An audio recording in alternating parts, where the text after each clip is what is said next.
还不快走！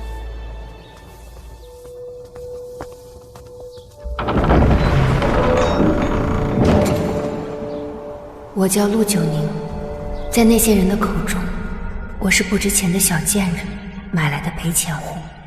我的命从来由不得自己。1个月前，我和姐姐被一名京城官员看中，就像买2件精致的瓷器一样，轻易地从教坊司买走，当做他讨好皇上的礼物，送进了这宫墙高锁的深宫之中。愣着干嘛？进去吧！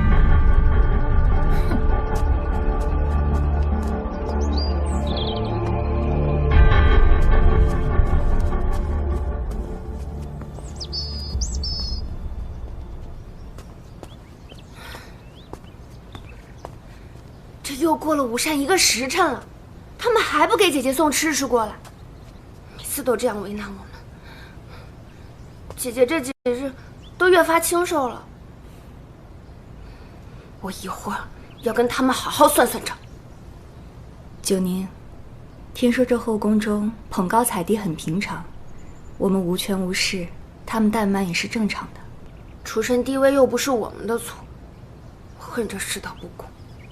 姐姐，你说为何不能人人生来平等啊？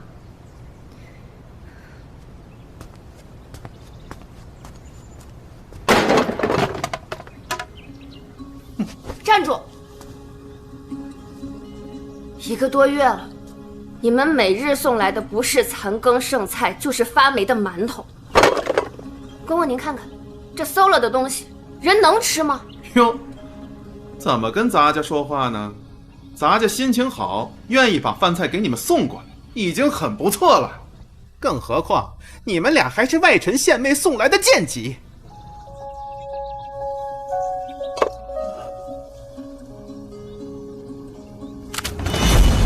你给我跪下，把饭菜给我舔干净了。公公息怒，以后还烦请公公多多关照咱们厉景轩。姐姐，九宁他还小，您就别跟他一般见识了。哼，这还差不多。刚进县的美人比不得其他宫里的贵人娘娘。说句不中听的，你们连那些宫女都不如，懂吗？哼！放肆！你这个刁奴，你好大的胆子！李嬷嬷，您怎么来了？我不来，我怎么知道？一个小小的管事太监，竟然欺负到主子头上去了。宋美人现在虽还没有进封，那将来也是伺候皇上的人，容不得你这个刁奴在这肆意折辱。嬷嬷说的是，咱家再也不敢了。滚！我滚！宋美人啊，这狗奴才呀，都欺软怕硬。宋美人，您受委屈了。婉儿谢过嬷嬷。嬷嬷您是？老奴啊，是于昭仪身边的嬷嬷，今日奉我家主子于昭仪之命，前来给宋美人送吉福的。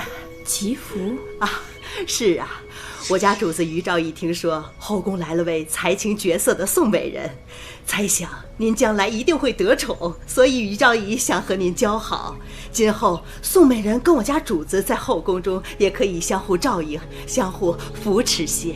婉儿谢过于昭仪，但婉儿身份卑微，资质愚钝，怕是会愧对于昭仪的抬举。宋美人，你谦虚了。我家主子说呀，明日迎新宫宴，特意呀交代老奴给宋美人备上一件新衣，盼您别在别的宫面前失了体面。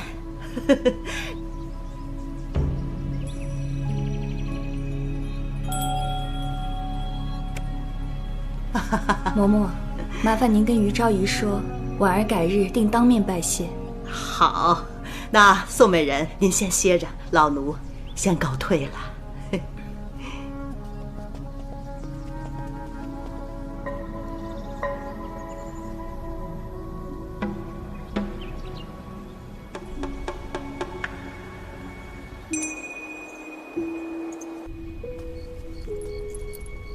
姐姐，明日宫宴，你真的要穿这件衣服吗？在这后宫中有个靠山，总比一个人独活要好一些。可毕竟我们初到宫中，对宫里的娘娘们一无所知，我们谁也得罪不起。这于昭仪到底会是个什么样的人呢？后宫中没人能独善其身，保持中立。可于昭仪拉拢你的意图这般明显，我们或许应该小心谨慎些应对才是。我们不求荣华富贵，只求活下去，所以一定要小心，不能轻易卷入这后宫的势力争斗中。我懂，姐姐进宫并不是为了争宠而来，我们只是不想再被当牲畜一样买卖，最终沦落为陪酒卖笑的妓女。虽然进了后宫，活得难了一些，但总比以前被鞭打辱骂的日子强啊。所以明日迎新宴，我们还是穿自己的衣服。第一次见后宫的娘娘们，我们当事事小心。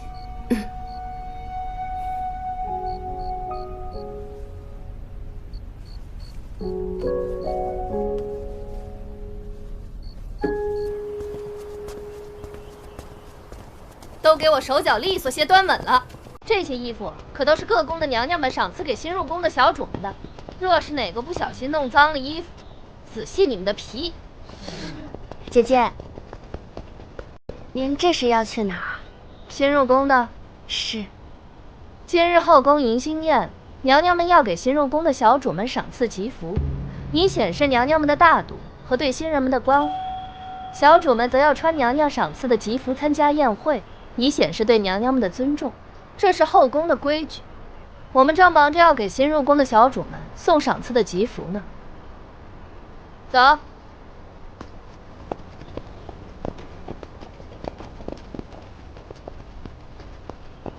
怎么办呀，姐姐？原来这是宫里的规矩，看来我们不能驳了于昭仪的面子。我还是回去换衣服吧。嫔妾给贤贵人请安。免礼。今日邀大家在一起，是因为我朝祖制，每年今日皇上都会去祭祀，后宫众妃嫔则需从今日起素衣斋戒，焚香诵经3日，替皇上分忧，为百姓祈福。是，嫔妾会遵循礼法，虔诚祈福。都坐吧。谢娘娘。各宫的姐姐们听说了没？最近这后宫里又多了位叫宋婉儿的绝色美人，据说这宋美人长了一副妖媚惑主之相。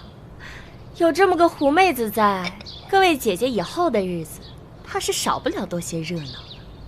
哼，后宫佳丽3000，这以色侍人的，能得几时好啊？按照宫规，能得进封的都须是名门贵女。这金县的美人最高位分不过是个才人，不足为惧。宜嫔娘娘，这可说不好啊！我可听说这宋美人才色卓绝，等一会儿她来了，各位姐姐见到真人，再下结论也不迟啊。于昭仪，外臣进献的美人不过是皇上的玩物罢了，她再狐媚，也不能越过祖制骑到别人头上。纯妃娘娘说的是，进了宫就是皇上的人了，也是我们的姐妹，就不要再议论这些了。宋美人到。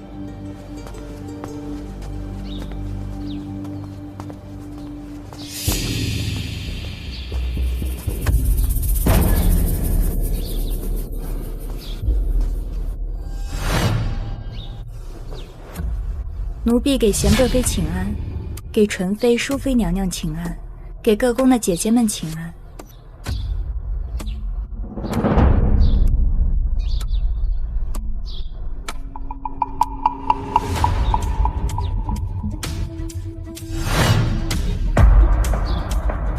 姐姐，他们为何都穿着素衣？大胆宋美人，今日是斋戒诵经日，已经穿得如此艳丽，蔑视宫规，你眼里还有没有礼法？贵妃娘娘，您看她穿成这样，怕不是一心想艳压群芳吧？想勾搭皇上也不动动脑子，不看看今天是什么场合？奴婢不敢，请娘娘恕罪。宋美人，你今日穿得如此艳丽，是为何呀？回贵妃娘娘，奴婢只知晓今日宫中设宴，怕失了分寸，这才穿了新衣，请娘娘宽恕。宋美人刚入宫，念在她初犯。贵妃娘娘，国有国法，宫有宫规。若是所有人都犯错之后求饶，还要宫规做什么？纯妃娘娘所言极是，她就算再有理由，也不能如此大逆不道。若不惩治，倘若以后后宫中人人效仿，那该如何是好？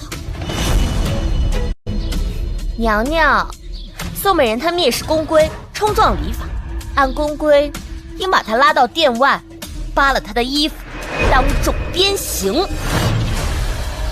那就这么办吧。有人在故意陷害我姐姐。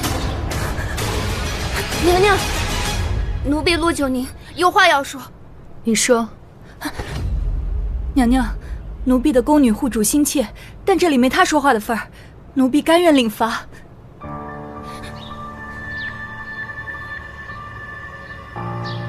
请问哪一位是于昭仪？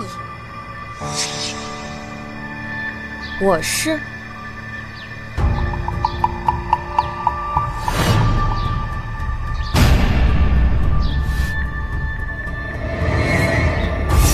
你为何要？住口！你若再说话，就别认我这个姐姐。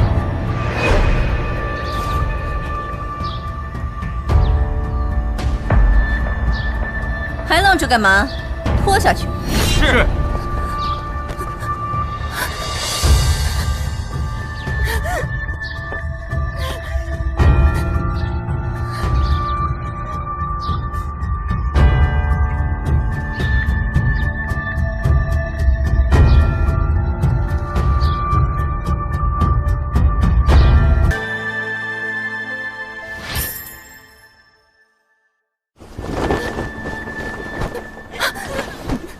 娘娘说了，让宋美人牢牢记住这鞭刑的滋味。别打！张让记下。我姐姐没错，为什么要打她？她是被你们陷害的。求您闭嘴！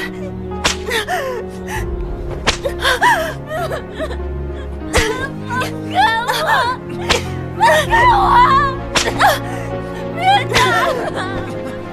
不要打了！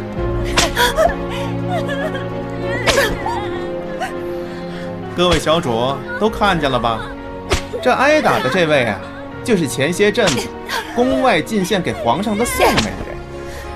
小主们日后侍奉皇上，可一定得想着法儿的得宠啊！这后宫之中不得宠的妃嫔，连猪狗都不如。新鲜的美人也是皇上的人啊，怎能如此这般被羞辱？这宫里得宠的妃子，不仅位分高，家世更是显赫。想要捏死一个美人，只怕比捏死一只蝼蚁还要容易。好了，小主们，别嘀咕了，咱们快走吧。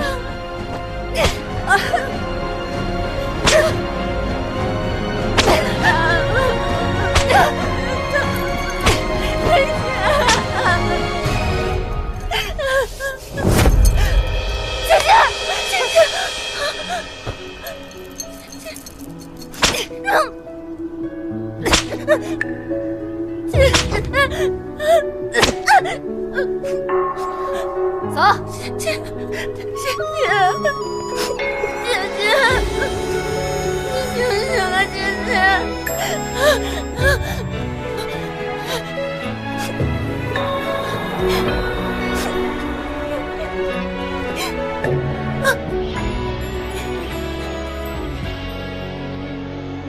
太医，你开开门啊！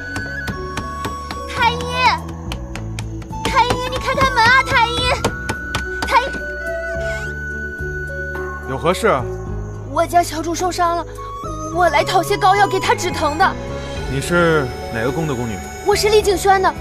太晚了，明日白天再来吧。你别关门啊！太医，太医，太医，我准备了一些心意要给你，你开开门啊！太医，太医，求你了，你开门啊！哎，站住！过来。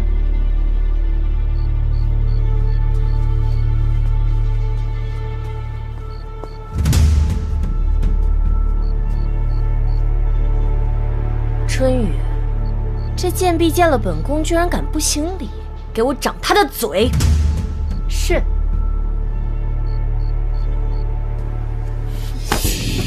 我们跟你无冤无仇，你为何要这么陷害我姐姐？居然敢质问我！告诉你也无妨，你们这些只有脸蛋的贱婢，也敢跟我们这些出身名门的贵女争宠，你们也配！今日就是让你们长长记性，以后记得夹着尾巴做人。我们出身低微，所以我们不想惹事。出身低微就不配生的一副貌美皮呢。本宫就是喜欢收拾你们这群下贱坯子。后宫中每年送进来的美人不计其数，可没有一个人能活过超过3个月的。不出3个月，我一定玩死你们！你休想！你若不给我们活路，我陆九明什么事都做得出来。嘴还挺硬，我倒要看看你们究竟有什么本事，跟我斗！于昭仪，你不知道我们从小到大经历过多少个人，有用人血治病的，用人骨做香插的，有让奴才用拔了指甲盖的手按摩捶腿的。我们吃过的苦，你根本不知道。但不管我们经历了什么，我们都只想要活下去。我们不想惹事。从今以后，你别再来招惹我们相安无事。但若是你非不给我们活路，我陆九宁会向你保证，一定让你后悔认识了我。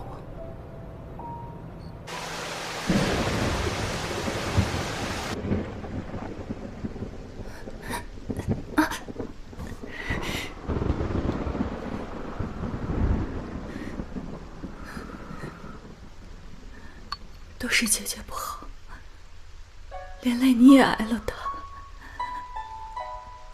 我没事儿，姐姐我不疼。对了，我刚回来的路上碰见了于昭仪，她承认她陷害姐姐是因为嫉妒姐姐的美貌。这后宫中的女人为何会这般歹毒？九宁，或许是我想的简单了。原本我以为不惹事不出头就能苟活，可经过这次我才看清楚，在这后宫中没有权势的人，若再不敢争不敢抢，更是死路一条。姐姐的意思是想争宠吗？与其被他们欺辱，不如放手一搏。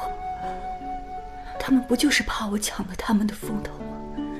既然他们怕，我便偏要争一争，偏要抢一抢。可是我们无权无势，争宠的路怕是会很凶险。争可能会死，可是不争就一定会死。哪怕仅有一点希望，我也要试上一试。我不想再被他们踩在脚底，任人宰割。后宫中每年送进来的美人不计其数，可没有一个人能活过超过3个月的。不出3个月，我一定玩死你们！拼死一搏，或许还有一线生机。姐姐有国色天香的美貌，姐姐对琴棋书画样样精通。皇上的宠爱，姐姐若是想争，未必比他们差。姐姐若是决定了，我便陪着姐姐。九宁就算是豁出了性命，也会保护姐姐的。姐姐，九宁，我不要你豁出性命。你是我在这个世界上唯一的亲人，我们一定要好好努力，一起活下去。就算前路血雨腥风，我们也一定要闯出一条活路来。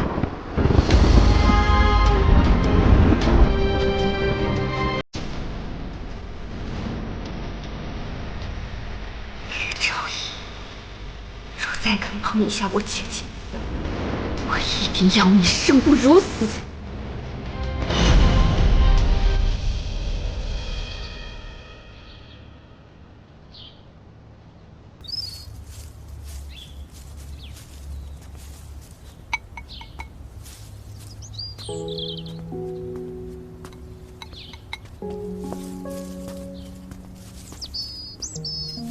九宁，你这是在做什么？我在给这些花草涂抹用花蜜和草药调制的香药。为什么？听说今天晚上皇上会从宫中的甬道中路过，我在想办法将皇上引过来见见姐姐。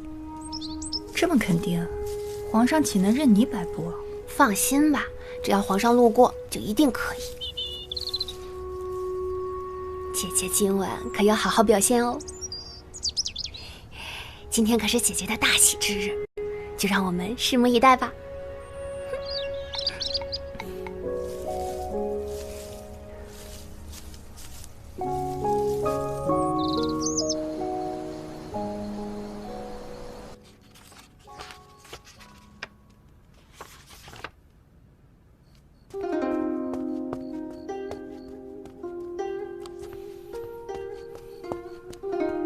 皇上，时辰不早了，该翻牌子了。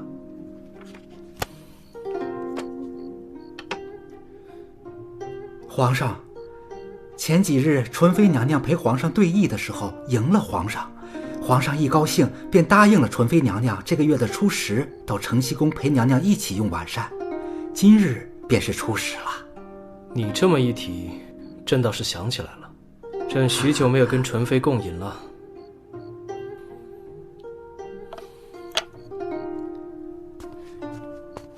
摆驾承禧宫。是。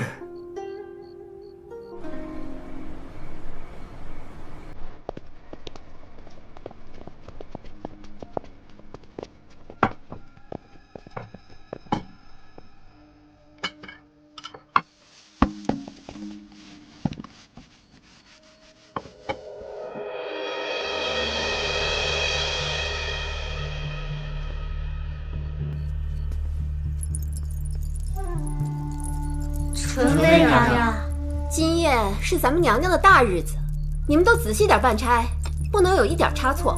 若是误了娘娘的好事儿，可是要掉脑袋的。是。恭喜娘娘，终于等到了100年难遇的7星连珠天垂吉象。玉清观的国师算定，若是娘娘经验侍妾，必能怀上龙胎，将来娘娘定能母凭子贵，登上皇后之位。本宫侍奉皇上多年，一直未能怀上龙胎。如若这次成功，便再也不用挨永秀宫内卫一头了。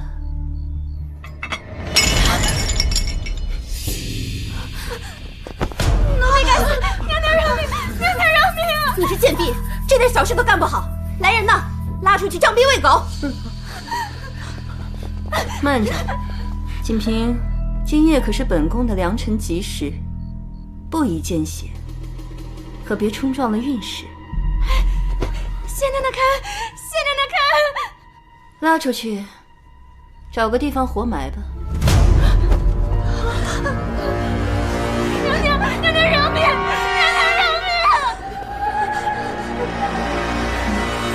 娘娘饶命！娘娘，娘娘，娘娘，贺喜娘娘！皇上已经摆驾承禧宫了。皇上终于过来了。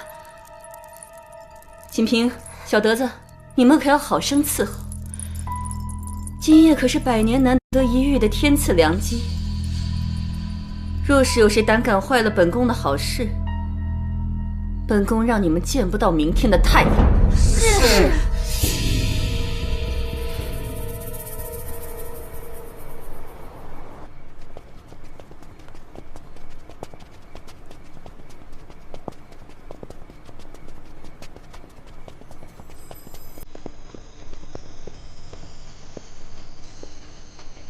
好多呀！那里还有，我看，快看，哪来的萤火虫啊？这里也有，好美啊！这萤火虫是仙女下凡时脚踏的七彩祥云所变的。是啊，有萤火虫的夜晚，肯定有仙女下凡。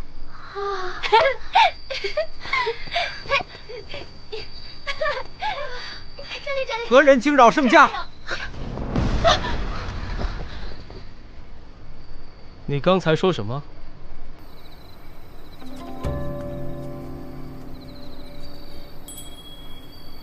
还不快回皇上话！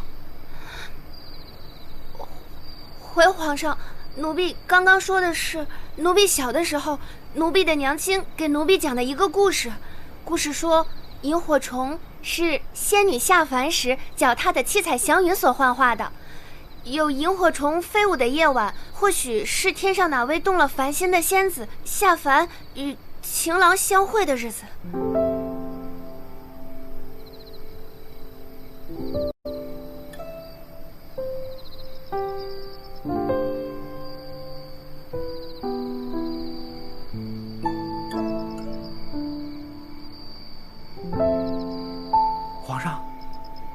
皇上，摆驾！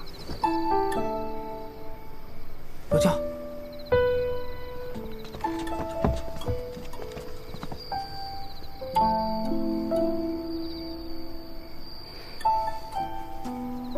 皇上，哎，皇上，皇上，那边是御花园，承禧宫往这边走。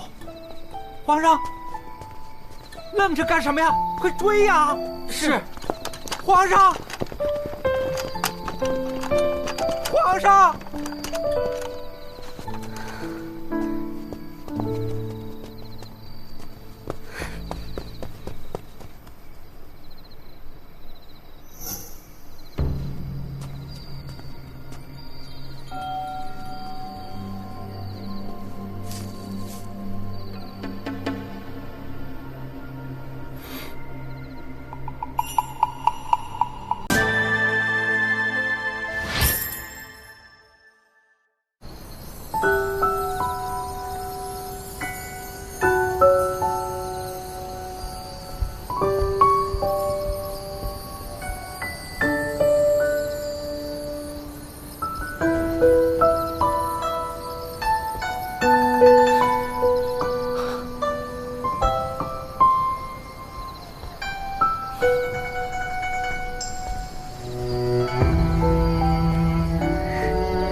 你若走了，让朕怎么独活？皇上，臣妾不能陪您一辈子，替您解忧了，臣妾也很遗憾。请皇上不要难过，臣妾以后在天上会日日念着皇上的。朕若想你，可该怎么办？臣妾也会想皇上。你若想朕了，就踏着七彩祥云下凡，来与朕相会。公公，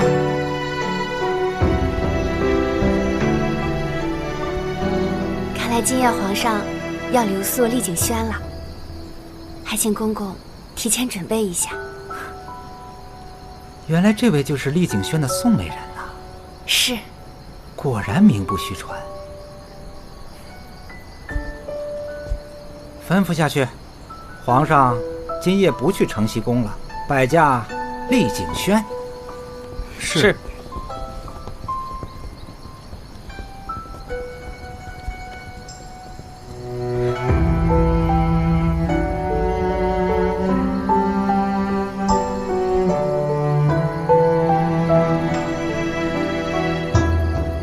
银烛秋光冷画屏，轻罗小扇扑流萤。天阶夜色凉如水，卧看牵牛织女星。皇上曾与先皇后有约，相思难耐之时，先皇后便会化作漫天萤火来与皇上相会。若是这宋美人能解了皇上的相思之痛，定能得宠。后宫中任何事都是福祸相依，哪有绝对的事啊？来人，把这个诡计多端的小宫女给我抓起来！大人这是何意啊？你这小宫女，竟然用香药和糖水引来萤火虫，装扮仙女下凡的奇观，引皇上驻足。你可知道，在后宫中耍小聪明争宠，可是很危险的。奴婢只知道花无百日红，更何况伴君如伴虎。如果不是被逼走到了绝路，谁会选这条最危险的路走？敢问大人，后宫争宠何罪之有？大人为何要抓我？大胆狗奴才！你引来这么多虫子，将小皇叔为太后亲手种的并蒂莲花苞给咬了。下个月就是太后的寿宴了，这是小皇叔亲自给太后准备的生辰礼物。小宫女，你可知罪？奴婢知罪，但奴婢不是故意的。毁了小皇叔的寿礼，应当乱棍打死！哎，小皇叔，小皇叔，奴婢还有话要说。说。并蒂莲象征着成双成对的爱情，虽然珍贵，可是送给傲视天下的皇太后，难免有些不太合适。小皇叔不如就将那仅剩的一朵还没被虫子啃咬的莲花送予太后，这仅存的一朵寓意一枝独秀，与皇太后的身份地位更为般配。好一个一枝独秀，没想到在后宫中竟然还有你这般胆大狡辩的小宫女啊！小皇叔，奴才这就把她拉下去处理。算了，她也是护主心切，才毁了本王的莲花。这莲花虽然珍贵，但是与人命比起来，倒也不足为奇。太后的寿礼，本王之后再准备便是。谢小皇叔开恩。奴婢告退。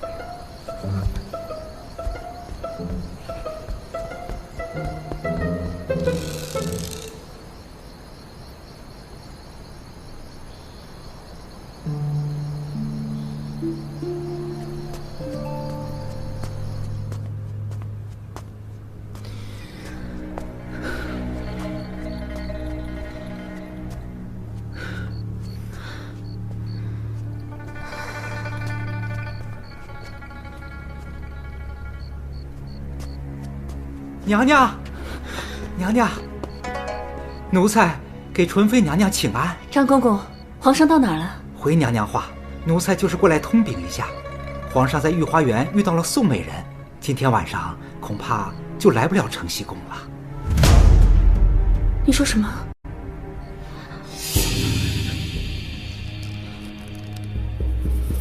皇上此刻已经摆驾丽景轩了，咱家得赶紧过去伺候着。娘娘，奴才就先告退了。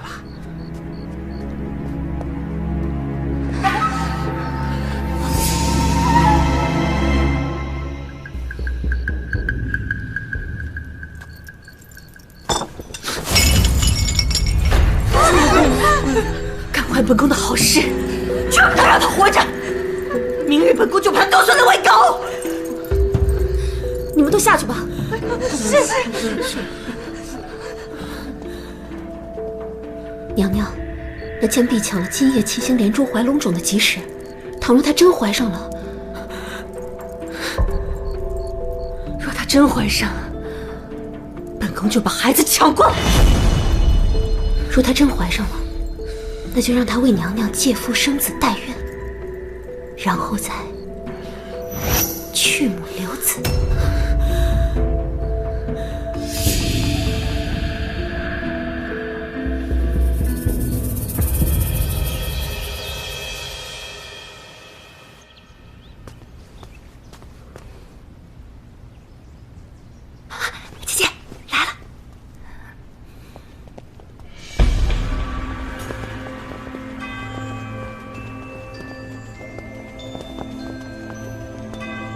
给晚才人请安。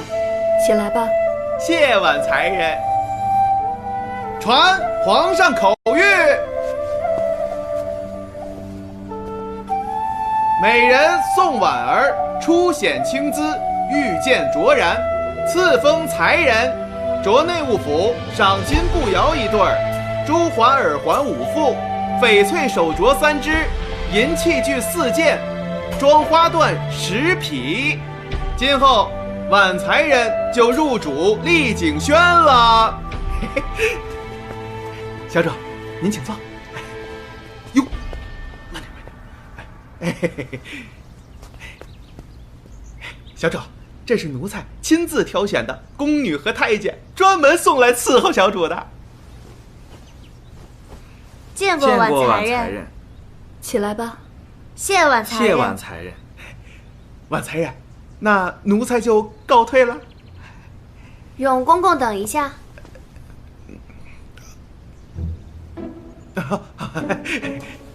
静宁姑娘，之前是奴才有眼不识泰山，狗眼看人低，您大人有大量，就原谅奴才了吧。哪儿敢啊！这以后丽景轩的吃食还要靠永公公照顾，这要是永公公不高兴了，我们恐是连剩饭都没得吃了。别介呀，别介呀，静宁姑娘，奴才是真的知道错了。今后丽景轩的事儿就是奴才的事儿，奴才是100个上心呢，奴才再也不马虎了。这永公公怪不得在内务府混得风生水起，审时度势的本事还真是让人佩服。当奴才的自然要学会察言观色了。小主虽只封了才人，但是皇上的赏赐颇多，足以见得皇上对小主那是真的宠爱。位分高低不重要，重要的是皇上是真的宠爱您啊。这后宫中拜高踩低、狗仗人势的人多了去了，但九宁还是劝你一句，以后别再欺辱别人。我家小主是因为心善才不与你计较，但凡你若是赶上哪个爱记仇的，一旦得了宠，第一个要了你的狗命。是，九娘姑娘教训的是，奴才再也不敢了，奴才该死，奴才该死，奴才真是该死。好了，九宁，永公公辛苦了，回去复命吧。是，谢晚才人怜悯。奴才告退，奴才告退，奴才告退。走。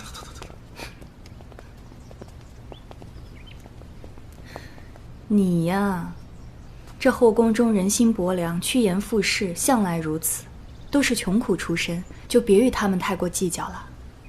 知道了，姐姐。哎，你们俩叫什么呀？回九宁姐姐，奴婢名叫碧桃。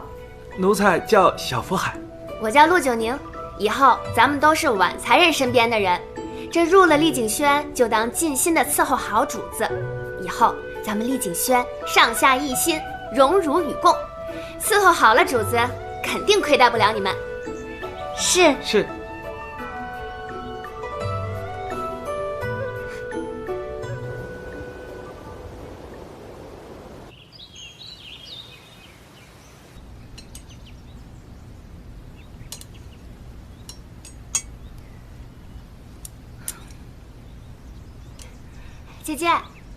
姐姐，小厨房给你做了烧鹅，你记不记得？咱们小时候可馋烧鹅了。姐姐，你怎么了？我没事，可能是吃错东西了，最近一直胃口不好，闻不得这些味道。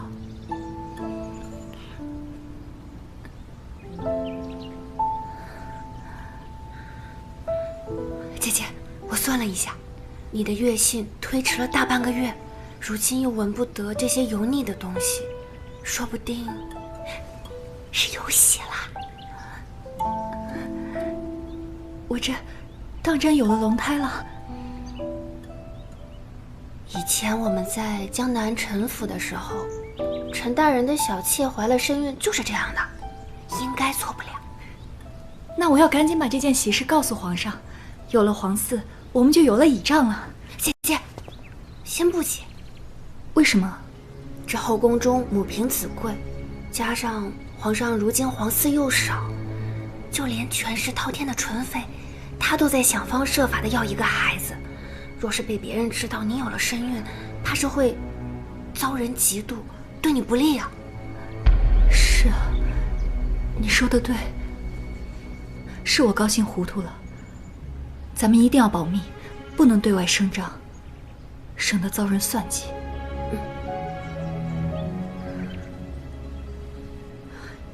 按照后宫惯例，太医每个月都会来请平安脉，这2日便是了。这万一被太医把脉查出来……小主，刚出锅的红烧肉，您快尝尝。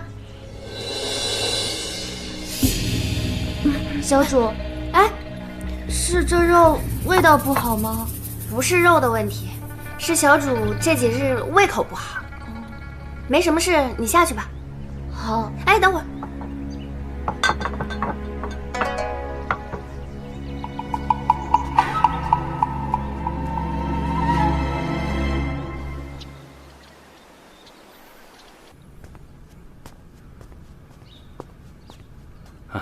刘太医，九宁姑娘，下官来给婉才人请平安脉。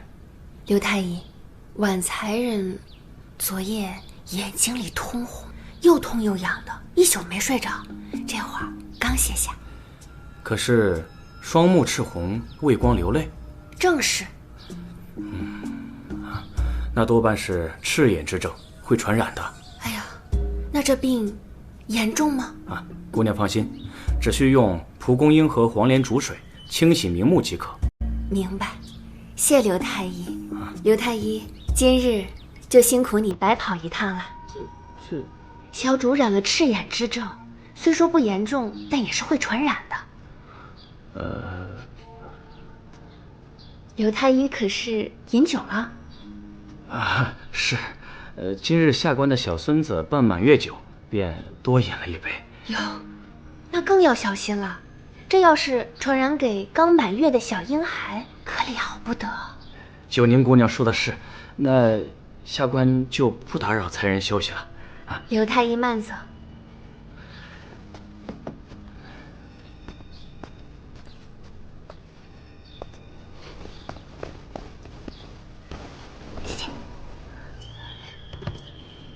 你呀，就你鬼点子多。刘太医家中有喜事，多贪了几杯，才让你蒙混过去了。姐姐，你就放心吧，安心的养胎，剩下的都交给我。一定要让他平平安安的出生。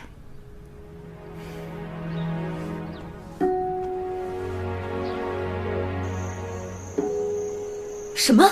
你说她有孕了？回娘娘，千真万确，奴婢亲眼所见。婉才人这几日害喜干呕，随后陆九宁便去了内务府，领回了酸杏干。婉才人最近一切小心谨慎，寸步不离厉景轩。奴婢分析，她准是怀孕了，在养胎呢。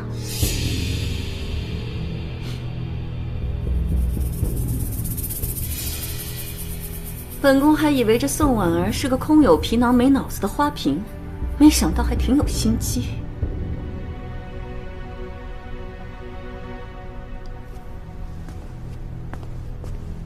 办好差事，纯妃娘娘不会亏待你的。拿着银子把嘴巴闭紧了，回去继续监视宋婉儿。那个陆九宁是有些小聪明的，别被他发现了。是，奴婢一定小心行事。去吧。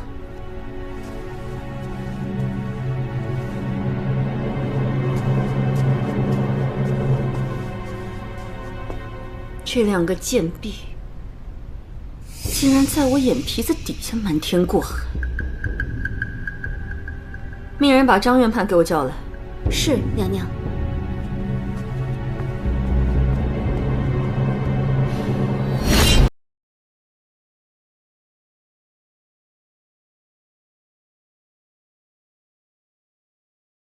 碧桃，这内务府刚领的燕窝，回去之后我去给小主熬一个燕窝羹。你回去把这衣服熨一下，这可是皇太后明日寿宴上小主要穿的，千万马虎不得。是。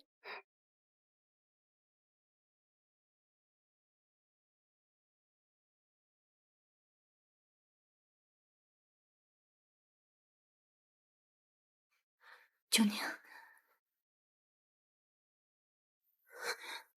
张院判，前日刘太医已给小主请过平安脉了，怎的今天又劳烦您亲自来给小主请脉？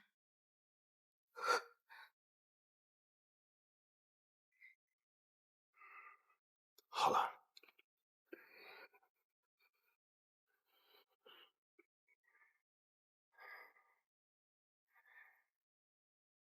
恭喜晚才人，脉象显紧略盛，气血已动，运气初成。晚才人这是已有了身孕了，可喜可贺。以后啊，太医院会派专人负责晚才人的身体状况，以确保晚才人母子平安。张院判，可否暂时不上报我怀孕的事？这是为何啊？张院判久居太医院，想必也曾见过不少怀了孕的妃嫔出了岔子，不仅孩子没了，甚至都丢了性命的吧？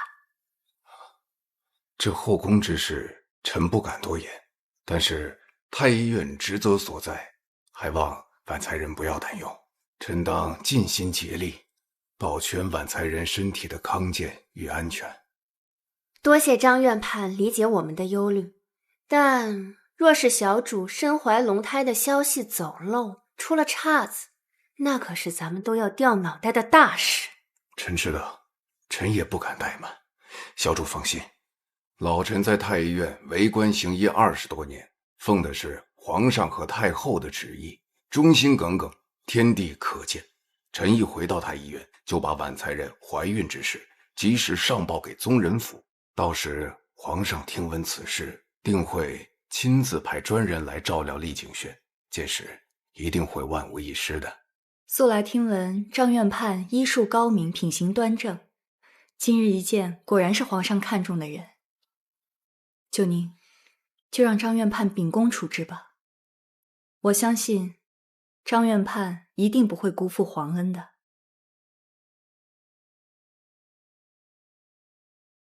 那就有劳张院判，一定要第一时间把小主怀孕的事上报宗人府。请放心，稍后太医院就会把消息送过去，晚一点臣会派人把安胎药送过来。小主还请多多注意休息，臣告退。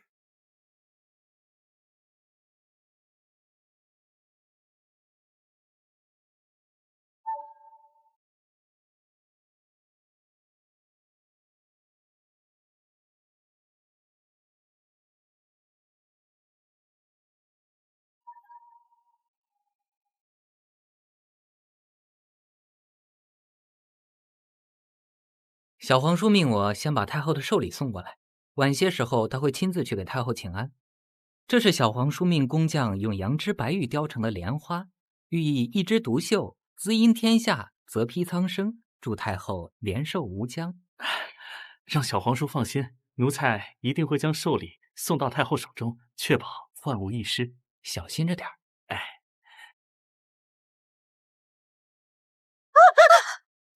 奴才该死！奴才该死！奴才不是有意的，请小主恕罪。疼吗？小主我没事，不疼。你怎这般毛手毛脚办差？奴才再也不敢了，请小主恕罪。我去给姐姐拿金疮药。还不快去！是。你也下去吧。是，姐姐，我没事儿，不疼。九宁，今日是太后寿宴，你腿上流血不吉利，还是不要跟我进殿见太后了。你先回去包扎伤口，回来到店门口等我。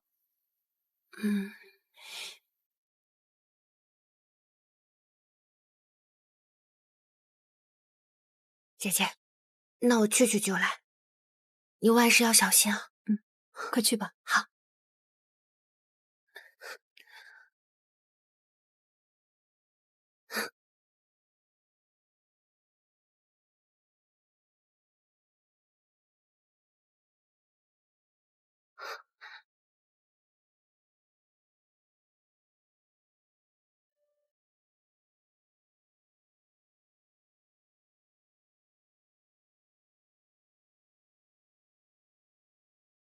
恭祝太后万寿无疆。免礼，都坐下吧。谢太后。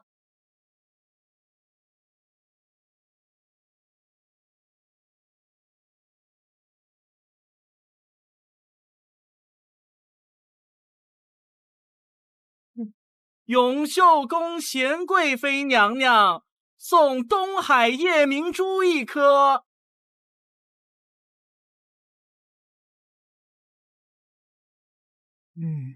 承熙宫纯妃娘娘送九霄凝瑞玉印1方。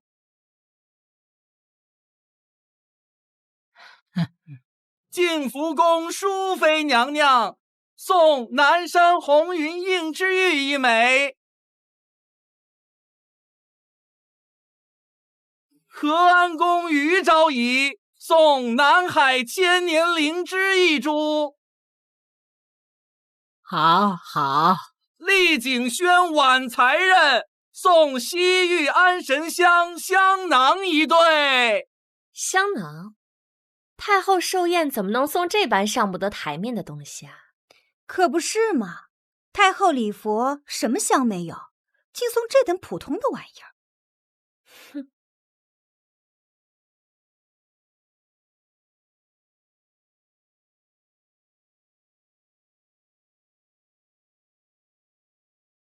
听闻太后近日失眠睡不安稳，这是嫔妾查阅古籍配方，研磨西域贡香，配上32味药草，亲手为您制作的安神香囊赠与太后，希望能为太后分忧。婉才人的礼物很用心，怪不得皇上总夸你伶俐可人。来，给哀家呈上来，哀家看看你的香囊。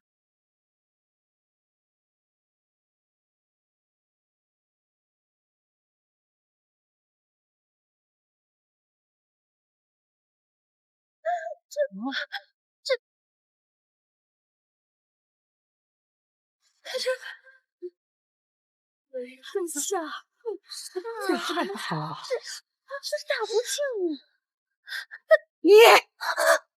你放肆！你竟敢诅咒哀家！这不是我的礼物。太后，快传太医！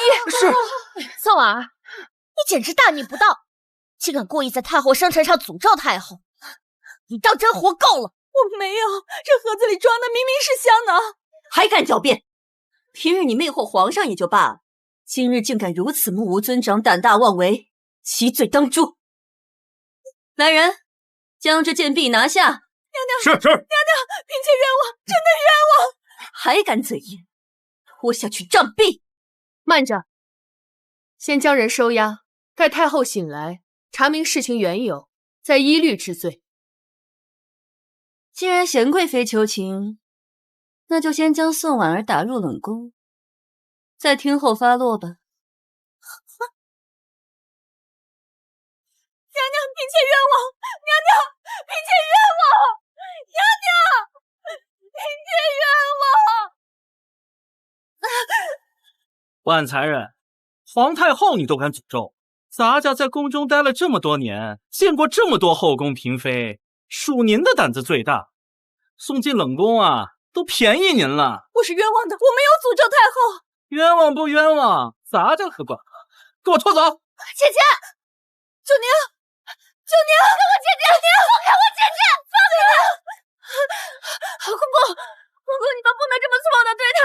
我姐姐已经身怀龙胎，你们不能这样对她。胡说什么呢？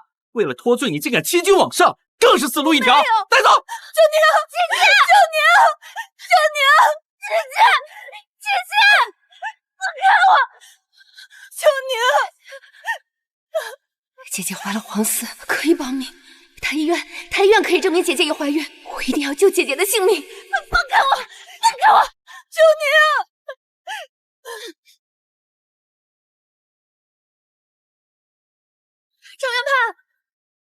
张元盘，求您救救我家小主吧！九宁姑娘，你这是干什么呀？我家小主不知何故被送入了冷宫，您知道的，我家小主已经怀了龙胎。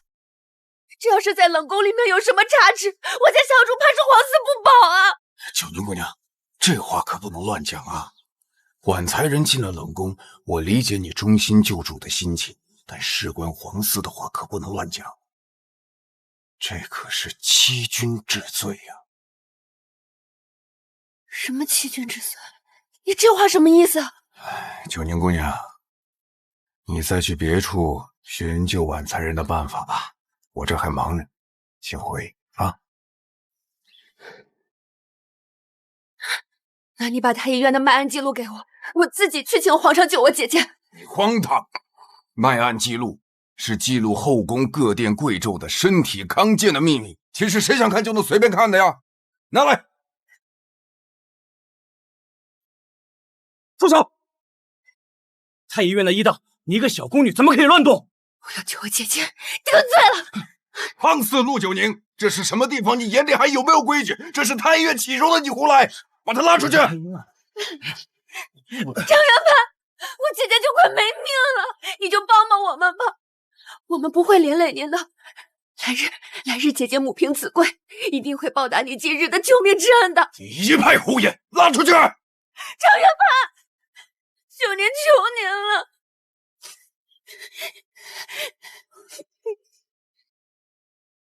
张元盘，求您了，您就帮我们作证一下吧。皇上要是知道我姐姐怀了孕，一定会很高兴的。张元盘，你那天不是说你一定会亲自上报宗人府姐姐怀了孕的事吗？晚才人根本就没有怀孕，何来的卖案记录？你再胡说八道，我就把你送到慎刑司，打你个造谣生事、欺君罔上！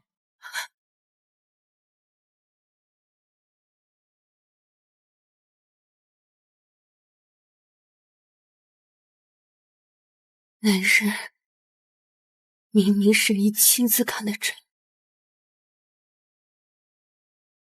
你们明明还做了我姐姐怀了孕的记录。你设计陷害我姐姐，为什么？谁指使你的？你放肆！一个小小宫女，为了救你家主子，竟敢贪污太医院和本官，你还愣着干什么？给他拉出去！放开！我自己走。郑元盘，你真是好手段！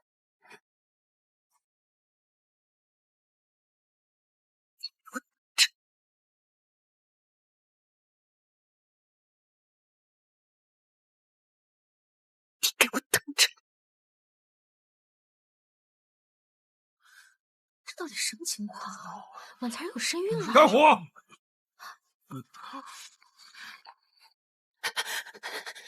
哎，大胆小宫女，皇上正在御书房和大臣们议事，你怎敢乱闯？公公，我是厉景轩晚才人身边的宫女陆九宁，你还记得我吗？哦，咱家想起来了，你就是那天晚上捉萤火虫的小宫女。对，是我。求您让我见见皇上，奴婢有要事要禀告皇上。有什么事起来说。张公公，我家小主晚才人在太后寿辰宴上被送入了冷宫，可她现在已经怀了皇嗣，求公公将此事禀告给皇上，让皇上速救我家小主。晚才人怀了龙胎，真有此事？千真万确，是太医院张元盘亲自诊的喜脉。事关皇嗣，可是天大的事。等皇上和大臣议事结束，咱家马上禀告给皇上。你先起来。皇上很宠爱晚才人，如今他身怀皇嗣，皇上一定会亲自过问的，你就放心吧。那就多谢张公公了，请您一定要跟皇上说。这里不是你待的地方，你先安心回去等着，你家小主一定会被好好送回厉景轩的。多谢张公公，多谢张公公。没事，去吧。奴婢告退。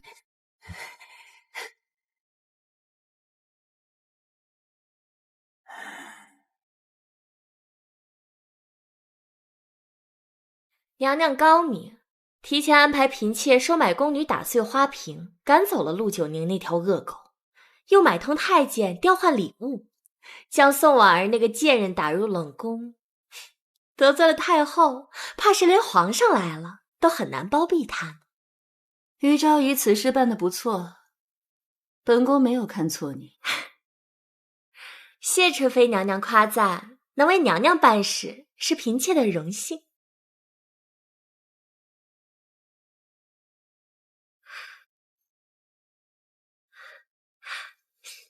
谢娘娘赏赐。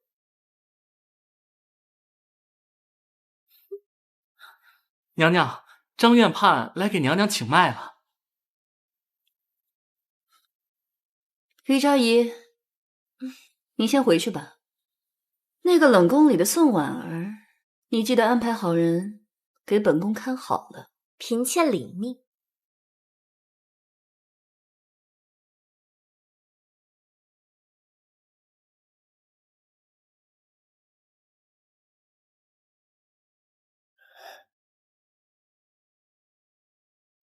给纯妃娘娘请安。张院判，太医院的事情处理妥当了吗？臣已销毁了婉才人的一切脉案记录，如今太医院无一人知晓她已怀孕，还请娘娘放心。做得好。张院判不愧为太医院4大院判之首，你做事本宫向来放心。娘娘过奖了。再过一些时日啊，娘娘便可公布自己怀孕的消息。届时臣会安排好，将婉才人的怀孕脉象继承娘娘的遗档。到时候婉才人在冷宫偷偷生下的孩子，就成了娘娘您为皇上生的皇嗣了。张院判有心了，将来本宫执掌6宫，登上后位，亏待不了你。张院判，这是娘娘赏您的。哎呦，谢娘娘。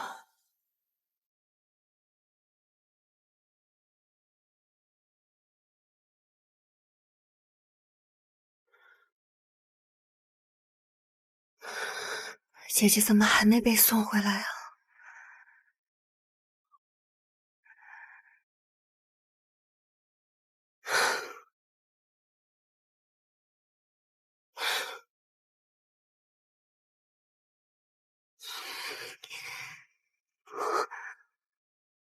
我去冷宫门口接她。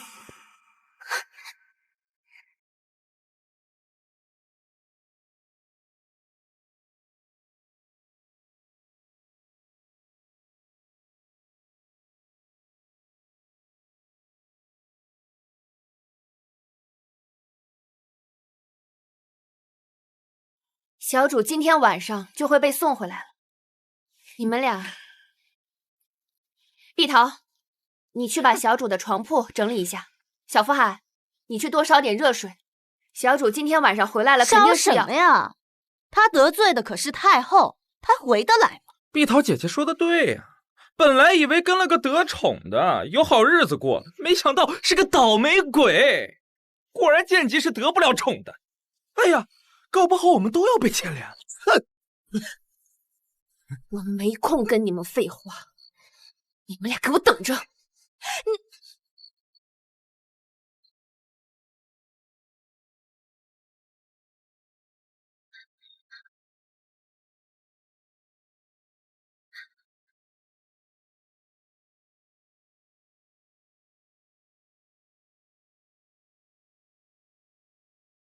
哎，你是干嘛的？公公，我是厉景轩婉才人身边的宫女，我想给她送件衣服进去。送衣服？知道这什么地儿吗？这里边可是冷宫，进了冷宫生死由命，还送衣服？进了冷宫猪狗不如，还想着过主子生活呢。公公，我给您准备了一点碎银子。去，谁稀罕你这点破银子？实话告诉你，上面交代没有旨意，谁都别想进去见他。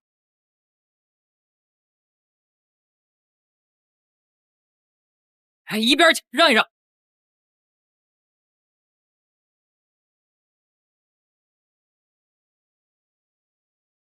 等一下！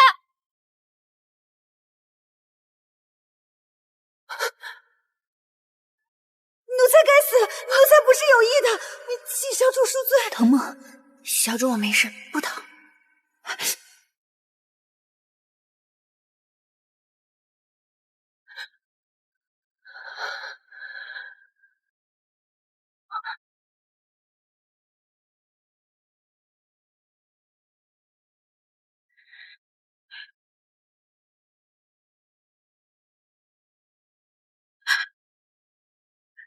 姐姐，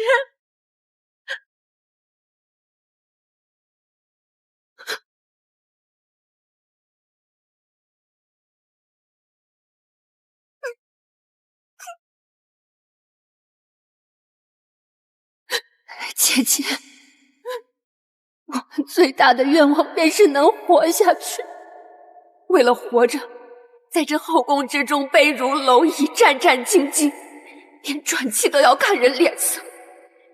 可最终姐姐还是落得个惨死冷宫的下场。凭什么？凭什么杀人者却能逍遥法外，继续享受荣华奢宠？这是什么世道？他们说，这都是我们的命。姐姐，我不认，我死也不认。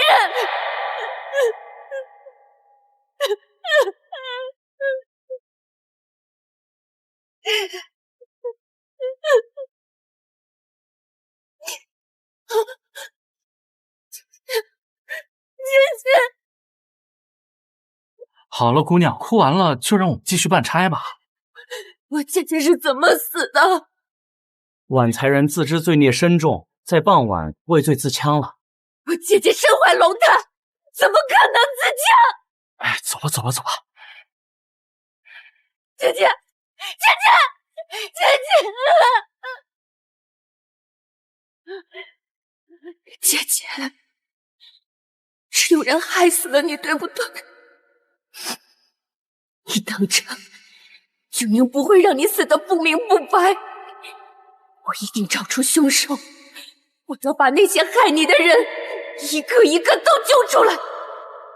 任他是什么皇权贵女，哪怕是天王老子，我也一个都不会放过。一定要让害你的人血债血偿。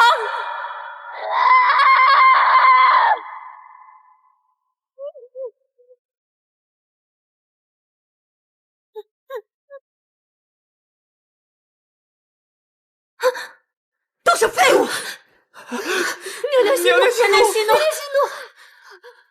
娘娘，嫔妾真的按照您的吩咐给他送了安胎药，可他就是怎的想不开要自枪呢？娘娘，嫔妾真的什么也没做，好生安置了他呀！没用的废物，浪费了本宫的机会。娘娘饶命！娘娘息怒！娘娘饶命！娘娘息怒！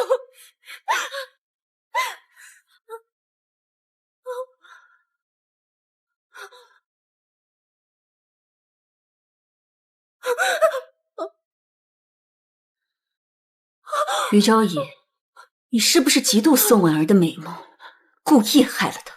娘娘，嫔妾自进宫便受娘娘的诏咐，娘家亲人都在娘娘的庇护之下。就算借嫔妾10000个胆子，嫔妾也不敢违抗娘娘的命令啊！嫔妾就是娘娘的一条狗，娘娘说什么嫔妾就做什么。嫔妾对娘娘的忠心，天地可见啊！娘娘，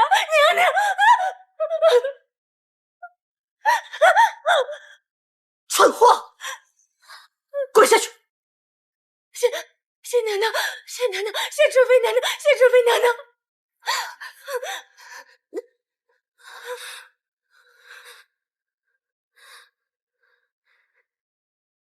娘娘息怒，自个儿的身体要紧。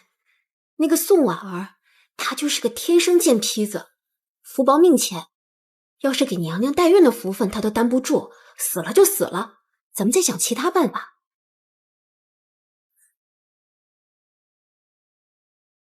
从宫外再找几个贱姬回来，当做美人送进宫，我就不信了。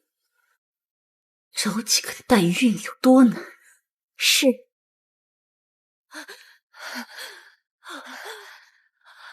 吓死本宫了！差一点丢了性命，奴婢也快吓死了。奴婢还是第一次见纯妃大发雷霆。我姐姐死在冷宫，是不是你害死的？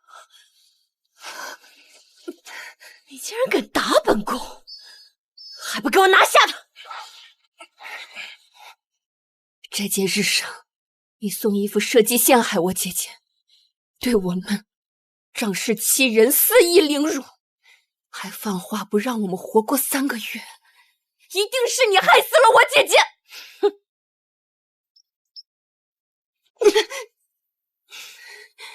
差点都忘了，本宫还说过这些话。回答我，是不是你干的？是又怎样？不是又怎样？我一定会替姐姐讨回公道。就你还想报仇？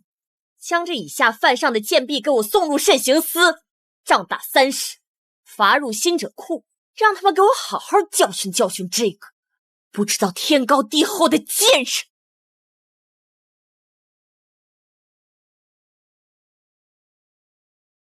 李嬷嬷掌管新者库愈发得心应手了。这个月在新者库给本宫赚的银子，可比上个月足足多了3倍。娘娘交代的事情，老奴定会办好，不会让娘娘失望的。娘娘，听说单单是给冷宫送饭的差事，嬷嬷就能让新者库的罪奴们花高价抢着买呢。李嬷嬷可有此事？是，哎呀，老奴只是想让娘娘多赚些银子。做得好。站住！过来。于昭仪，带我去新者库查出真相。如果我姐姐真是死在你的手里，我一定会让你。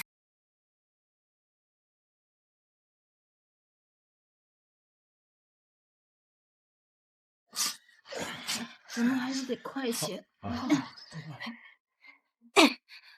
等我攒够钱了，一定要去孝敬李嬷嬷，找他讨个去冷宫送饭的差事，又轻松又可以刮些油水，再也不用天天在这洗臭衣服了。谁又不想呢？谁不知道去冷宫送饭最轻松？那些找李嬷嬷使银子的人都挤破了脑袋。哎呀，那不累的活儿是越来越贵喽。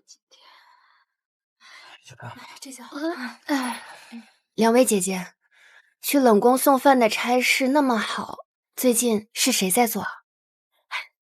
去，一边儿去，臭死！那个刷公桶，你还想打听去冷宫送饭的事儿？你也配？你也想去冷宫送饭啊？有钱吗？我没有。没钱瞎打听什么？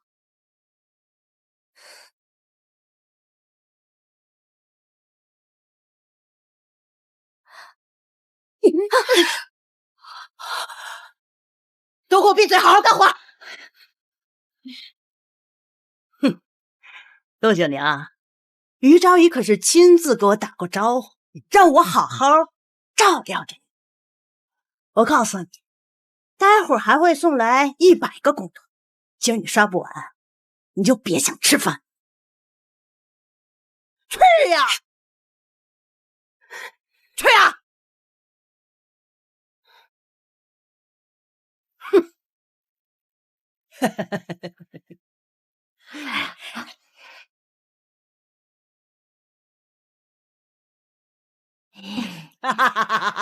嬷嬷，我正攒银子呢，等我攒够了就去孝敬你。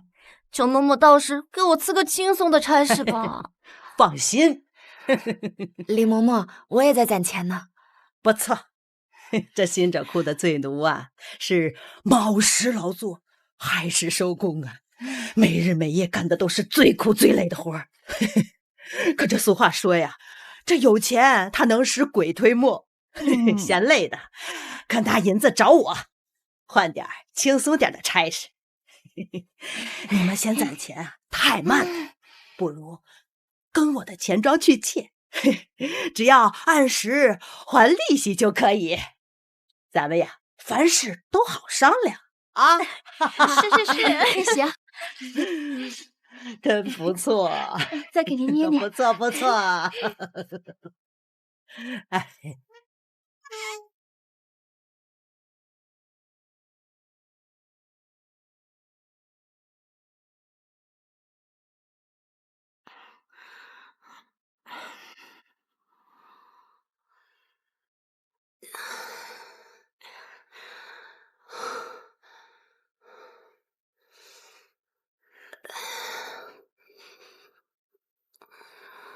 你叫九宁？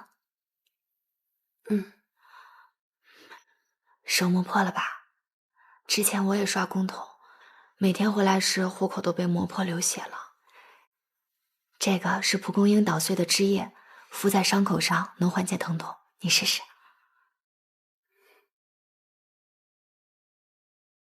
谢谢啊。你是不是也想去冷宫送饭呀？你就别想了，前几天好几个人拿着钱去找李嬷嬷，结果呢，谁都没去成。这几日是李嬷嬷自己送的饭。她自己去的？对啊。小兰，你欠李嬷嬷的80两银子什么时候还啊？你已经2个月没有还利息了吧？我会还的，求您行行好，这新丑库的俸禄实在是太少了，您就再宽限我几日。这么说，你今天还是没钱了？小兰，你怎么还不还李嬷嬷的钱呢？害得公公们一趟一趟往我们这儿辛苦的跑。莫说是公公们，连我都不耐烦，真是晦气。求求你们了，再宽限我几日，好吗？还宽了？你都已经拖欠2个月了。当初你借钱的时候可是白纸黑字写了欠条的，再不还就别怪我们不客气。你再不还，就别怪哥哥们对你上手段了。要不今天你先还点利息，没钱那就以身抵债，陪哥哥们乐呵乐呵吧！啊！放开！来呀！放开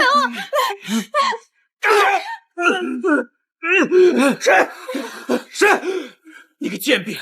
你知道我是谁的人吗？你敢打我？打的就是你们！这里虽然是新者库，但也是在后宫之中，天子脚下，目无王法，罔顾宫规。欠债还钱，天经地义。欠债？欠谁的债？为何欠债？为何欠了80多两？说啊！你别嚣张！你敢出头，李嬷嬷不会放过你的。从小到大，你们这种狗仗人势的东西我见多了，他们怕你，我可不怕。有什么本事，尽管来。来呀！咱们走。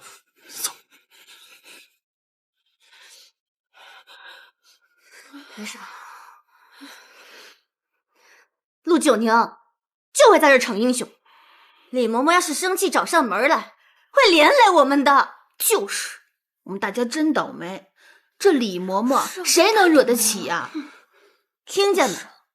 跟你住在一个屋，真是倒了8辈子霉。同一个屋檐下的姐妹出了事，你不仅不帮忙，还助纣为虐，冷嘲热讽，真是个欺软怕硬的东西。你凭什么管我？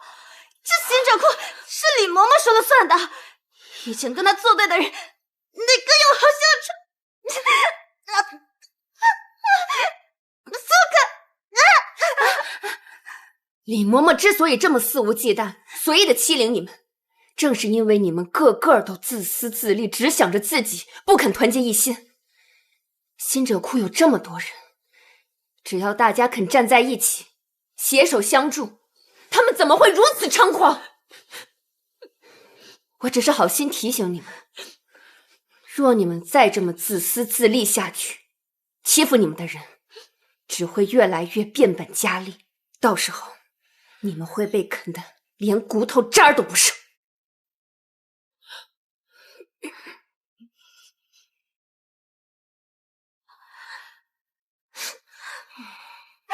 行了行了，睡吧。小兰，你是怎么欠了他们这么多银子的？我娘病重，为了给我娘治病，我就找李嬷嬷借了钱，利息极高，还画我裸画，签字画押，用我的名节作保，把身体抵押给了他。如果还不上利息的话，就要安排我和太监做对食。我就被李嬷嬷安排去伺候那些有权势的太监或侍卫。好多不堪受辱的姐妹都投井自尽了，我也不知道还能再撑几日。这个李嬷嬷竟这么丧心病狂，谁叫我们都出身贱籍，生来为奴呢？李嬷嬷之所以在行者库无恶不作，就是因为有于昭仪给她撑腰。我们这些奴仆只能认命。不是不报，时候未到。他们真该死。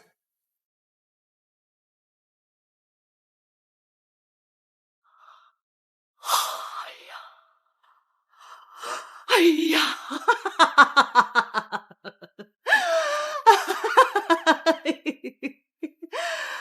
哎呀！哎呦！瞧这针法，瞧这布料，这才是主子该穿的衣服。他们能穿的，哼，我也能穿的。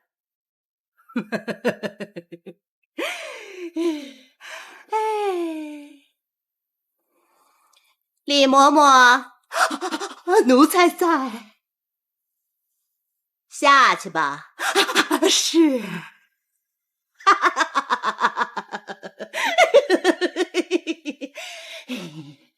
平日里我对主子们伏低作小，谄媚恭维，可在这行者库里，我才是至高无上的人。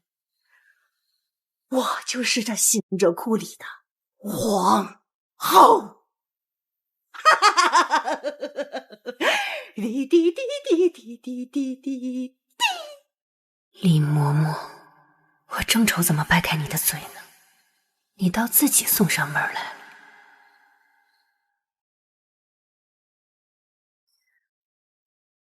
陆九娘，你能不能更快点啊？更快点啊，陆九娘！受死！我真是倒霉，跟你分到一起，每次都跟这种脏活处。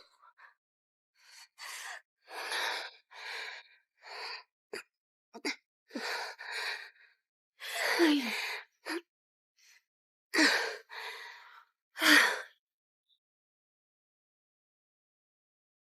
哎，小黄叔，那边不能走，按照公规，宗室们在内庭行走，不能乱闯啊。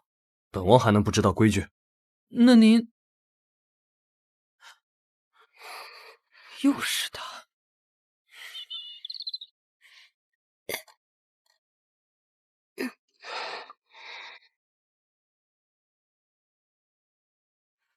见过小黄叔。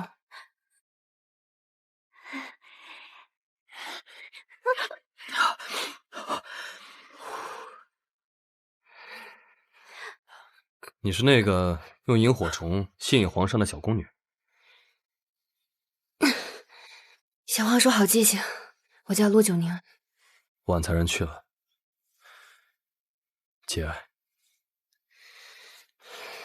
只是本王没有想到，你这般聪明才智，怎么会犯糊涂，去胡乱攀咬殴打嫔妃，还被罚入了这新者库？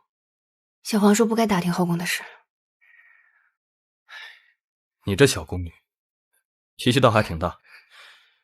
不过在这后宫之中，空有脾气，可是会吃大亏的。你无权无势，还敢惹怒后宫的贵人，若是你再这么莽撞下去，小命可就丢了。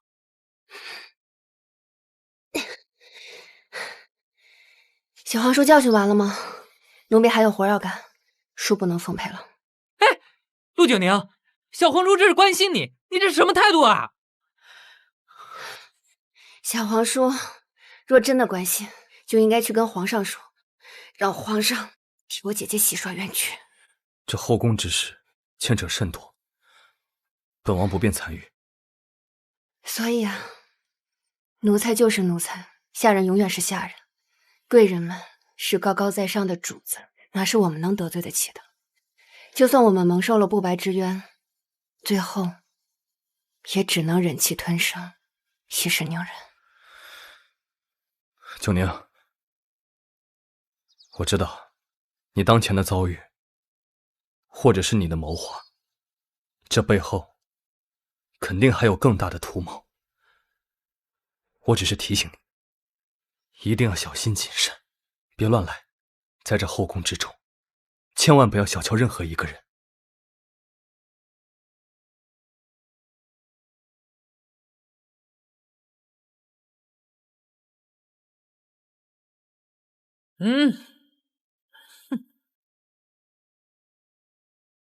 王爷，九宁别无选择。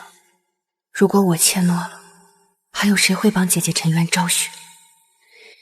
你们认为我无权无势，却想让谋害我姐姐的人付出代价，只是我的莽撞。可我偏要让你们看看，蝼蚁也有尊严，皮肤也可以撼树。李嬷嬷在新者库只手遮天，残害宫人，那我便先把她拉下来，我要取而代之。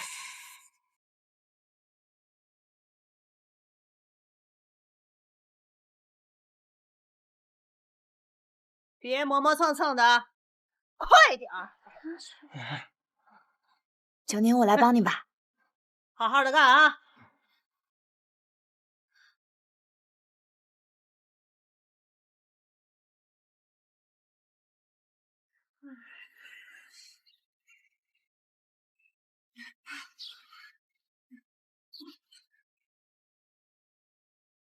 手脚都麻利着点儿，脑子都灵光着点儿啊！要是有什么闪失，那上头怪罪下来，小心你们的狗命！是你抓干净了。是。好，这个，李嬷嬷哟，是永公公啊！哎，咱家是奉内务府之令，需调些人手去奉贤殿搬运贡品。嘿，这前几日呢，已经派人来说过了，不知李嬷嬷这可准备妥当？这几日啊，御膳房要办宴会来要人，那造办处的也来咱这儿要人，咱这儿啊人手不够。永公公啊，你还是去别的地方找帮手吧。别介，李嬷嬷，这搬运贡品那可是头等大事，这事儿要是耽误了，咱这脑袋不就掉了吗？不是？嬷嬷，这是咱家一点心意，行个方便好不好啊？你的脑袋掉了，跟我有什么关系？你懂不懂规矩？办这等要命的差事，那得多多拿银子打点，事儿才能办得踏实。你就拿这么点银子，要想使唤我？嬷嬷，小的只是个小小的长侍太监，小的真拿不出更多银子了。这事儿我可管不着。你没有银子，你就别办差，你办不好差，你的狗命就别要了呗。李嬷嬷，李嬷嬷，哎呀，李嬷嬷，放肆！你敢对我不敬？嬷嬷，你看这前面有个坑儿，别崴了您的玉足。这还差不多。下回记住了，多带点银子。现在去挑几个太监跟着你抬贡品吧。多谢李嬷嬷。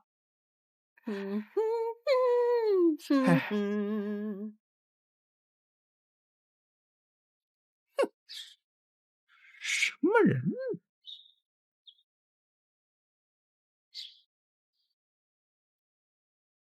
永公公，永公公，等一下。九宁，何事？永公公是堂堂内务府管事，这李嬷嬷本是您的下属，理应按您的吩咐办事的。可他如今却眼高于顶，目无尊上。堂而皇之的掏空了您的腰包，还当众羞辱了您。永公公，当真是能屈能伸啊！哟，九宁姑娘，你这是来嘲笑咱家啦？九宁不敢，九宁只是替公公鸣不平而已。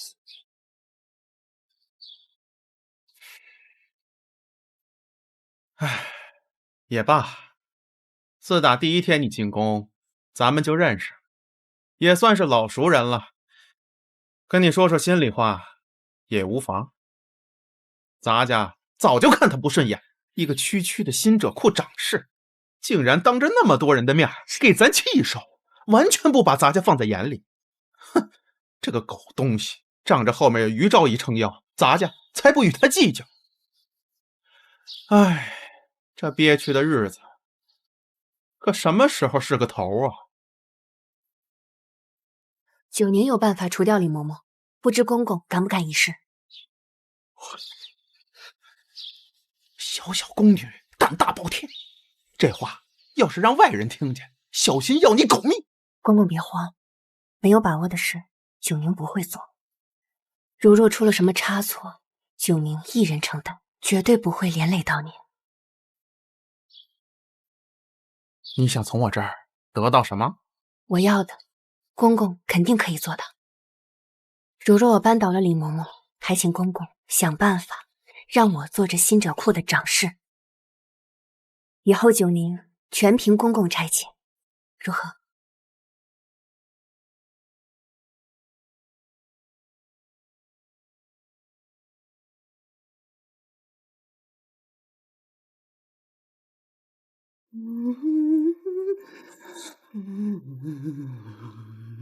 嬷嬷，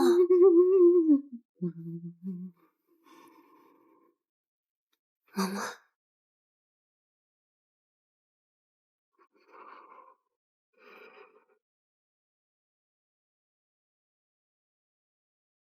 嬷嬷，奴婢有事要求嬷嬷。哼，你得罪了于昭仪，求我也没用。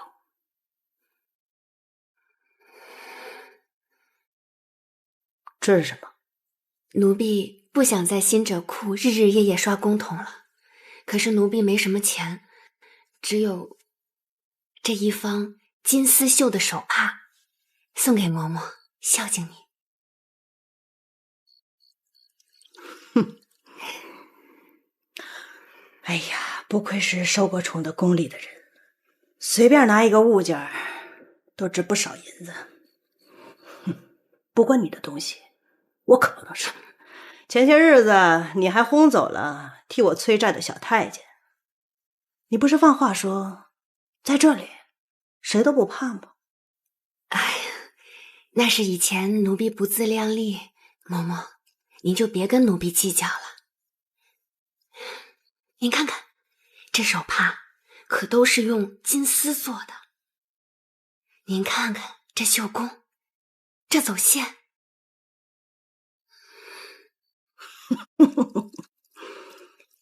我就喜欢两种狗，一种呢是跪着舔我的哈巴狗，另一种呢就是那种汪汪乱叫的野狗。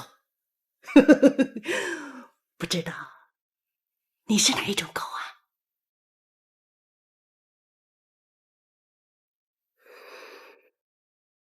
奴婢愿做一条哈巴狗，伺候在嬷嬷左右。这就对了。在这新者库，我就是如来佛祖，任你是谁都逃不出我的手掌心。来，爬两圈，让我看看。哎。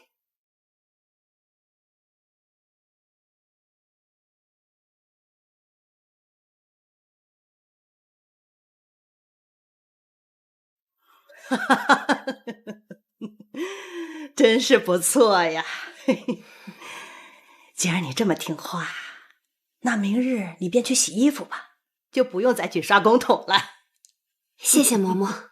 去吧去吧。滴答滴，嘟答答滴。李嬷嬷，贪心不足蛇吞象，明日就是你的死期。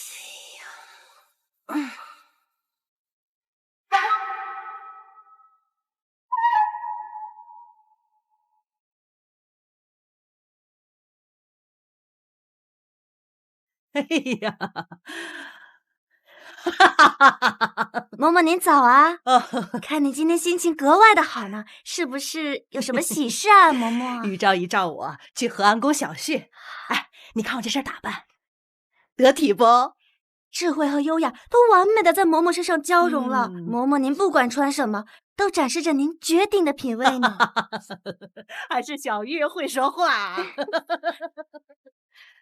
以后啊，还是要倚仗嬷嬷。哎呦喂，这不是造办处的总管大人和内务府的总管大人吗？两位大人是因何事来到新者库这阿杂的地方啊？都放下手中的活儿，把院子里的人都集中起来。发生什么了？干嘛？知道？哎，你看这。啊，盛公公，这到底是所谓何事啊？造办处绣房那边丢了皇上准备赏赐给后宫娘娘的绣品，有人举报说是你们新者库的人偷的。竟敢偷御赐之物，是谁这么大胆？还不赶紧自己交代，等会儿让我查出来了，人头不保。哎呦喂！这怎么可能呢？这些新者库的人，谁这么大的胆子？他敢偷绣房的东西啊？这怎么可能呢？这！李嬷嬷，你的胆子也太大了吧！你手上这方手帕，便是被偷盗的赃物。什么？这是赃物？真的假的？难道是你偷的？这手帕用的是金线、火蚕丝和孔雀羽线3种珍贵丝线，加上通经断纬的缂丝技法绣成的。10个1等绣女，3个月才能绣出这么一方帕子。这么珍贵的绣品，你也敢用？当真是活腻了！冤枉！冤枉！老奴真的是冤枉啊！对，是陆九宁，是他给老奴这手帕。对，是他，你才是偷盗之人！这么大胆子，就是。总管大人，奴婢在新者库受罚，根本没机会出去，怎么可能去绣房偷盗？你还想狡辩？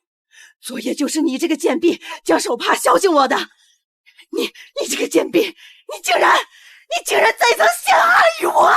李嬷嬷，都到了这个时候了，你还想狡辩啊？如今怕是于昭仪来了，也救不了你了。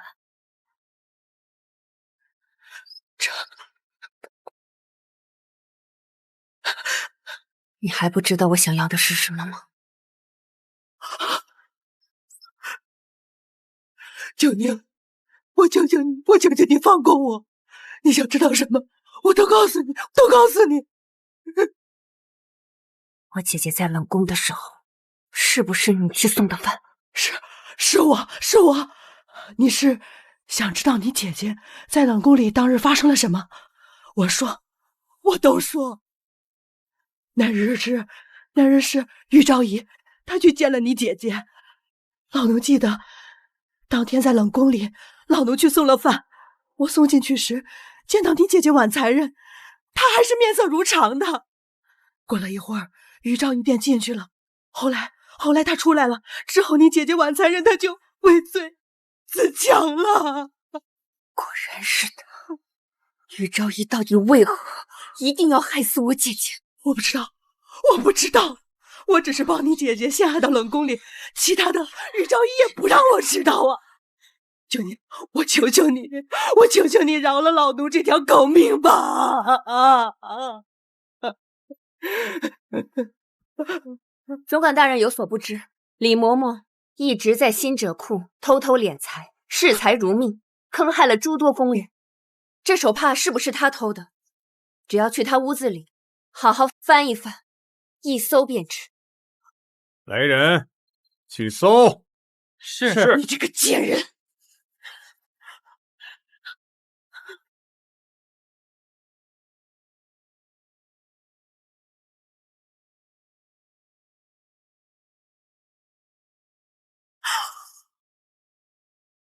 大人，搜到了去年丢失的一件先皇后的吉服。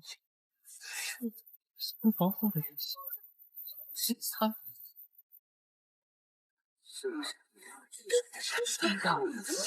先皇后的吉服，你这个贱人！李嬷嬷私藏先皇后御用之物，这可是死罪。你还想狡辩？李嬷嬷，平日你胆大妄为、贪财跋扈，今日你竟然做出如此大逆不道的事！哼，今天谁也保不了你！老奴冤枉，老奴冤枉！这吉服是造办处的太监拿来给老奴抵债的。放肆！你这个刁奴，私藏皇后吉服，竟然还敢污蔑我们造办处！来人，革去这刁奴的新者库管事，拖下去，一顿乱棍打断手脚，扔进死牢！不要！我冤枉了，走，我是冤枉的，我真的是冤枉的，我冤枉啊！我冤枉，老奴冤枉！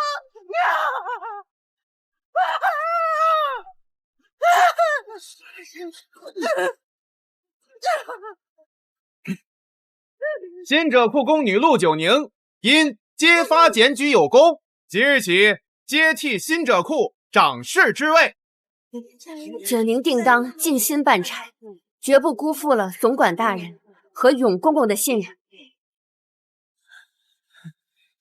姐姐，恶有恶报，曾经害过你的李嬷嬷，终于血债血偿了。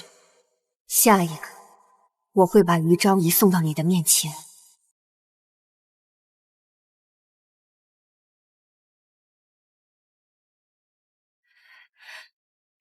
九宁姐，你太厉害了！以后我们终于不用过那提心吊胆的日子了。这个宫女长得跟先皇后好像啊，唉，可惜了，是个奴才命。她叫小兰，是个挺老实的姑娘。九宁啊，以后这新者库可就交给你了，好生办差，千万不要出岔子，明白吗？放心吧，永公公。那咱家就回去了。永公公慢走。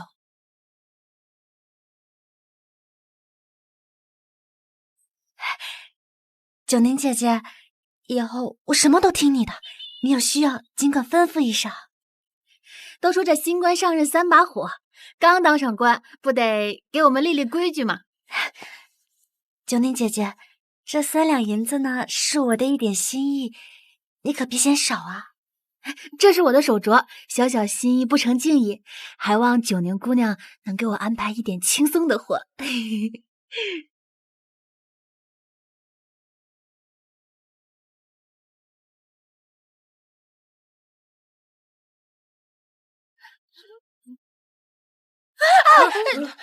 李嬷嬷在新者库无恶不作，你们不说群起而攻之，把她拉下马，反而欺软怕硬，为虎作伥，助长她作威作福的嚣张气焰。好在这世道终究是邪不压正，从今往后，我为新者库的掌事，我定拨乱反正，肃清违法乱纪之事。好，好。我陆九宁做事讲究公平公正，我会对你们所有人一视同仁，以后不许再有人花钱买轻松的活干，所有的差事都会轮值，每个人都有机会做轻松的活。好。这个账本里记着以前所有人向李嬷嬷行贿的记录，小玉和小茹曾帮她坑骗工人，参与赌博和借李嬷嬷的高息银子。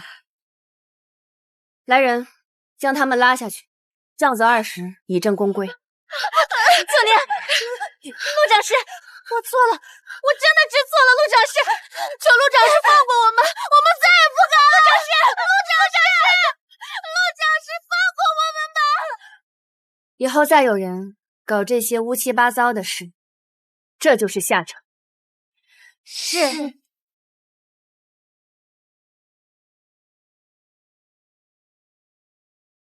哎，九宁姑娘，永公公，我已经查明李嬷嬷和于昭仪勾结，开设地下赌场和地下钱庄，肆意敛财的证据。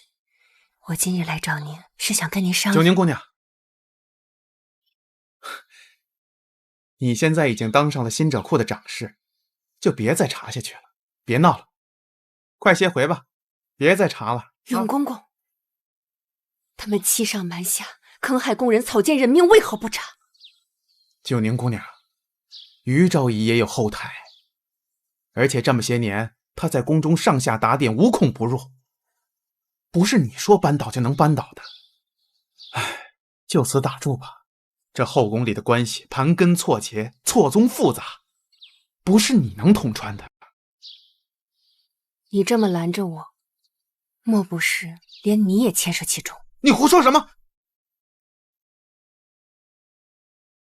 我怎么有资格跟他们扯上关系？我奉劝你一句，别在这胡闹了，不然你怎么死的都不知道，到时候可没人替你收尸。我不会放弃的，就算他的后台比天高比地厚，我这把钝刀子也要捅穿这天庭，将他们挨个扎出个血窟窿。你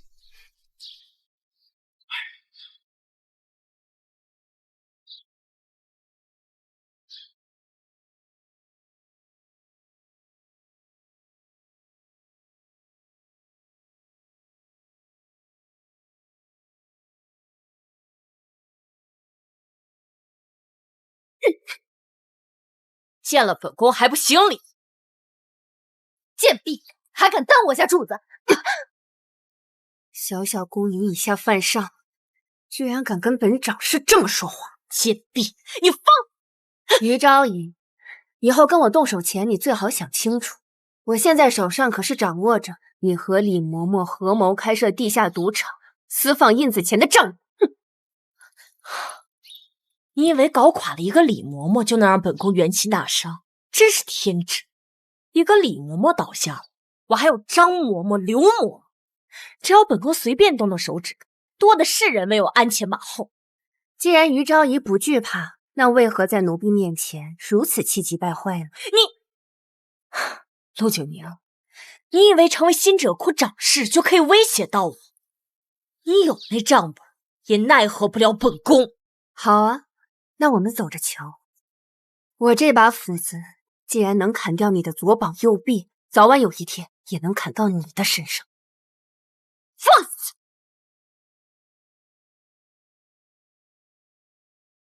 娘娘，有。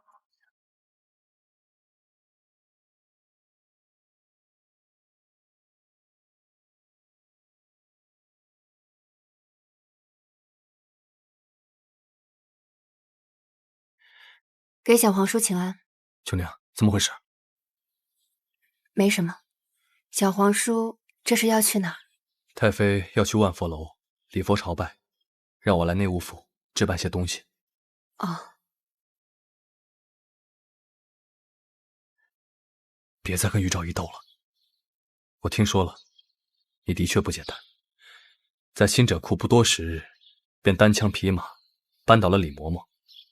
可这李嬷嬷是于昭仪眼前的红人，你扳倒了她，于昭仪肯定会为难你。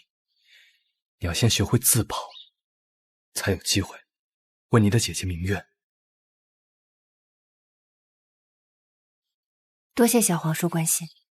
我知道你不畏强权，有勇有谋，可是在这后宫之中，势力盘根错节，你这般锋芒毕露，眼睛里容不得沙子，很有可能会惹到背后更大的势力，你要万般小心些啊。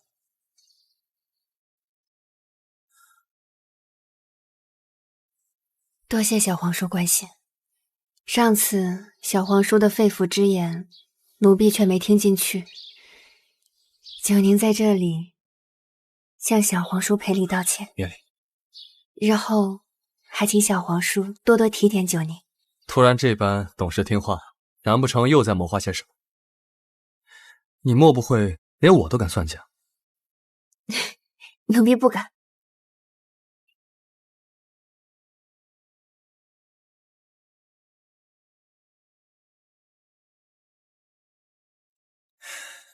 唉，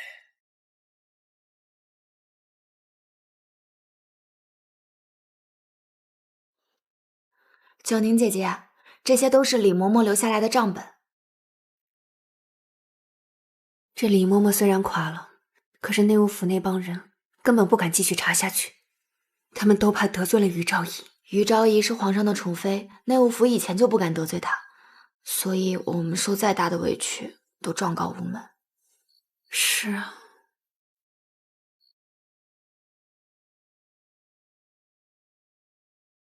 只有皇上才能收拾于昭仪。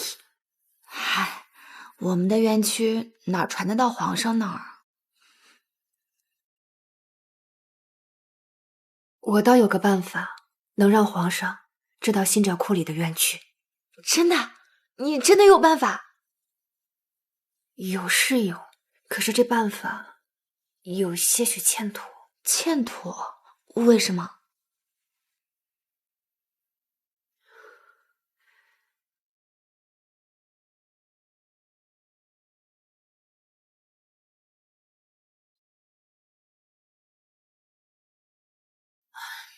此事欠妥，还是容我再想想其他办法。九宁姐姐，你想错了。小兰是个罪奴，命都保不住了，还有什么可在意的？而且如果不是你把李嬷嬷拉下马，我欠她那么多债，不被他们打死，也会被逼得投井自杀，横竖是活不了的。那么多的姐妹被逼死，恶人却逍遥法外，把他们做的恶事捅出去，就算搭上我的命，我也愿意。小兰，小兰，谢谢。我替那些每日被欺辱的姐妹谢谢。这次我们一定能联手扳倒罪魁祸首于昭仪。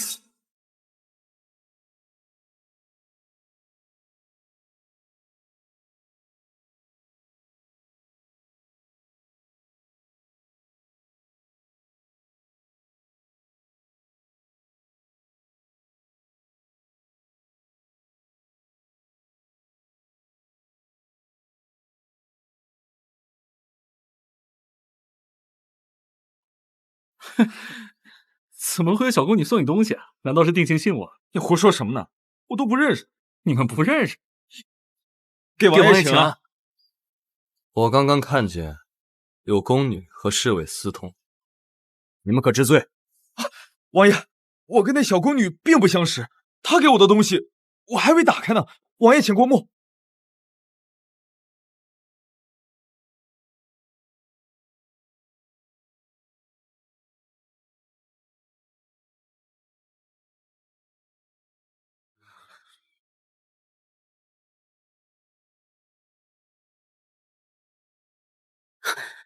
小皇叔，你不要命了？把这种话交到一个侍卫的手里，这可是要杀头的死罪啊！小皇叔训斥的是，可小皇叔有所不知，我也是没有别的办法了。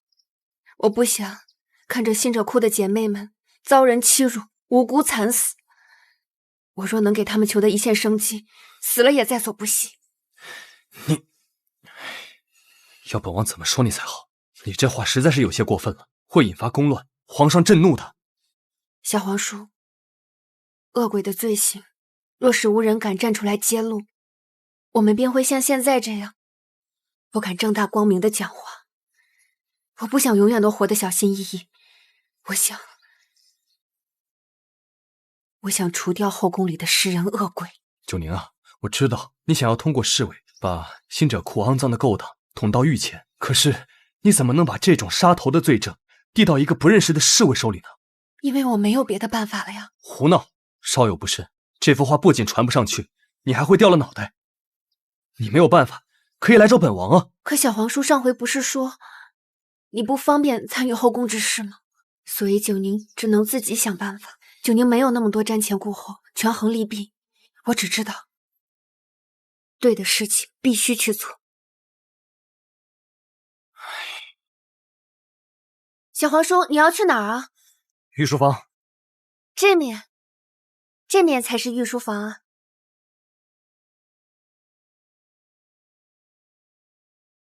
小皇叔，我当然知道把裸画随意交给侍卫会掉了脑袋。其实这些画本来我就是要交给你的，否则我干嘛这几日故意接近你？有了你的帮忙，宇昭仪这一次一定会下去见我姐姐了。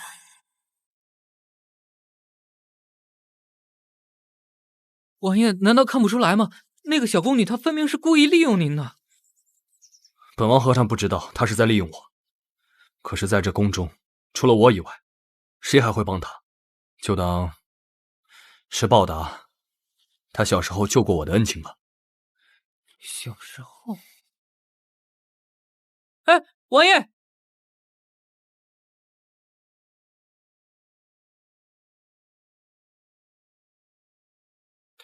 臣参见皇上，臣有要事向皇上禀报。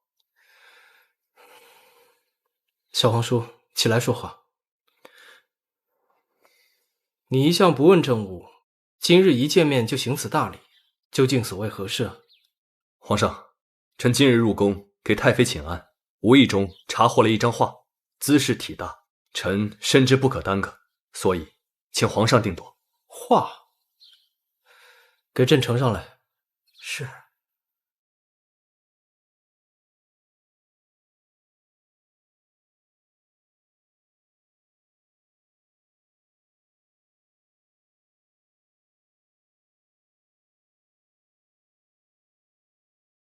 作死！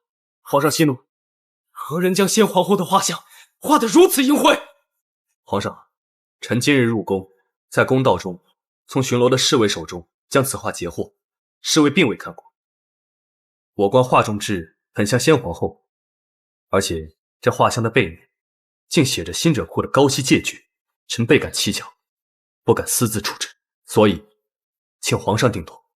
先皇后怎么可能会见这高息的银子？给朕严查新者库，看看是哪个不要命的敢折辱先皇后。是。皇上息怒，折辱先皇后罪无可赦，但如今有人在宫中私放印子钱牟利敛财，而且这借据上有手印有日期，既然敢在皇上的面前目无王法肆意妄为，更是罪无可赦。传朕旨意，将涉事之人秘密带上来，朕要亲自审问。是。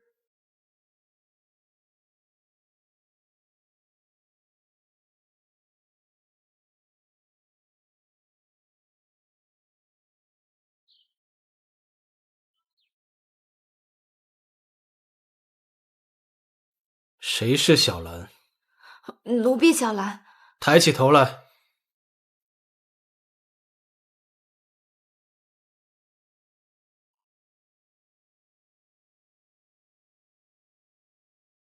当真有几分相像。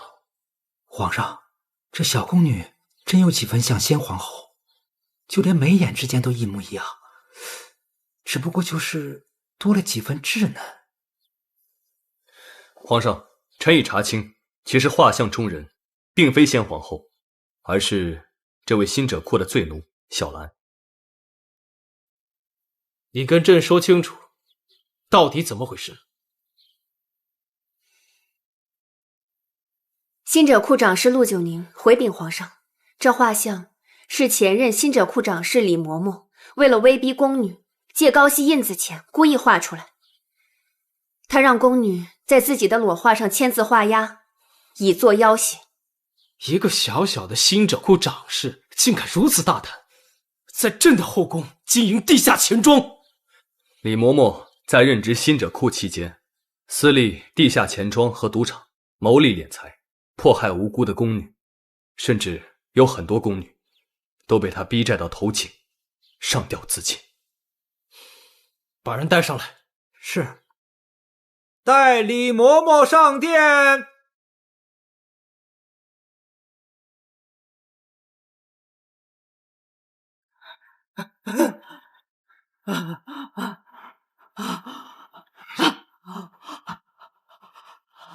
是你操纵了星者库的地下钱庄和赌场。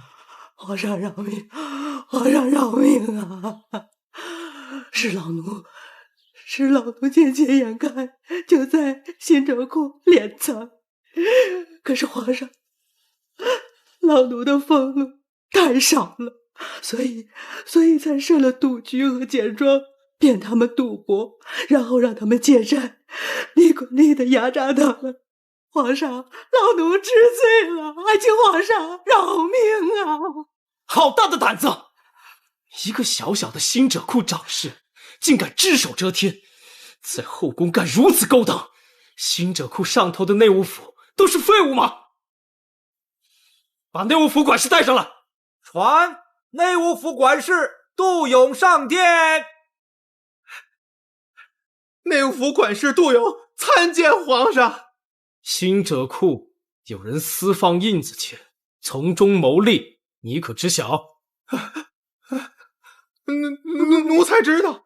李嬷嬷暗中开地下赌场，设钱庄，祸害工人。奴才本应出手清查，但是这李嬷嬷的吞吞吐吐，说到底为何？皇上息怒，奴才不敢说呀，皇上。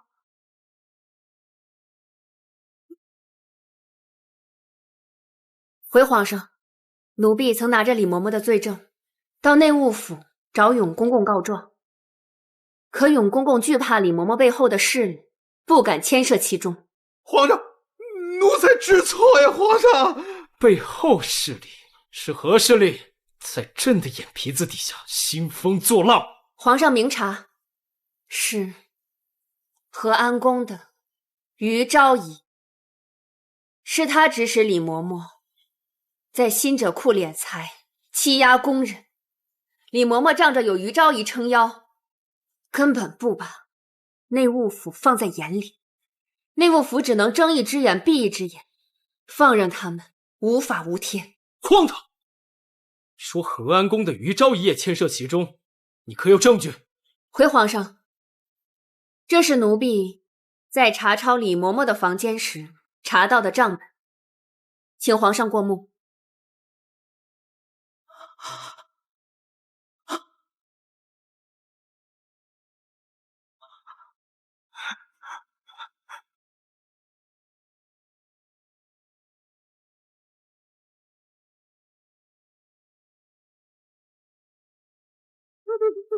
居然真的有后妃参与其中！来人，把于昭仪带上来。传于昭仪上殿。这账册里有你给李嬷嬷和于昭仪行贿几百两的记录，是否是真的？回皇上，是真的呀，皇上。奴才是被迫的，皇上。奴才办差事就得给他们钱，不给他们钱，奴才就办不好差事。奴才办不好差事，奴才的小命就没了呀，皇上。都是他们逼奴才的，皇上饶命啊，皇上，奴才也没办法呀。荒唐至极，简直是个废物。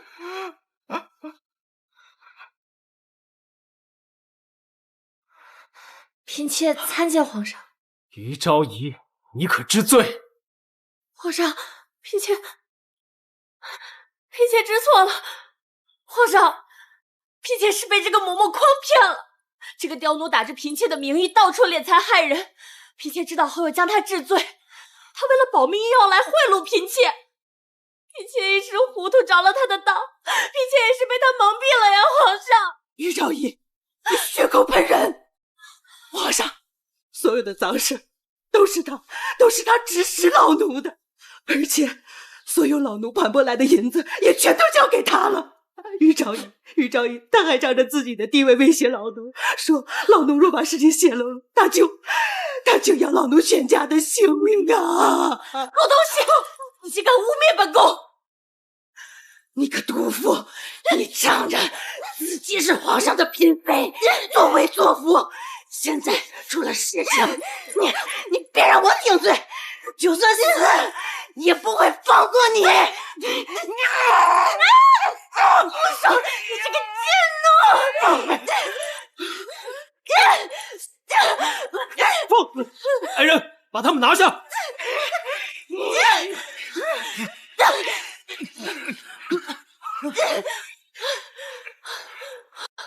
上，求您饶了嫔妾这一次吧！嫔妾真的不是故意的，嫔妾真的知道错了，嫔妾只是贪了点银子，皇上，求您念在往日的情分，饶了嫔妾吧，皇上。传旨，新者库李嬷嬷仗势欺人，害死工人，拉出去杖毙。皇上，内务府管事杜勇玩忽职守，革职查办，贬入新者库。其他相关涉案人等一律严惩。河安公于昭仪欺上瞒下，目无王法，残害工人，以权谋私，褫夺封号，贬为庶人，此鸩酒自尽，以死谢罪。皇上，求您饶了嫔妾这一回吧，皇上，嫔妾真的知道错了。这都谢皇上不杀之恩呀，皇上！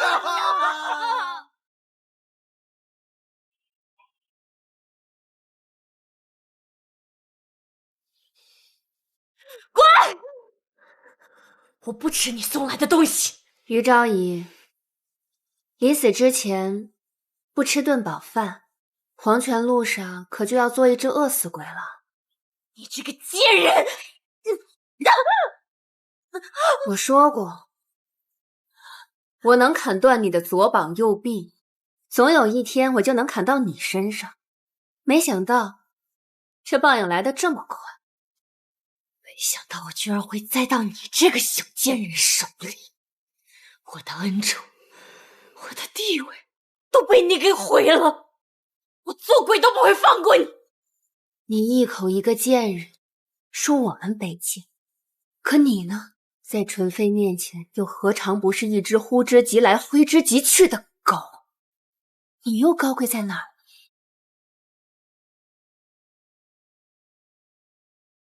这是我在新者库查抄到的一些银票，这本该进入你的腰包。既然你这么喜欢钱，那我就把它们烧给你。到了阴曹地府，你可以慢慢花。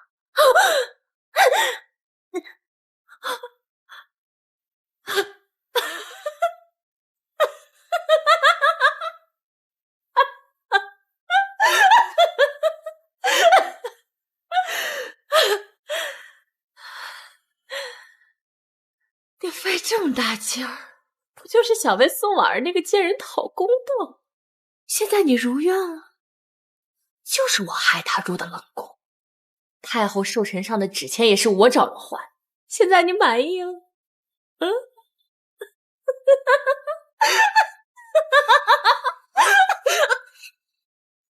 你以为我会信你？就凭你，能调动太医院和张院判吗？我不信你是自己害死了我姐姐，你的背后一定有人指使。说，那个人是不是纯妃？都寡了一个李嬷和我就不自量力了，你居然还敢惦记着纯妃？纯妃娘娘在这后宫中位高权重，除了贤贵妃，无人能与她分庭抗礼。你一个新者库长侍，居然还想和纯妃斗，不自量力！知道我为什么没有把此事禀告皇上吗？因为我不会请皇上出面处置，我会亲自把所有害过我姐姐的人一个一个送到我姐姐面前忏悔赎罪。去斗吧，快去斗吧！罗九姨，你快去送死吧！武后之人就是他，我在地府里等着你。死到小零头，还想着做别人的狗。有些人果然就是跪的久了，背都挺不直了。你怕纯妃，我可不怕。天理昭昭，任他怎么位高权重，我都要把他千刀万剐。来人，把毒酒拿进来。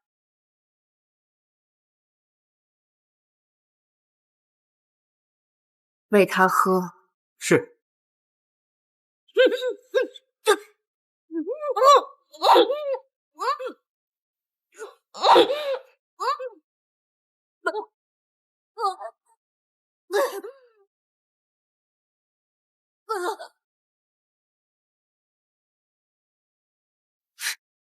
老公，这是小乔的这个贱人，他竟然搞垮了于昭仪，这个废物居然这么容易被搞死！娘娘息怒啊，小心气坏了身子。奴婢听说今日陆九宁去冷宫给于昭仪送了毒酒，现在外面有人议论宋儿的死另有隐情，这样下去恐怕对娘娘不利啊。死无对证，他能奈我何？新者库的人来报，陆九宁好像有什么证据要交给贤贵妃告状。他这是找死！再去查，看看是不是于昭仪给了他什么证据。是。单单一个宫女不足为惧，但若是贤贵妃参与其中，对我出手，那就麻烦。当务之急是立马解决到陆九宁这个宫女。是。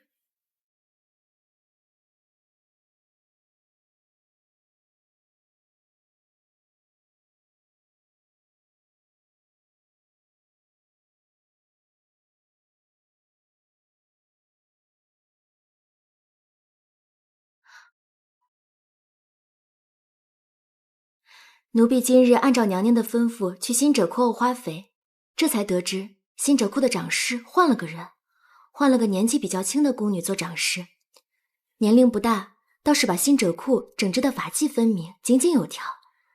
那个宫女好像是叫陆九宁。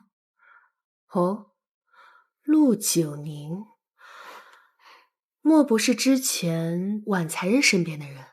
是。听说他当初是为了给婉才人鸣不平，得罪了于昭仪，才被罚入新者库。没想到他竟因祸得福，在新者库发现了于昭仪和李嬷嬷勾结，私放印子钱一事，到末了竟然惩治了于昭仪。你以为他真的是赶巧？怎么会有这么巧的事？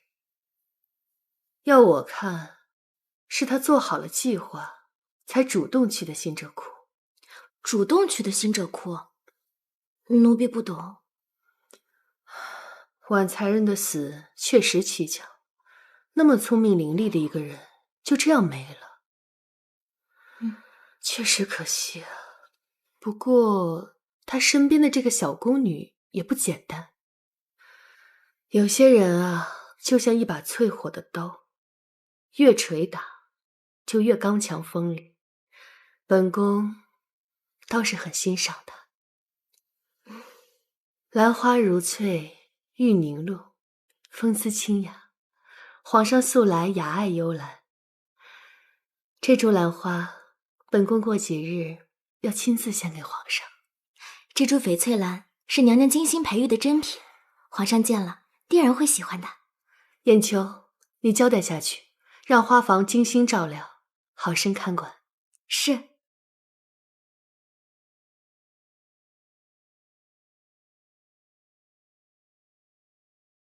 大家手下要当心，尤其是娘娘这盆翡翠兰，这个要这样，是我们永秀宫献给皇上做生辰贺礼的，大家千万要小心，万不能出了任何差池。是。搜一下图，这里。是。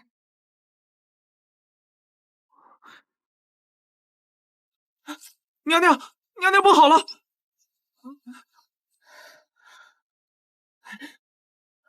怎么回事？娘娘，奴才真的不知，昨天这盆翡翠兰还是好好的，上午还浇过水，那时还是完好无损的。这几日照料翡翠兰，奴婢一直亲自盯着，万没有纰漏。最近用的什么花肥？花肥是新者库特制，前2日新者库长师刚刚送来。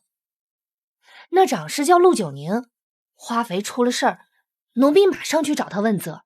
陆九宁就是那个惹事精，听说他为了给他主子报仇，到处挑事。既然花肥是他准备的，还是先找他问个清楚。去，传陆九宁过来问话。是。娘娘，娘娘，传不来了。奴才刚刚在外面遇到了纯妃娘娘，她正带人气势汹汹的前往新者库找那个陆九宁算账去了。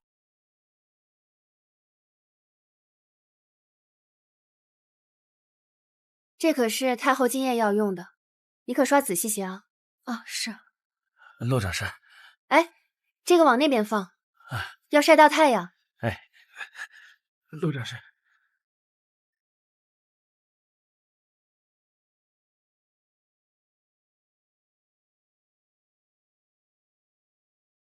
纯妃娘娘到！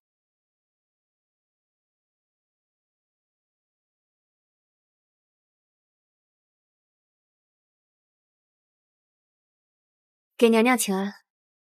给本宫拿下他！纯妃娘娘，纯妃娘娘为何要抓奴婢啊？砍了他的双手，再割了他的舌头！生下！纯妃娘娘，宫人犯错也要按律处置，您这么私刑宫人，就不怕皇上知道了怪罪吗？出了事本宫兜着，给我动手！我看谁敢！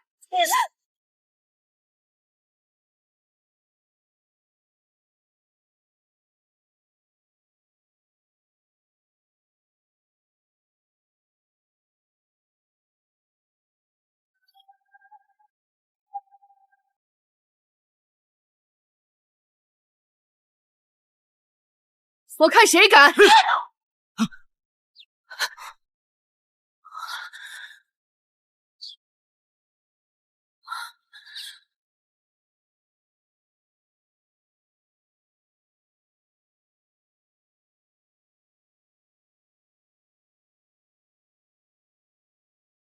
贤贵妃娘娘，奴婢愚钝，不知道犯了何罪，惹得纯妃娘娘大怒，竟要砍了奴婢的双手。奴婢冤枉啊！求娘娘救救奴婢！贵妃娘娘，怎么一个小小的新者库罪奴，竟也劳得您亲自前来关照啊？纯妃，这个小宫女犯了何事？本宫为皇上培育兰花，因用了新者库花肥，致花叶枯萎。本宫前来是要把陆九宁带回永秀宫补救兰花。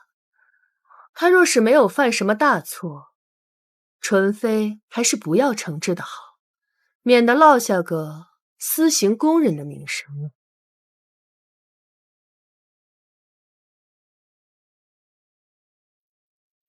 还不放手！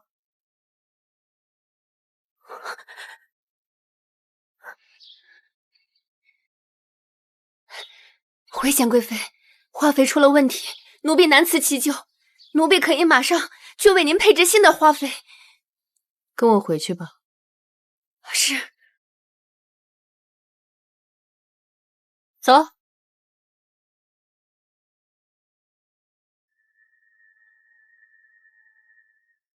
纯妃，稍微试探，你就这么急不可耐的想要除掉我？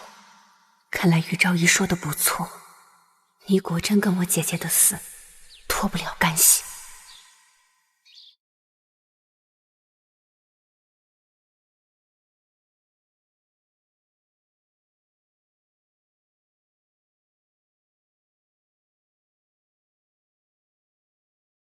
奴婢有罪，请贵妃娘娘责罚。你何罪之有？娘娘前日派燕秋姐姐来新者库，要培育兰花的花肥，奴婢擅作主张，在您的花肥中加了豆饼残渣，让兰花草叶得了蝼蛄并枯萎。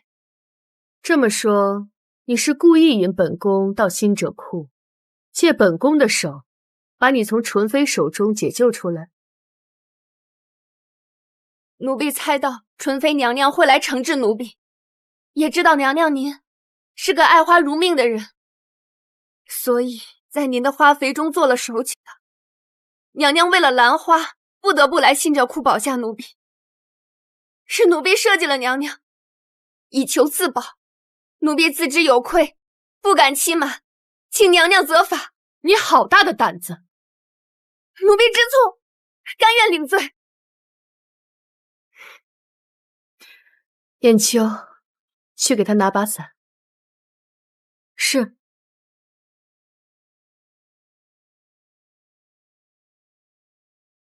你这个小宫女是吃了雄心豹子胆吗？竟算计到本宫头上。念你事出有因，本宫就先饶你这一次。娘娘因为你又得罪了本来就不和睦的纯妃，还不快谢恩？谢娘娘大恩。起来吧。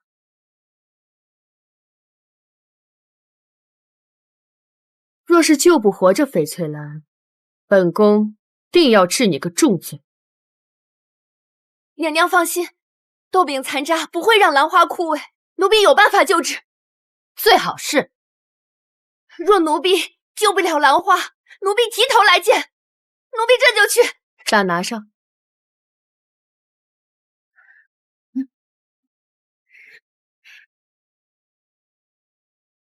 谢娘娘。快去吧。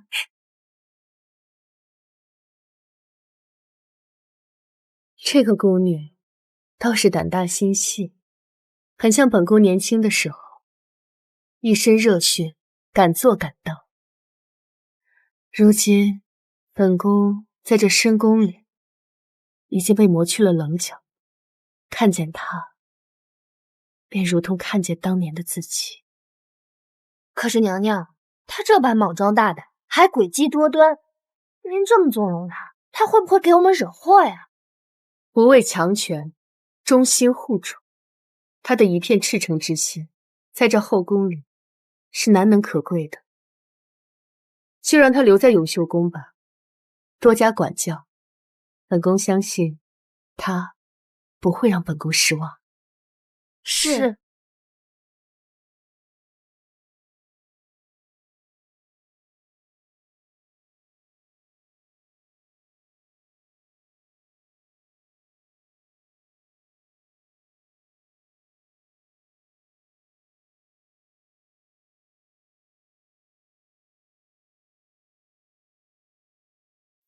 这蒌菇10根，叶纤维而茎叶厚腐。这寻常百姓庄稼田里生了蒌菇，只需用苦炼皮煎汤灌根，不出3日便可恢复如初。如此便好。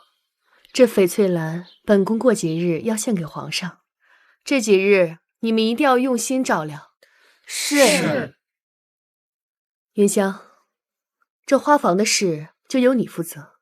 是，娘娘，奴婢一定精心照看好翡翠兰。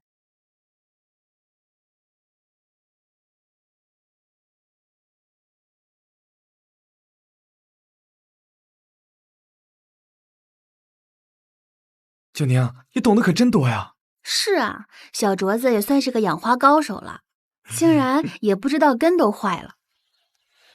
这翡翠兰是贤贵妃娘娘要送给皇上的，大家行事自然小心谨慎，不敢动土，自然发现不了问题。惹祸精，生蒌菇病还不是因为他？你们还这么夸他？什么时候开始向着外人了？娘娘说了，让我照看，你去外面扫地去吧，这里不劳你费心。云香姐姐，大家都在永秀宫做事，九宁她会改过的。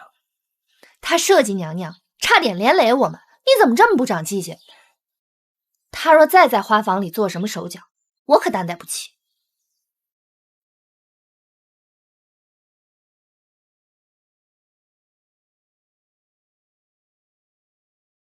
从今日起，大家可要看好了，不许他这个惹祸精进入花房，也不许他再靠近翡翠兰一步。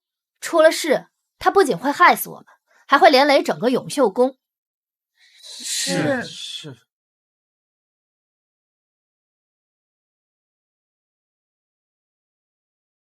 九宁，见过小皇叔。我听说你毁了贤贵妃的兰花珍品，而且还差一点被纯妃堵在新者库，要砍了双手。你这屡次以身犯险，你要本王说你是命大还是运气好呢？小皇叔说笑了，奴婢也不想屡次以身犯险。一开始，本王只是觉得你胆子大，只有你想不到的，没有你不敢做的。狠起来，谁都敢利用。话说，你上次利用本王，将画像交给皇上，你准备怎么答谢本王呢？小皇叔说笑了，奴婢哪是利用，是小皇叔知道奴婢走投无路，挺身而出，热心助人。就连这次，听闻我毁坏了贤贵妃的兰花，也好心送来了这盆兰花，好让奴婢免于责罚。可见小皇叔心善，奴婢谢过小皇叔。这可是金钗春兰，是本王特意寻来观赏的。这可是名品，叶绿如剑，形如金钗。那小皇叔该好好赏花才是，怎么抱着花跑来这永秀宫呢？王爷，这金钗春兰分明是您得知九宁姑娘毁坏了贤贵妃的兰花，特地跑到太妃宫里求来的。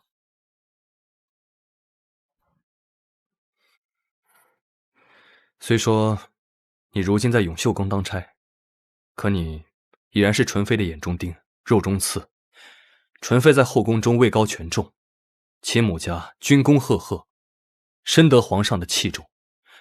她可不是你用些小伎俩，拿点小把柄就可以动得了的。谢小皇叔提醒，看来小皇叔深谙后宫的生存之道。可奴婢只信自己，不信命，更不信这权势可以赶尽杀绝我们这些无名小卒。如今你已身处风口浪尖，以后一定要小心谨慎。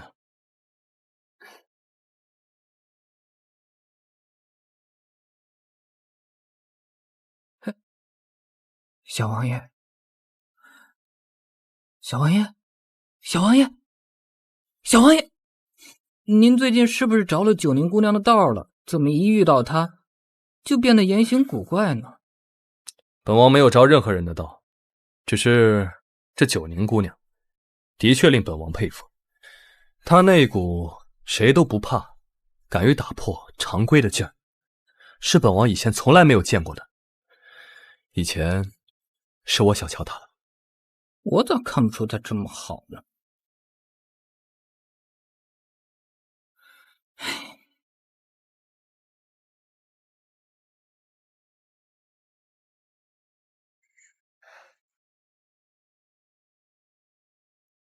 皇上的字越发苍劲有力了。朕最近抄了一部经，想着太后从避暑山庄回来，便给她送过去。想起太后，朕就想起太后的寿宴上被关入冷宫自戕的婉才人。当日婉才人给太后献的生辰礼，明明是一对安睡香囊，可当众打开，却成了一盒纸钱。婉才人柔顺心善，仔细妥帖，他是不会诅咒太后的。皇上所言极是，当日之事确实蹊跷，疑点重重。但纯妃以婉才人对太后大不敬的罪名，将她关入冷宫，之后便传出了婉才人自戕的消息，不免让人心生悲凉啊。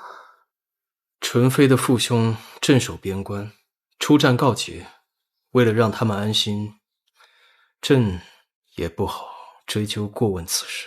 是，皇上思虑周全。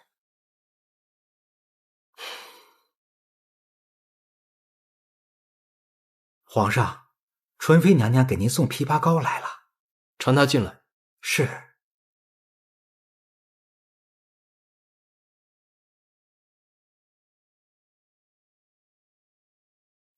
皇上圣安。免礼。臣妾近日听说皇上犯了咳疾，臣妾亲自熬了枇杷膏，给皇上润喉。纯妃有心了。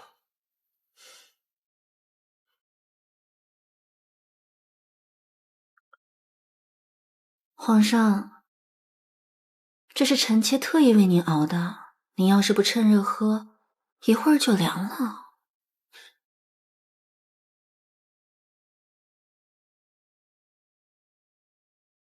皇上，臣妾还要回宫照料兰花，先告退了。去吧。贵妃娘娘，臣妾听闻贵妃娘娘宫中育有珍品翡翠兰，特意献给了皇上。皇上一开心，赏了不少名贵奇花，其中有一株极品瑶黄牡丹，唤作金丝冠顶。是，皇上对姐姐好用心，臣妾好生羡慕。瑶黄牡丹国色天香，只培育出了一株，朕已赏给永秀宫。朕若得了更好的，便赏赐给你。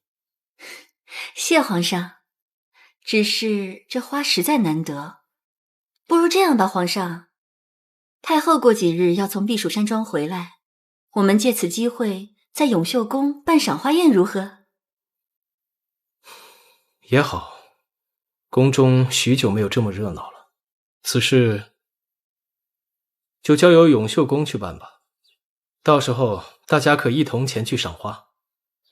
臣妾领旨，永秀宫一定用心办好赏花宴。臣妾告退。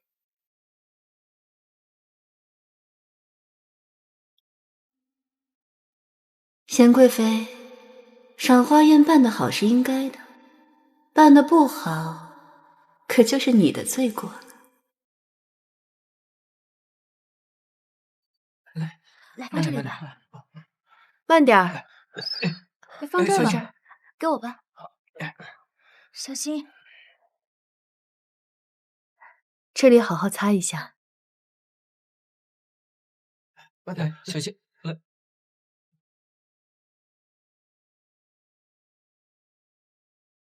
对。我放这儿了。娘娘。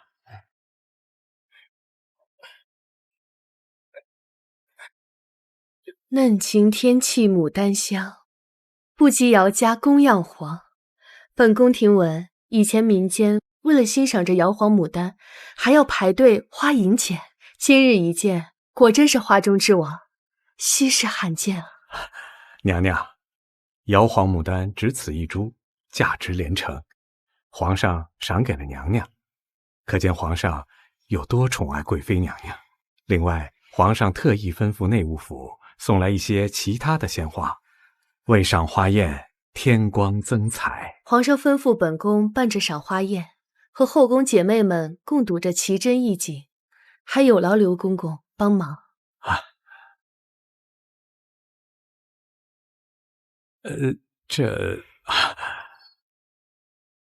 多谢娘娘。本宫要亲自去迎接太后，宫里的事就交给云香。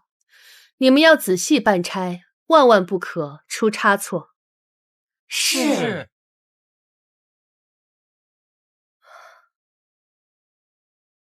恭送娘娘。刘公公，这边请。好。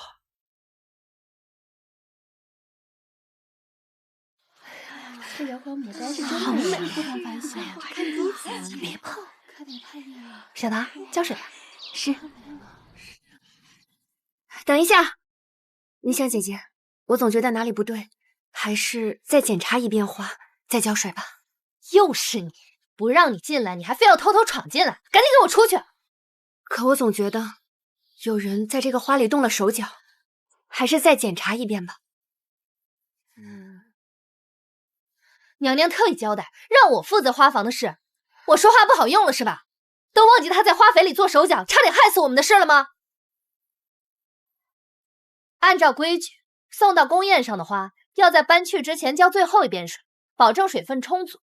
不浇水，出了岔子，我们谁都担待不起。九娘，你别闹了，云香姐都让你出去了，你没听到吗？按照规矩是应该要浇水，今日日头大，太阳足，要是不浇水的话，这瑶黄要是被晒蔫了，我们整个永秀宫可都吃不了兜着走啊！云香姐姐，还是再检查一下吧。看吧，看吧，我就说他要闹事，还敢直接动手！哼，你到永秀宫就是别有用心，怕是想破坏娘娘的赏花宴吧？来人，给我拿下！快点啊，等什么呢？是。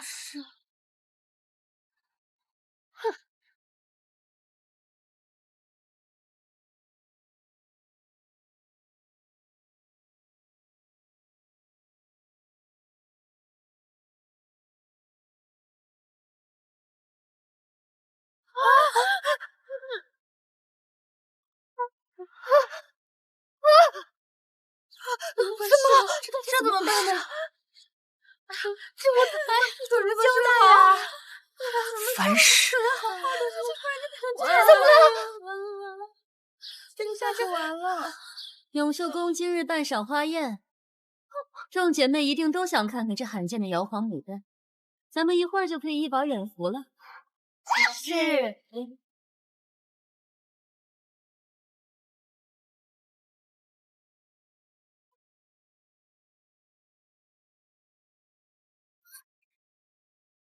给各位娘娘请安。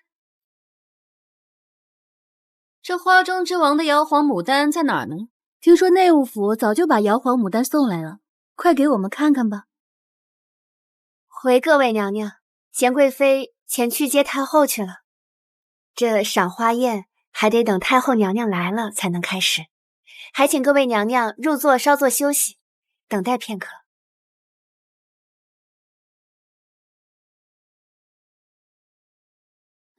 这帘子怎么落下来了？难不成有什么猫腻？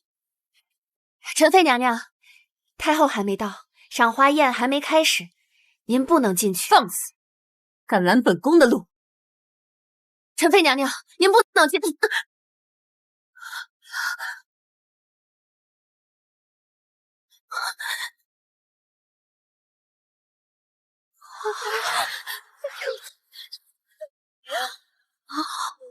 怎么回事？这是瑶皇牡丹，这瑶皇牡丹是怎么了？这瑶皇牡丹是皇上御赐之物，还邀请了太后一起观赏。你们永秀宫的宫女是怎么办事的？娘娘息怒，奴婢知罪。本宫还好奇你为何拦着不让人进来，原来是你们毁了皇上的御赐之物。来人，把永秀宫的宫女全部拉下去杖毙。且慢，按照宫规，妃嫔不得越权处置他宫事务。这里是永秀宫，贤贵妃乃永秀宫主位，位分也在您之上。就算要罚，也得等贤贵妃回来亲自处置。娘娘一定要当众擅权于制，就不怕惹了贤贵妃震怒，怪罪于您吗？你倒是忠心护主。永秀宫毁坏瑶皇牡丹，你以为贤贵妃脱得了干系吗？她自身难保，她来了也一样会处死你呢。后宫之中等级森严，尊卑有序，万事讲究名正言顺。就算今日我们必死无疑，但由谁来处置大为不同。娘娘一定要违背祖制，也必定难逃皇上的责罚。巧舌如簧，一派胡言，犯了错还振振有词。先将他们两个杖毙，出了事本宫担着。动手！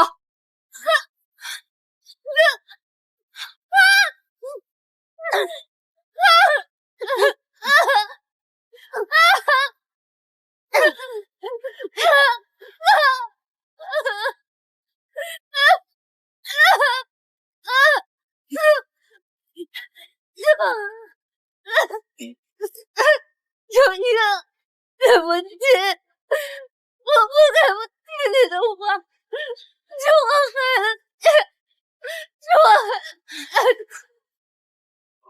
你，一定要等到娘娘回来。皇上驾到！太后娘娘驾到！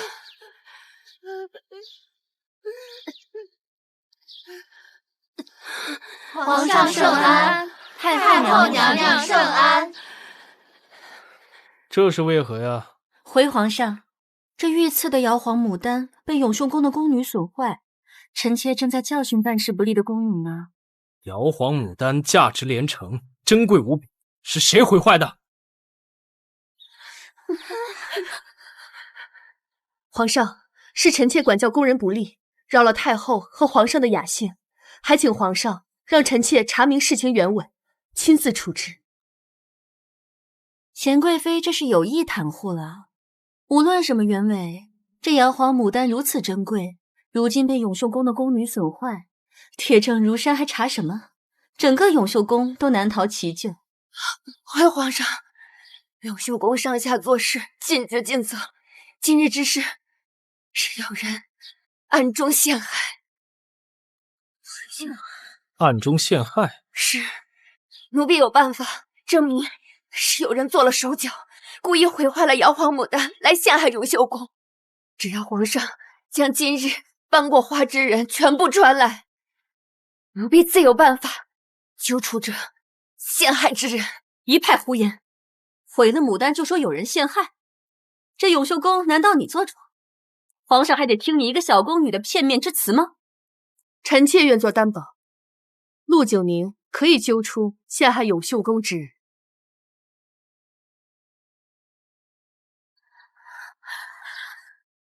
倘若他找不出所谓的陷害之人呢？臣妾那便交出凤印，剥去长宫之权，永秀宫上下甘愿受罚。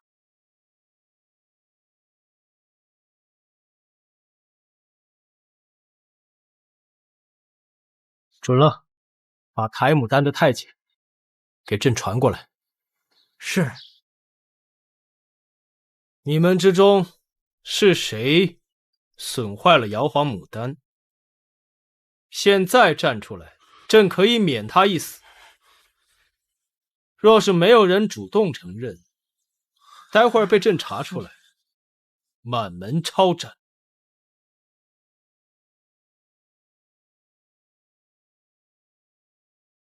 陆九宁，你有何办法能查出是谁？回皇上，瑶皇牡丹花盆中的景观石被人用矾石替换，矾石遇水沸腾，所以当宫女给花浇水时，顷刻间就烧毁了瑶皇牡丹。碰过矾石之人手上必定沾了矾石粉末，想要查出这陷害之人，只需要将他们的手挨个放入水中，一试便知。张公公，奴才在。上水盆。是。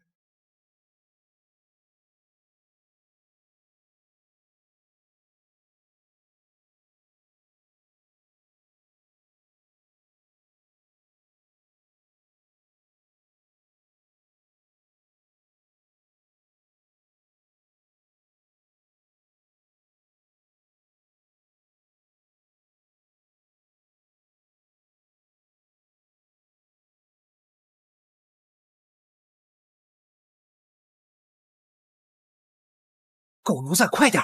皇上还等着呢。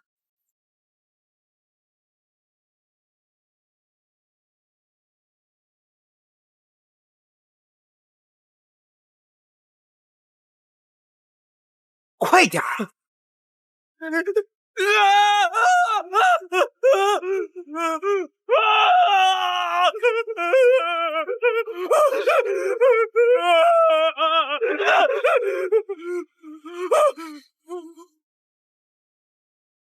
皇上饶命！皇上饶命！奴才再也不敢了！好大的胆子！你一个小小的太监，竟敢设计陷害整个永秀宫！说，到底是受了谁的指使？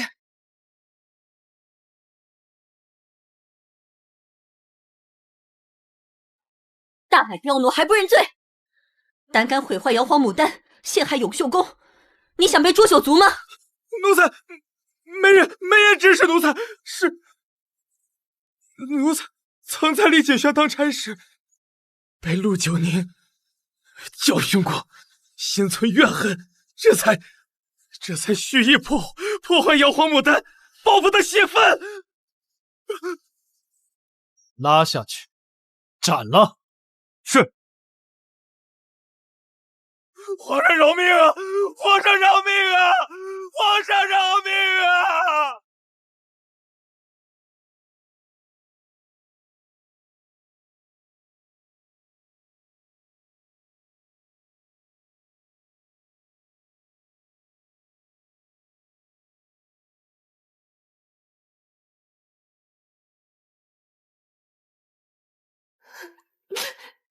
给娘娘请安。娘娘，奴婢知错了，是奴婢未曾发现花盆中被人动了手脚，还执意不听九宁的劝告，不仅害了妖皇牡丹，毁了赏花宴，也差点害了整个永秀宫。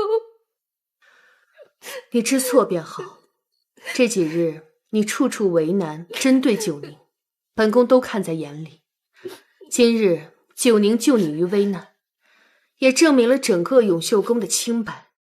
经此一事，你可要好好长点教训，明白是非轻重，今后切莫再糊涂任性。是娘娘，奴婢再也不会这样了。九宁，对不起，是我错了，我不该刻意针对为难你。从今往后，您就是我云香的大恩人。云香姐姐，使不得，你快起来。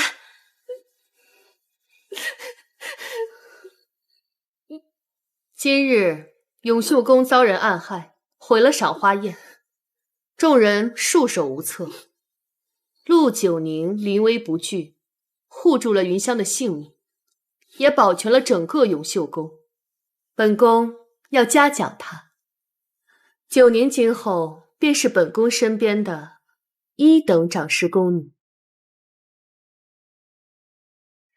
可入殿伺候，伴随本宫左右。奴婢叩谢娘娘大恩。好了，都退下吧。是。九宁，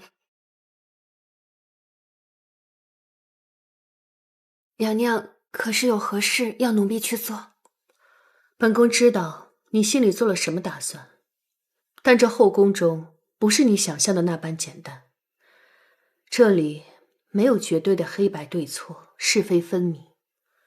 纯妃权大势大，皇上对她极为宠爱，君恩难测，她不是你抓住罪证就能扳倒的。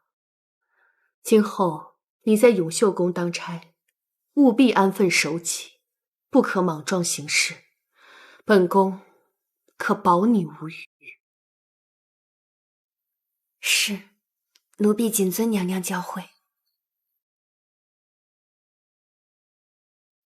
有了贤贵妃为靠山，纯妃，你等着，我一定会把你害我姐姐的罪证公之于众，将你剥皮削骨，血债血偿。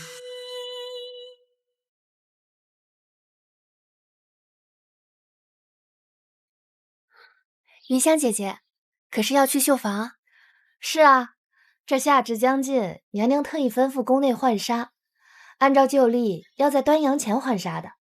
不过今年闰4月，节气比往年早，娘娘吩咐我亲自去绣房，命他们先紧着太后的云缎纱衣赶出来，务必在15之前呈验。我听说太后喜欢织造局新进的软烟罗，我还未去过绣房，云香姐姐可以带我去看看吗？你呀，这几日娘娘日日教导你规矩，你是想偷懒出去玩吧？云香姐姐，你就带我去看看吧。好吧，那你们不用去了，回去吧。九宁，你跟着我便是。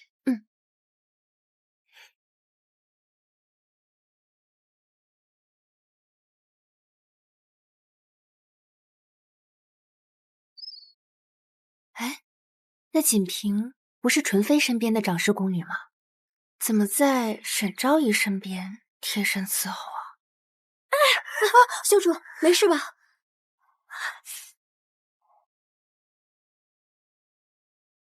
哎，还亲自给她揉脚呢。大抵是因为沈昭仪受宠吧。九宁，你有所不知，这个沈昭仪入宫不久便被皇上宠幸，不知怎的，她攀附上了纯妃，一时风头无两啊。风头无两？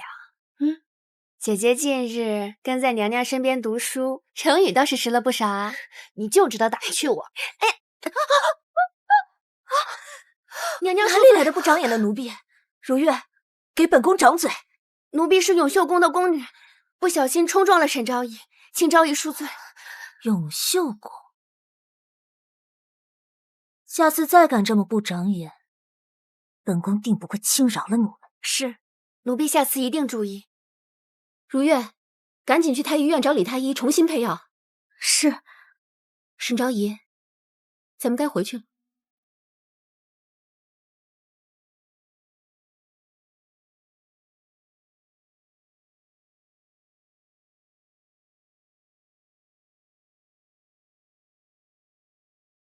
苎麻根、菟丝子，这些都是保胎的药。我曾经为姐姐煎过安胎药，绝对错不了。沈昭仪怀孕了，锦屏为何这般步步紧跟？纯妃为何这般拉拢有孕在身的妃嫔？她到底想干什么？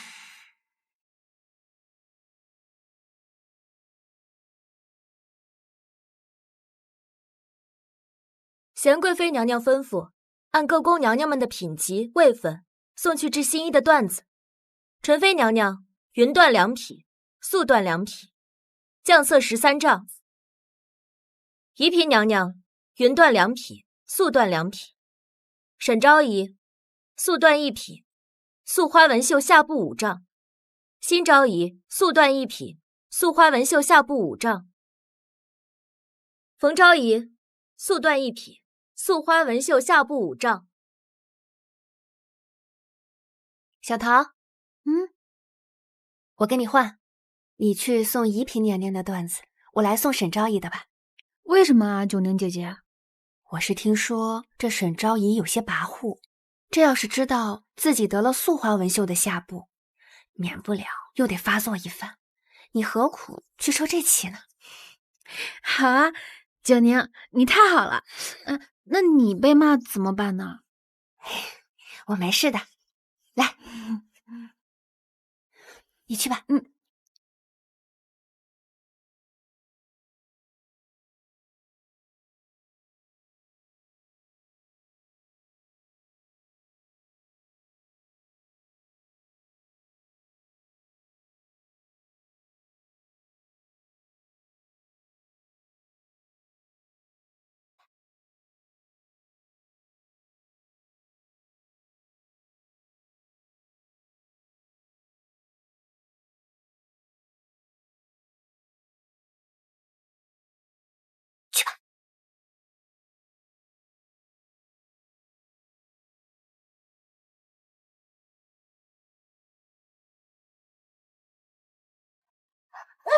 野狗，从哪来的野狗？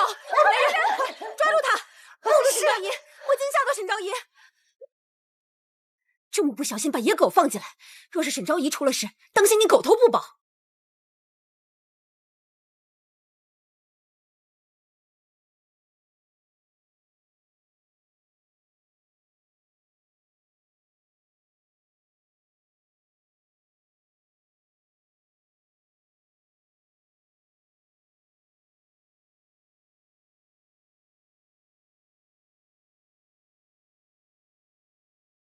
永秀宫的宫女陆九宁给沈昭仪请安，奴婢奉贤贵妃之命，来给沈昭仪送夏装的衣料，放那边吧。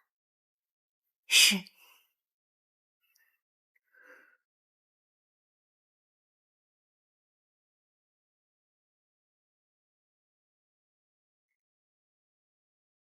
沈昭仪，奴婢见您神色憔悴，可是没休息好。要不奴婢给您揉揉肩？不必了，你可是永秀宫的大宫女，来我丽景轩献什么殷勤？赶紧回去吧。这是奴婢亲手做的香囊，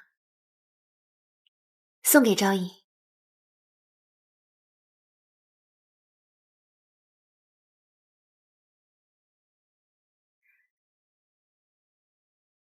什么意思？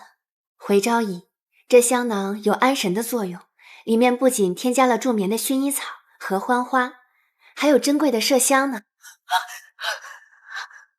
滚！拿上你的东西，赶紧滚！本宫让你滚，没听明白吗？是。奴婢告退。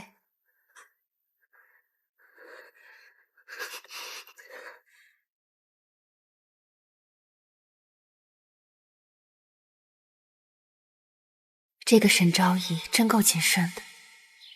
之前汤药的药草，再加上刚才一听到麝香这般紧张，她肯定是怀孕了。只是她和纯妃到底在勾结什么呢？糊涂东西，你不守在主子跟前，你跑来后院干什么？沈昭仪没事还好，若是受了惊吓，仔细你的皮！奴婢知罪，奴婢也是担心昭仪的安危，这才乱了方寸。还不快去请张院判！记住，要请张院判。奴婢记住了。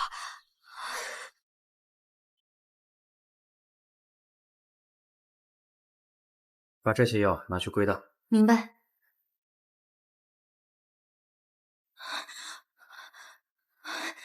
刘太医，张院判在吗？奴婢来请张院判去给沈昭仪诊脉。张院判去永秀宫给贤贵妃娘娘看诊了。如月姑娘稍等片刻。九宁姑娘，你有何事啊？我来给贤贵妃取止咳药的。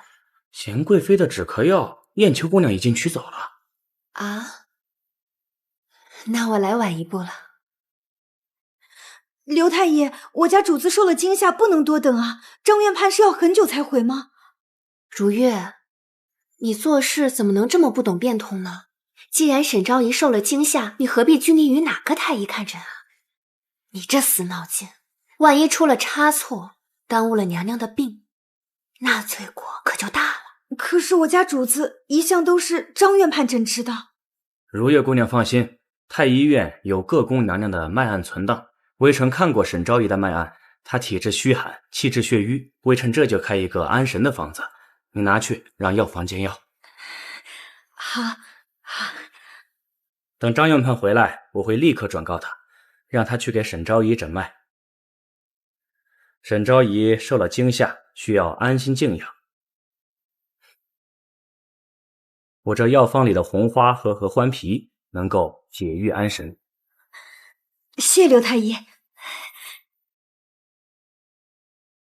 刘太医给沈昭仪开的安神药，竟然加了益华胎的红花和合欢皮。也就是说，太医院并不知道沈昭仪已经怀孕。和我姐姐一样，沈昭仪怀孕一事，太医院没有记录，根本没有上报。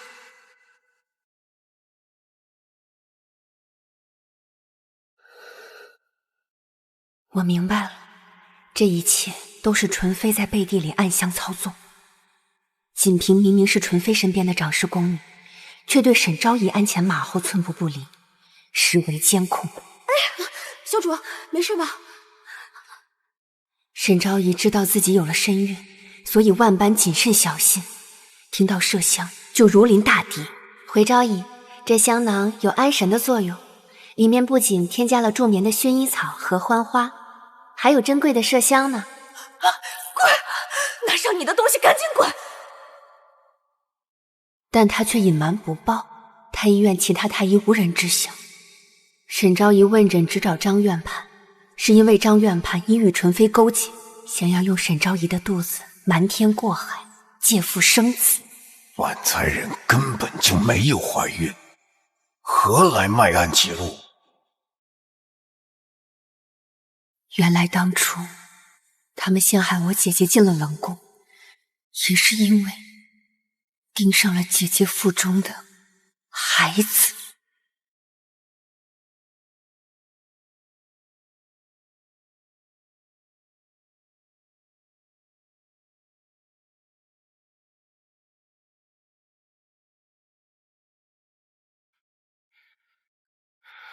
娘娘，九宁这么晚回来是去哪儿了？九宁见娘娘这几日咳疾不见好，于是去了一趟太医院，想给娘娘拿药，没想到药已经被燕秋姐姐拿回来了。你哪是去拿药了？别以为本宫不知道，你去了丽景轩。你借着本宫咳嗽的理由，叮嘱燕秋一定要去请张院判过来看诊。我就知道你心生了鬼主意。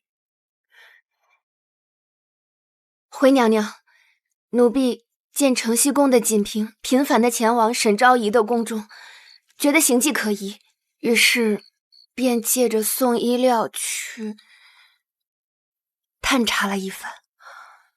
九宁，本宫知道，无论怎么劝你，都打消不了你想复仇的心愿。你想为姐姐讨回公道，无论经历什么，你都不会放弃。可你知不知道，看着你，我就像看到当年那个一身热血、敢做敢当的自己。就是这番相思，让本宫对你格外揪心。你的敌人要比你想象的更强大，稍不小心便会万劫不复。这段时间，本宫日日按着你，读书练字，耳提面命，你还不知道为什么吗？本宫把你留在身边，是欣赏你的胆识，更是想护着你，把你当作需要引导、需要保护的妹妹。你还不明白本宫的苦心吗？本宫不愿看到你因为仇恨迷蒙心智，一错再错。九宁，叩谢娘娘万分抬爱。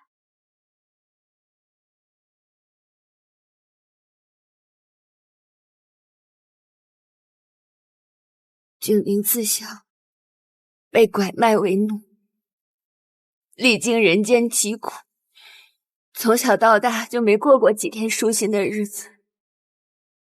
但在娘娘这里，九宁感受到了娘娘对我的关怀和对我的尊重，这让我更加坚定。出身低微，虽然无法抉择，但命运的走向必须由我自己掌控。就算被高高的权贵踩在脚底，九宁也要一刀刀，一步步，为自己搏出一条有尊严的活路。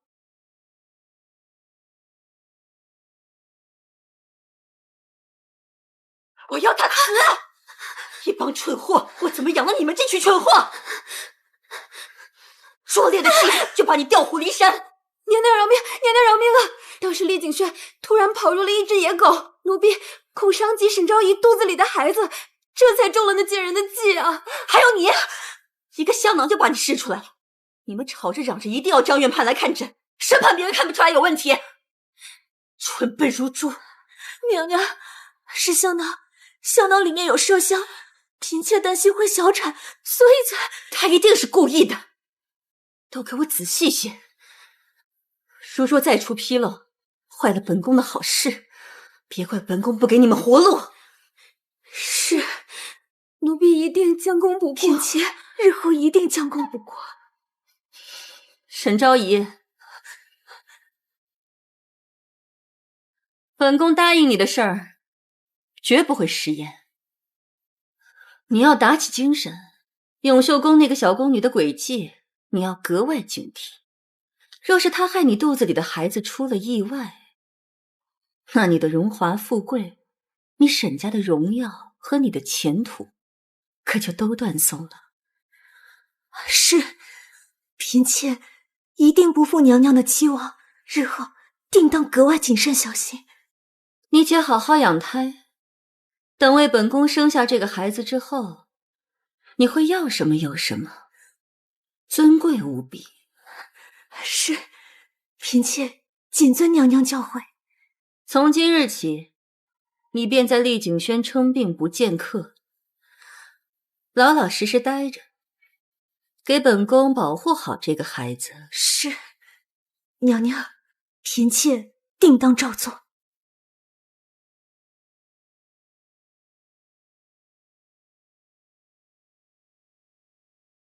通往厉景轩的大门怎么会一直紧闭呢？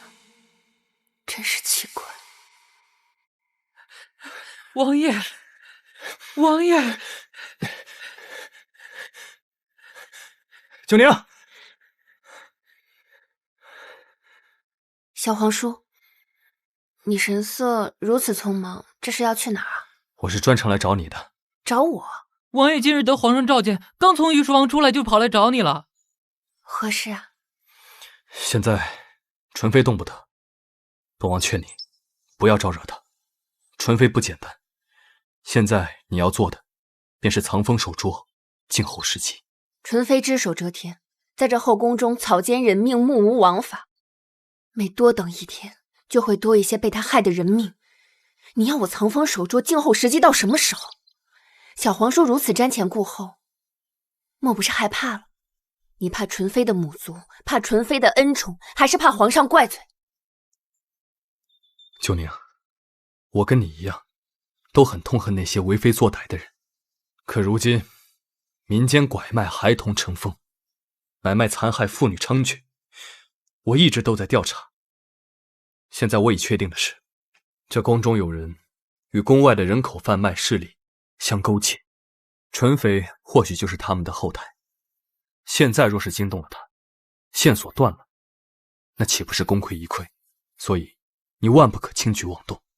小皇叔说的可是真的？千真万确。本王小时候随父皇出游，也曾走失过，被人牙子掳走，还好当时被人所救，否则我现在应该也和那些被拐卖奴役的人一样，不知道何时就丢了性命。所以我一直在探查那些盘踞深处的人口贩卖势力，想要为那些被拐卖奴役、命运悲惨的人做点什么。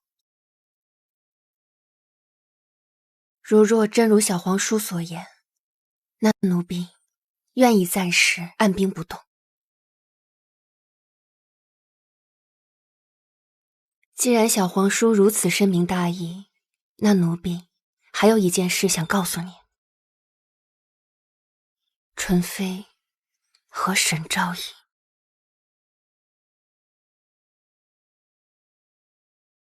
锦屏姐姐叫我们去内务府拿这些玩耍之物做什么？沈昭仪这几日有恙在身，不便出门，说是快要闷死了。这些都是给她解闷儿的。哎呦，都是我不小心。九宁姐姐不碍事的，这些东西我们自己捡起来就行。九宁姐姐是在给贤贵妃娘娘办差吗？是啊，我着急给娘娘送花呢，这才这么不小心。那九宁姐姐，您先去忙吧。没事儿，我帮你们一起收拾。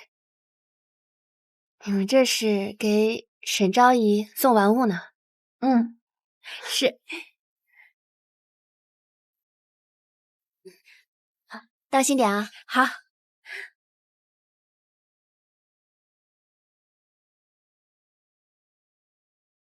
整日待在这小小的丽景轩里，没病也快闷出病来了。沈昭仪，皇嗣为重。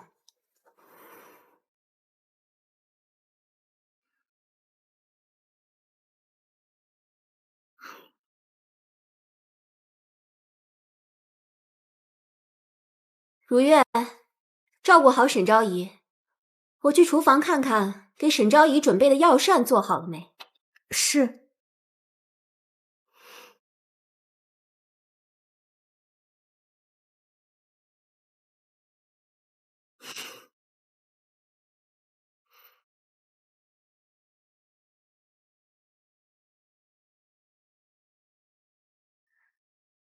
哎，娘娘，奴婢今日刚从内务府领回来了棋，要不奴婢陪您下棋，打发时间吧。也罢，娘娘您请坐。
本宫今日困得紧，身子乏，吩咐下去，今晚谁都不许来打扰本宫。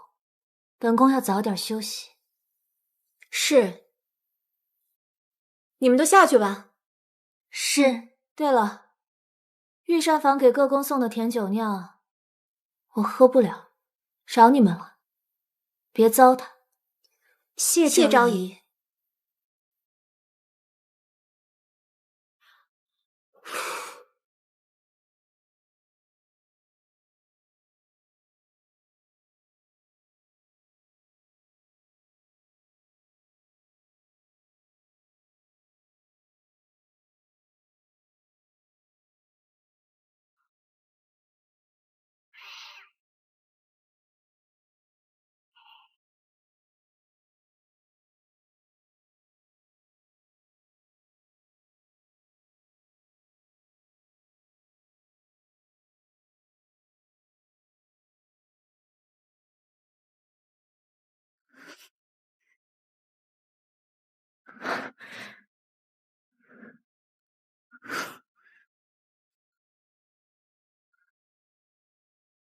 沈昭仪深夜来永秀宫，可是来找人。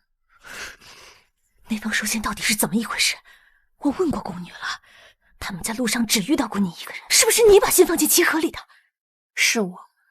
那封书信是您哥哥亲手所写，你也正是因为认出了你哥哥的笔迹，才来找我的，不是吗？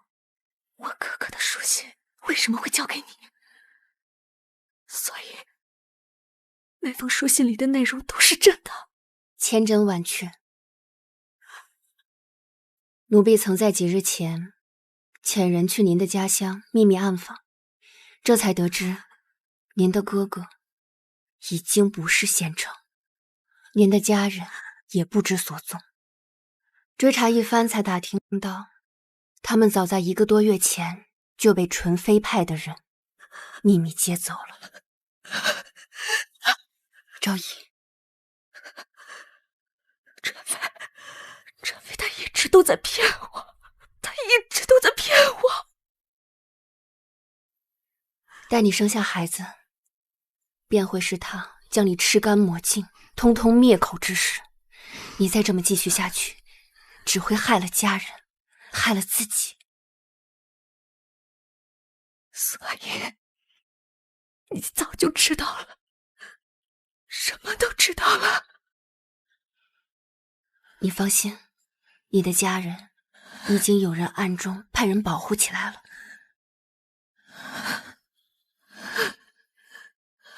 我带你去个地方。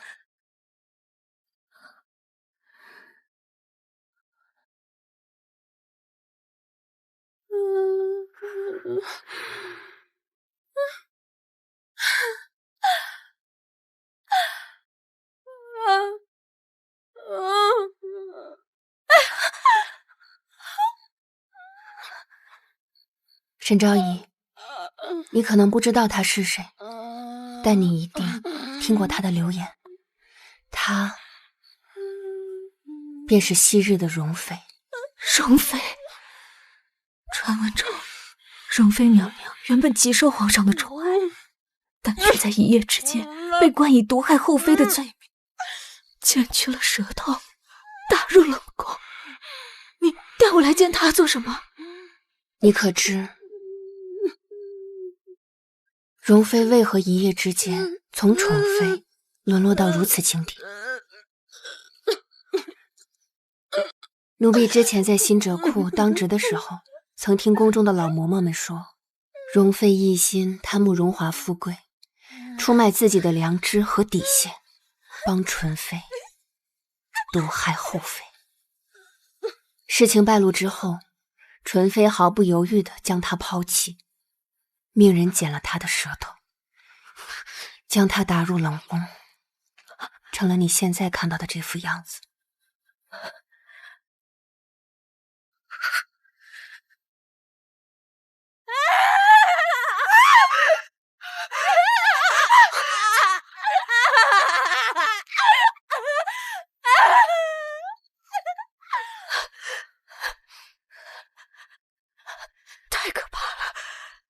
沈昭仪，这就是与虎谋皮的下场。泥土之粉，现在回头还不晚。可是我已经上了贼船，骑虎难下了。纯妃权势滔天，我没有办法忤逆他。你无需惧怕纯妃，只要你不再配合他，别让他的阴谋得逞。你是想让我反抗他？我一直以来伏低作小，任他摆布，虽然活得怯懦，可是如果我反抗，只会死得更快，就像晚才日那样。不行，我不能以卵击石，自己送死。你这几日接近我，莫非就是想要利用我揭穿纯妃，替你姐姐沉冤昭雪？我是想为我姐姐沉冤昭雪，可是昭仪，我也想帮你啊。在这后宫之中，我们生而微末，本就活得不容易，我们应该抱团取暖。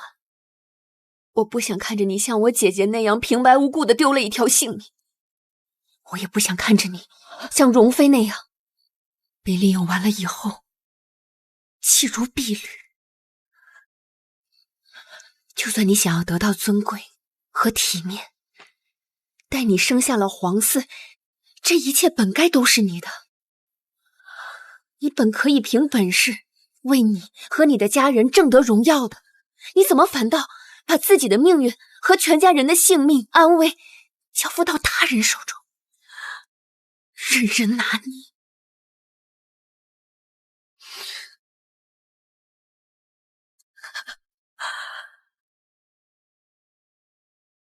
你说的没错，纯妃的确是想要我肚子里的孩子。你若信我，我能帮你。可若你做不到，我们两个都会丢了性命。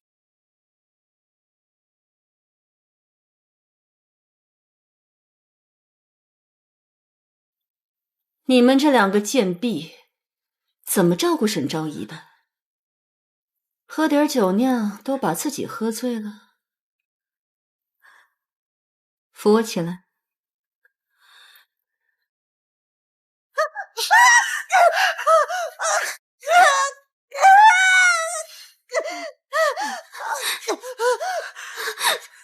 再有下次，本宫就弄死你们！滚！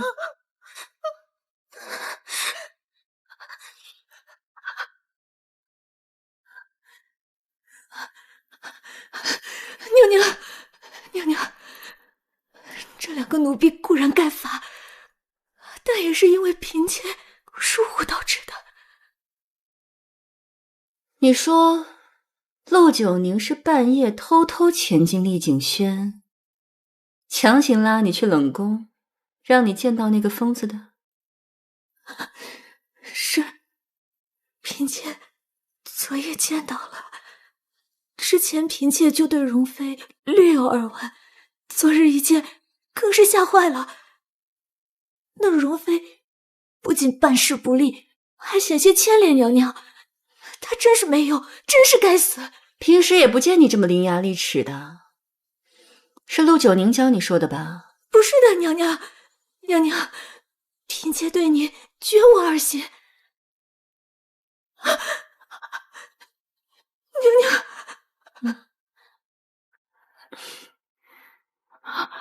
沈昭仪，本宫知道，陆九宁一定会告诉你，只要你自己生下孩子，哪怕没有本宫的扶持，也一样会母凭子贵，获得荣宠，且正大光明，不被拿捏，对不对？啊，不是的，娘娘。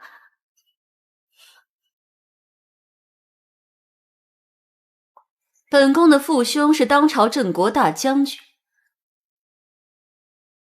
本宫又是皇上的宠妃，只要你为本宫生下孩子，本宫不仅可以让你晋升为妃，而且还能请父兄去求皇上，给你全家加官进爵。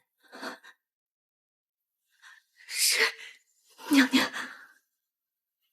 大树底下好乘凉。沈昭仪，本宫可是千挑万选，独独见你聪明可人，秀外慧中，才把这难得的机会送给你。沈昭仪，你可得好好把握住哦。是，娘娘。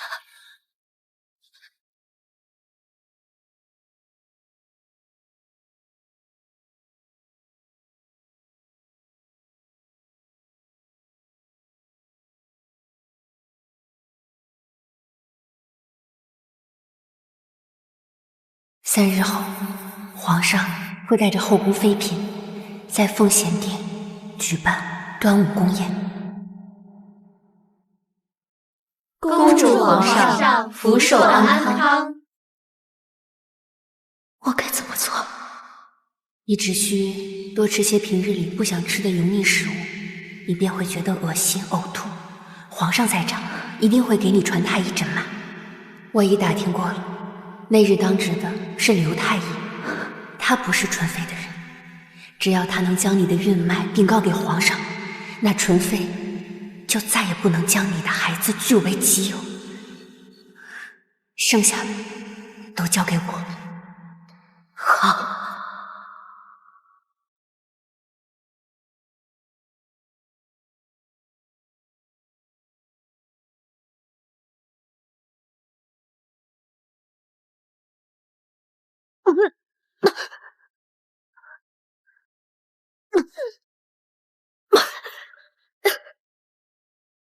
沈昭仪，身子可是有什么不适？回皇上，嫔妾并无大碍，嫔妾方才只是贪嘴，多吃了一些，肚子有些不舒服。皇上，臣妾看沈昭仪脸色不对，传当值太医来瞧一瞧吧。传太医。是。传太医。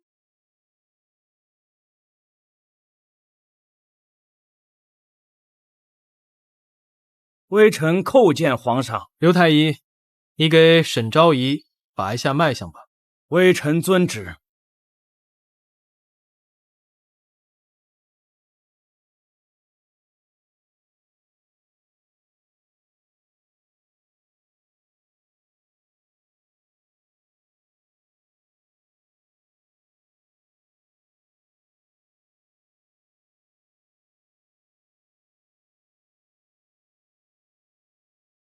回皇上，沈昭仪脉象悬紧，关齿滞涩，乃肝郁气滞、脾胃失和之症，因过食肥甘厚味，致湿热郁结中焦，这才会出现胀痛、呕恶。沈昭仪，你一向身轻体弱，最近又病着，要好好的休养身体啊。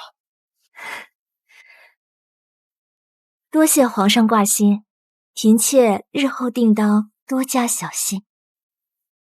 刘太医，你确定沈昭仪不是因为害喜才呕吐的吗？微臣3按寸关尺，晨取补取交替诊查，沈昭仪的脉象冲任二脉平和，确无胎息之征。沈昭仪她并未怀孕。刘太医，你可查验的仔细？回皇上，微臣验得仔细，确定沈昭仪未有身孕。沈昭仪，你快自己跟皇上说。你这个贱婢，皇上面前胡乱猜测什么？太医的话都不信？回皇上，我当然没有身孕。刚才当值的刘太医已经为我诊脉。你一个小小的宫女，一再质问，你究竟是何居心？难道你是怀疑我欺君罔上？回皇上，沈昭仪刚刚明明连酒杯里的酒都不敢喝，奴婢可以确信，沈昭仪的确怀有身孕，但她受人控制，不敢多言，请皇上明察。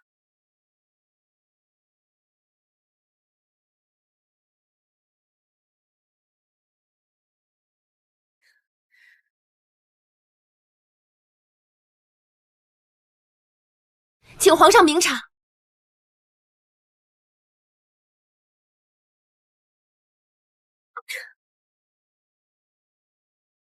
你说我受制于人，我倒是想问问，我受制于谁了？嫔妾也是盼望能够怀有身孕，为皇上诞下皇嗣。可是这没有的事情，嫔妾是断断不敢弄虚作假。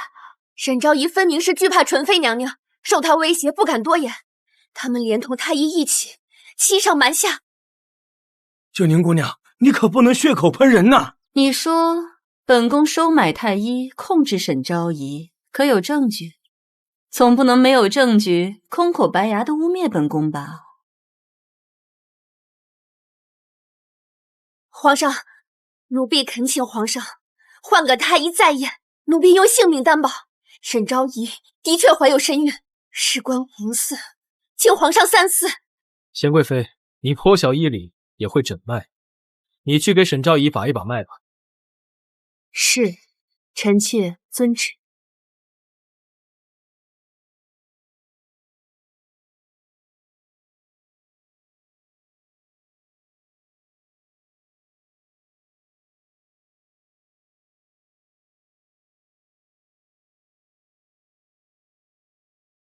回禀皇上，沈昭仪确实未有身孕。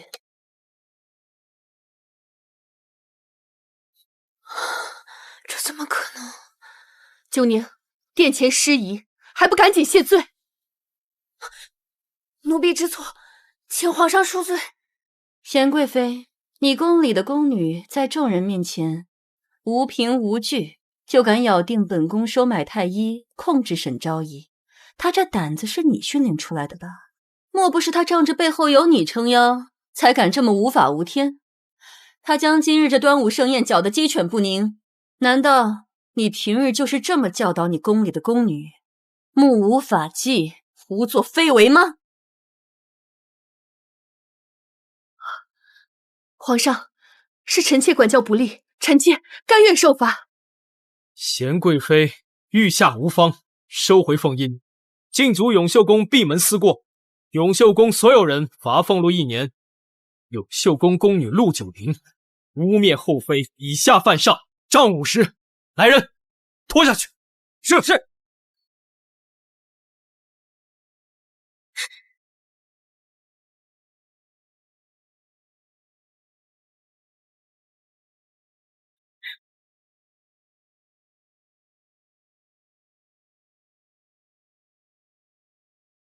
道理想明白了，可千万不要犯糊涂。娘娘，嫔妾绝不敢欺瞒您。昨夜，陆九宁他想让我在3日后端午宴上故意吃些油腻之物，呕吐，然后借机让当值的太医诊断出我怀有身孕。这个陆九宁还真是费尽心机算计本宫。张院判。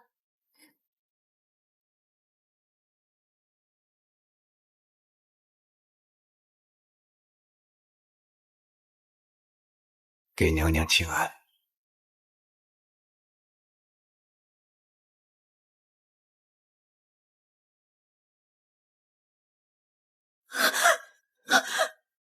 娘娘，您这是做什么呀？娘娘！沈昭仪，您不必害怕，臣会将此银针扎入您的脉会穴位，待银针没入皮肤，可压制脉象，令您的孕脉微弱难辨。无论是谁来诊脉，都诊断不出您怀有身孕。沈昭仪，你放心，你就听那个陆九宁的，本宫要将计就计，将永寿宫一网打尽。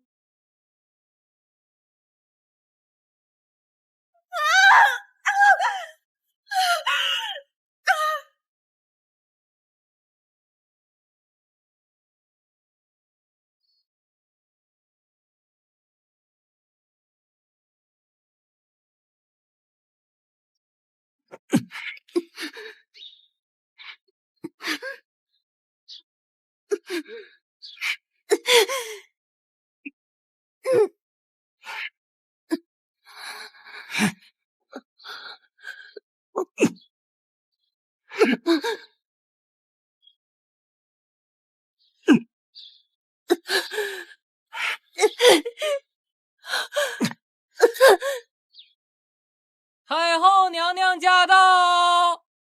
太后娘娘福寿安康。儿臣给母后请安。免礼。小皇叔，朕本以为你今日不会来了，原来是去接母后去了。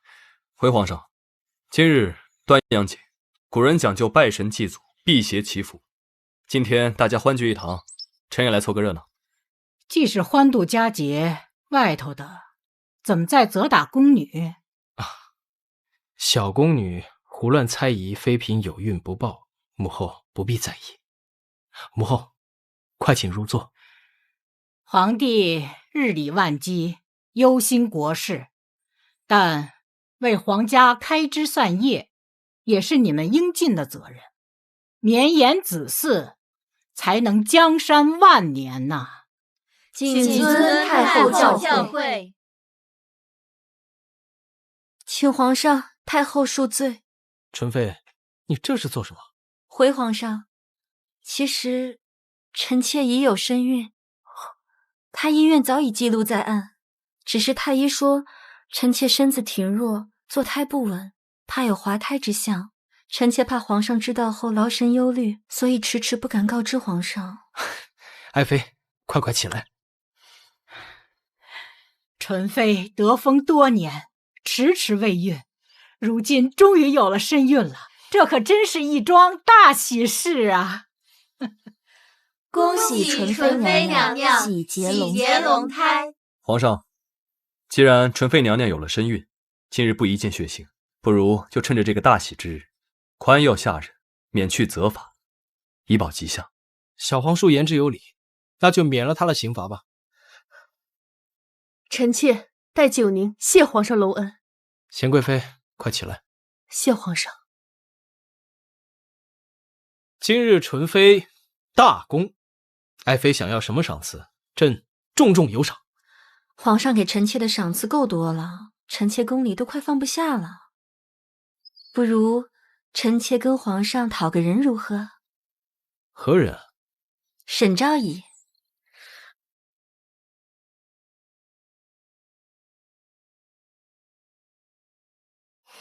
臣妾与沈昭仪志趣相投，平时经常互相陪伴。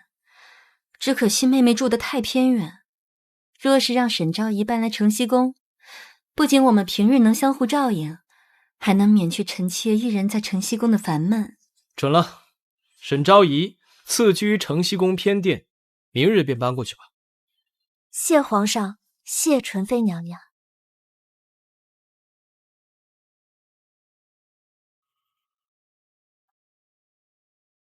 娘娘，沈昭仪搬来承熙宫了。参见娘娘。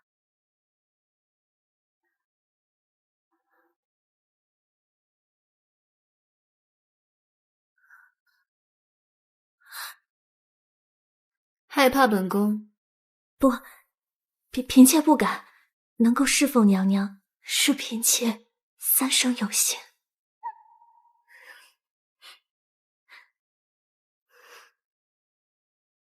你肚子里怀着本宫的孩子，本宫怎么舍得让你害怕？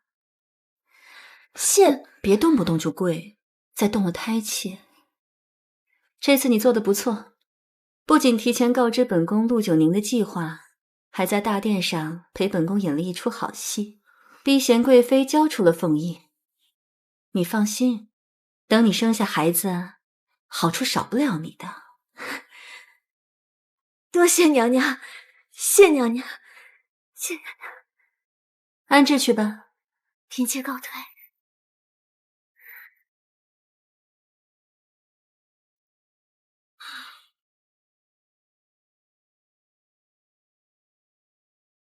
这桩大事终于安排妥当了。我哥哥已经将沈昭仪全家秘密控制。告诉我哥哥，事成之后，一个不留。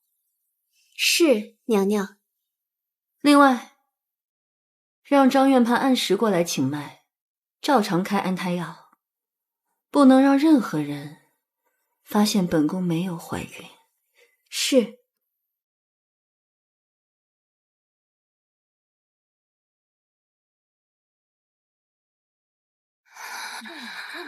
真是活该啊！就是啊，活该，离他远点儿。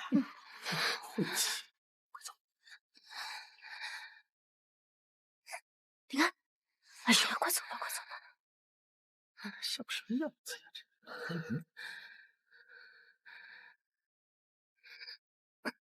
这陆九宁，你当众污蔑纯妃娘娘，还能死里逃生，算你命大。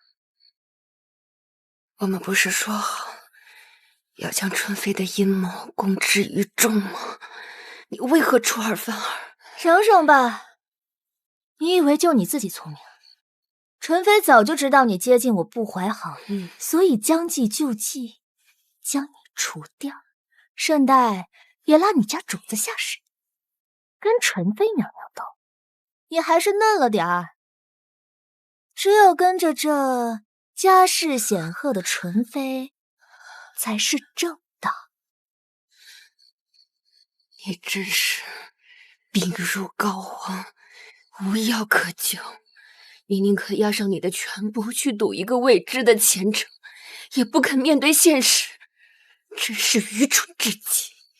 你一定会后悔。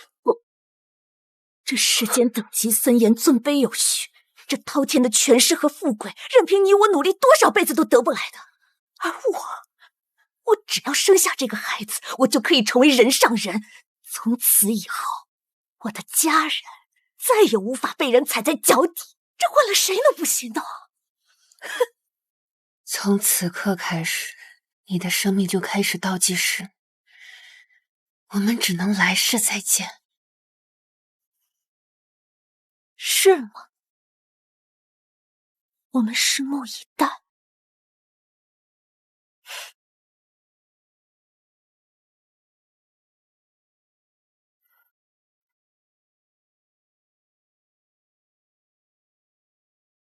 娘娘，今日沈昭仪打了陆九宁，二人彻底翻脸。那个沈昭仪果然是个贪图富贵的人，他全听了娘娘的话，差点结果了陆九宁。还是娘娘棋高一招啊！人一旦有所图，就容易被拿捏。娘娘英明，那个陆九宁仗着有点小聪明，到处惹事。这次他怕是翻不起什么浪了。一个小宫女，本宫想弄死她，不跟捏蚂蚁一样简单。是的，娘娘。一切都安好。张院判是。本宫肚子里的孩子就交给你了。太医院的记录，你可要编排好，别被人查出纰漏。娘娘请放心，您的孕产记录会按照沈昭仪的真实情况同步对应，保证万无一失。好，那我们就安心等沈昭仪为本宫生一个健康的小皇子的。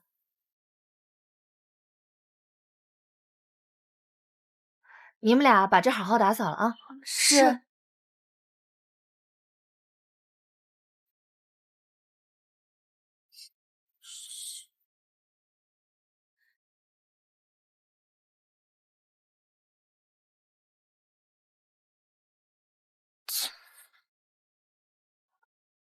还敢！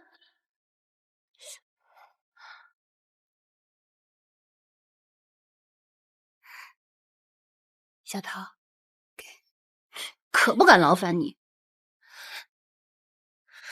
九宁，你别往心里去。云香姐姐，咱们跟着一起罚了1年的俸禄，怎么还敢靠近这扫把星啊？就是九宁，他曾在我危难时救过我的命，你不要这样对他。云香姐姐，她之前失心疯一样的污蔑纯妃娘娘，害得咱们被罚了俸禄，还牵连咱们娘娘失了凤印。今天她就是咱们永秀宫的罪人，是大家的公敌。就是啊，他还敢来！扫把星就是个废物，什么东西？就是把我们当什么呀？都怪你，都是因为他。云香姐姐，你之前说的对，她当初进咱们永秀宫的时候就不安好心，她就是想利用咱们娘娘来对抗纯妃。对啊，你们在这里吵什么呢？吵到了娘娘，该当何罪？九宁，娘娘唤你进殿。是。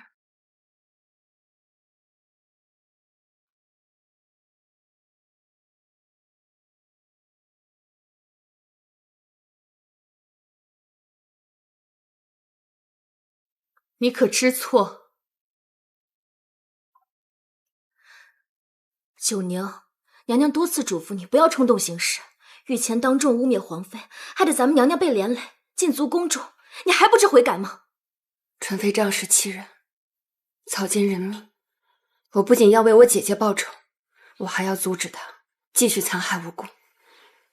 这次是我棋差一招，但就算她再怎么权势滔天，只要我活着，我就要跟她斗到底。放肆！你再这般目中无人，不知天高地厚，你不仅不能为你姐姐报仇，还会搭上你的性命。这血的教训还不够唤醒你吗？你到底怎么想的？他们说的对，我进永秀宫就是为了利用你对抗纯妃。如今我连累了整个永秀宫，是我对不起你，还请娘娘允许我离开永秀宫。娘娘，大胆九宁！永秀宫岂是你说来就来、说走就走的地方？娘娘，就让他走吧，走了就不要再回来了。奴婢谢娘娘。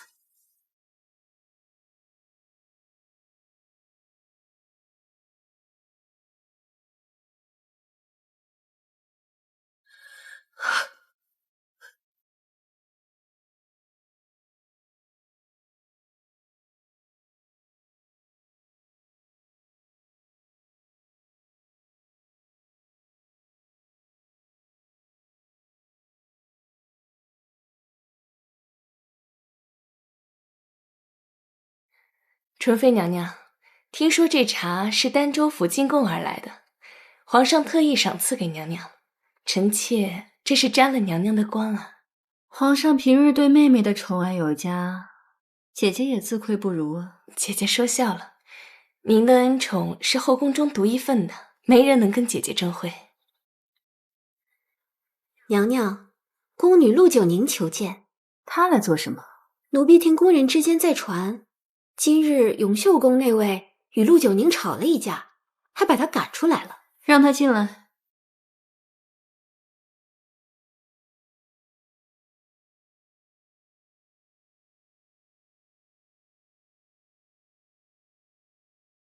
纯妃娘娘万福，淑妃娘娘万福。奴婢来向纯妃娘娘请罪。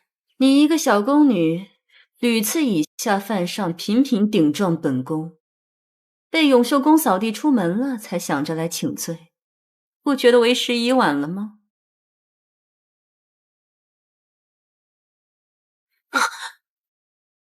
纯妃娘娘，奴婢知错，请娘娘饶恕。既是来请罪的，嘴上说说有何诚意呀？那日你差点污蔑本宫，这可是死罪。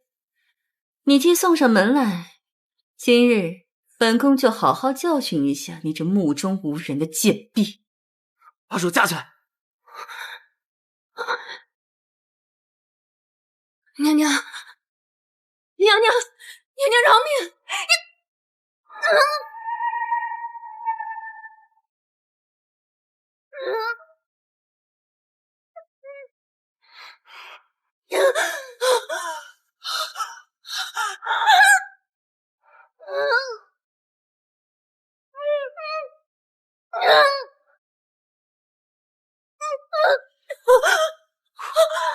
下去。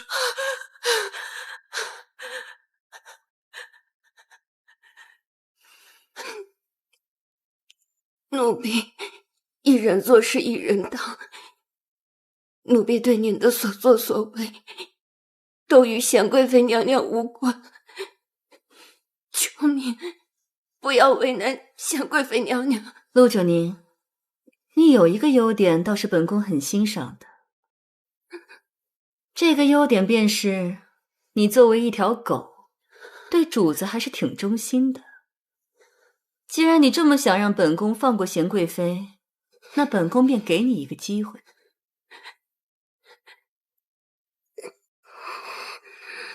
只要娘娘答应奴婢，不为难贤贵妃，你让奴婢做什么，奴婢都愿意。那日你当着皇上和众妃嫔的面，顶撞污蔑本宫，让本宫颜面尽失，那本宫便罚你3跪9叩，跪遍整个3宫6院的主子和奴才，遇人跪人，遇狗跪狗，告诉所有人得罪本宫就是这样的下场，让整个皇宫的人都知道你是比猪狗都低贱的下等奴才。只要你做到了，本宫就放过贤贵妃。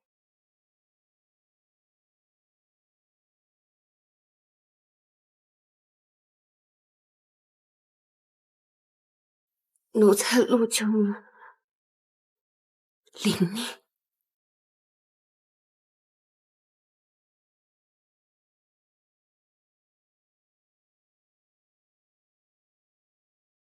我是比猪狗都低贱的下等奴才。听说被纯妃娘娘这就是得罪纯妃娘娘的下场。我是比猪狗都低贱的下等奴才，这就是得罪纯妃娘娘的下场。我是比猪狗都低贱的下等奴才，这就是得罪纯妃娘娘的下场。跪死！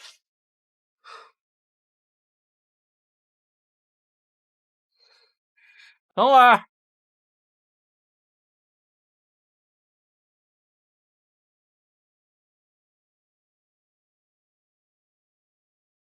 纯妃娘娘吩咐，给陆九宁的膝盖加点料，让他好好长长记性。跪吧。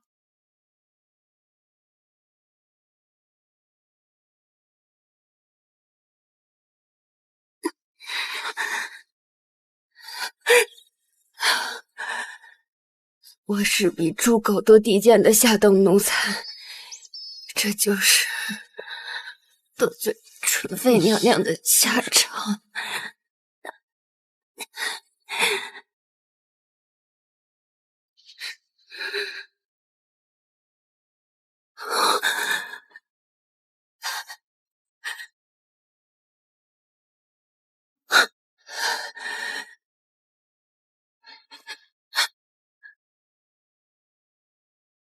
我是比猪狗都低贱的下等奴才，这就是这不是永秀宫贤贵妃身边的陆景宁吗？平日里在贵妃娘娘手下任性妄为，不知天高地厚，这下可算领教纯妃的厉害。有永秀宫贵妃撑腰，别走到今天这个地步。这后宫中啊，谁也保不了谁。只能是听天由命了。这哪里是在羞辱奴婢呀？这分明是在打贤贵妃的脸呢。我是比猪狗都低贱的下等奴才。走吧，这就是得罪纯妃娘娘的下场。我是比猪狗都低贱的下等奴才。王爷，您慢点。王爷，这就是得罪纯妃娘娘。小皇叔，九灵，无论发生什么，都不可以看清自己。我没有看清自己，奴婢这次是甘愿受罚。你变成现在这样，为了你的姐姐，她在九泉之下，真的会开心吗？棋局未终，落子无悔，一时的得意不过是过眼云烟。只要笑到最后的人是我姐姐一定会开心的。我是比猪狗都低贱的下等奴才，这就是得罪纯妃娘娘的下场。那一日，我跪遍了3宫6院，真的如纯妃所说，遇人跪人，遇狗跪狗，双手双腿皮开肉绽。我的血淌遍了每条宫道，染红了每块青砖。我在众人鄙夷的目光里逐渐麻木，放下了所有的自尊和自爱，心中只剩下一团越烧越旺，想要焚尽一切的烈火。我是比猪狗都低贱的下等奴才，这就是得罪纯妃娘娘的下场。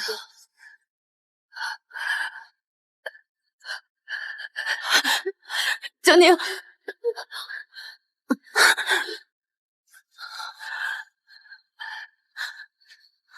你一定要坚持住。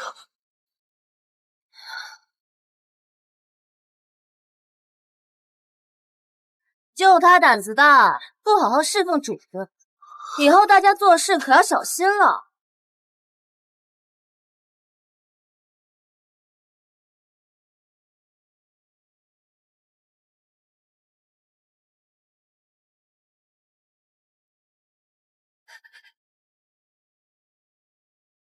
娘娘，奴婢已按照您的意思，跪遍了整个三宫六院，娘娘可以消消气了。娘娘可别气坏了身子，皇嗣要紧。好吧，那本宫就暂且放过你。娘娘可一定要信守承诺，求皇上解了贤贵妃的禁足，放过永秀宫。本宫就是看不惯他目空一切的样子，我为何要解了他的禁足？好不容易有机会收拾他，我凭何要放了他？娘娘是想要出尔反尔吗？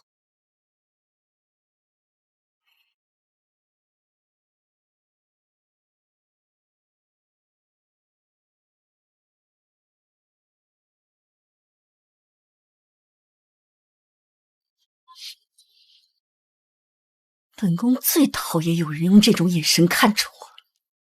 本宫做事还轮不到别人来指挥。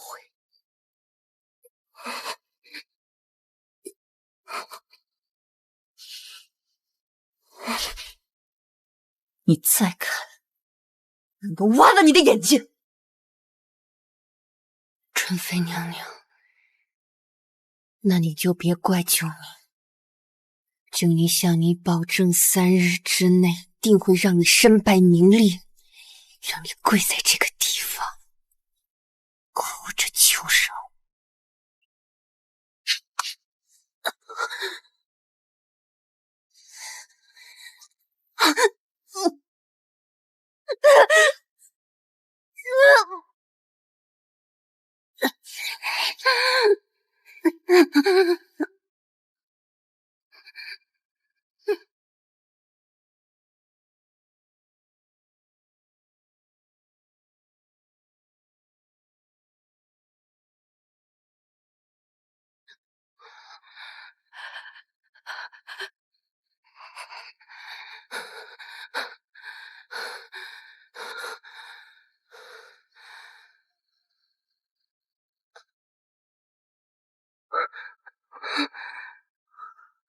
九娘，九娘，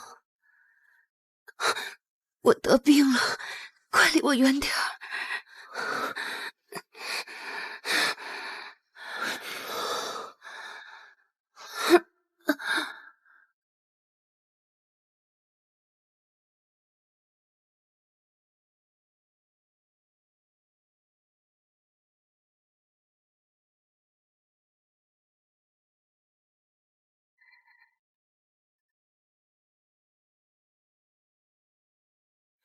九宁，你醒了。小皇叔，我已经为你服完药了，你好好休息几日，便可康复。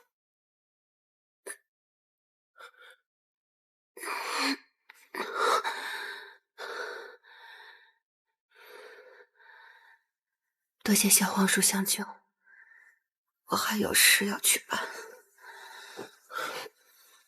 小皇叔为何拦着我？九宁，你为何如此不心疼自己呢？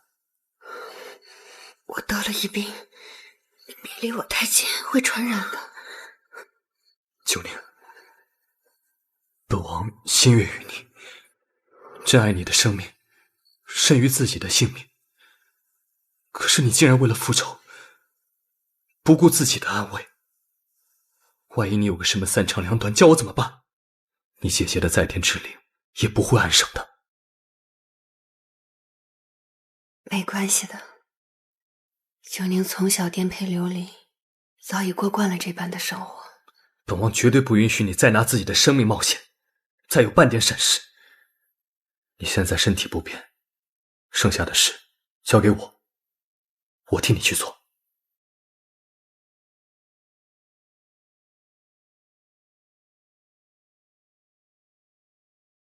小皇叔，我现在最需要的是有一个人把皇上引去纯妃宫里。我会去面见皇上，你安排的这出大戏，我一定会让他准时上演。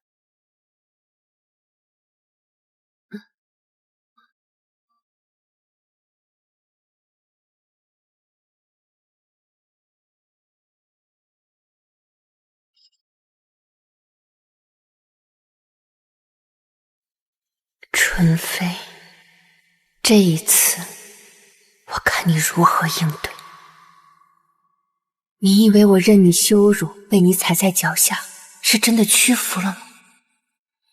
我那是以退为进，诱敌深入，让你麻痹大意。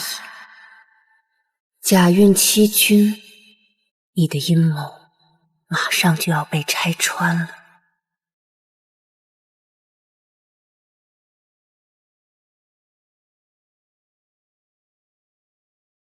纯妃，这一次我看你如何应对。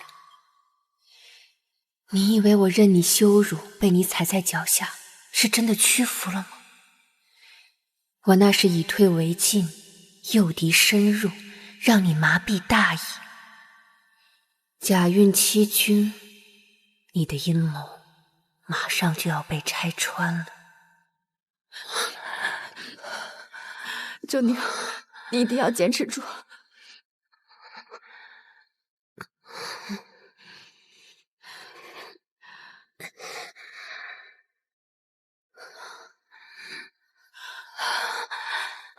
就他胆子大，不好好侍奉主子，以后大家做事可要小心了。哎，这柴房就别进去了，跪完了就赶紧走。公公，纯妃娘娘命我跪遍三宫六院所有人，遇人贵人。这屋子里还有人，我要进去。这柴房里是有个疯婆子，可是她得了传染病，说不定这几天就死了。我不怕，我得进去。哎，听不懂人话是不是？谁都不能进，滚着！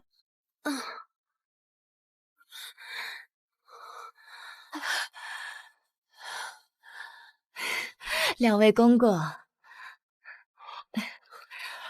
这是纯妃娘娘的意思。若是少了一个人没有跪完，她便不算完成命令，请两位公公通融通融。啊，那既然这样，就进去吧。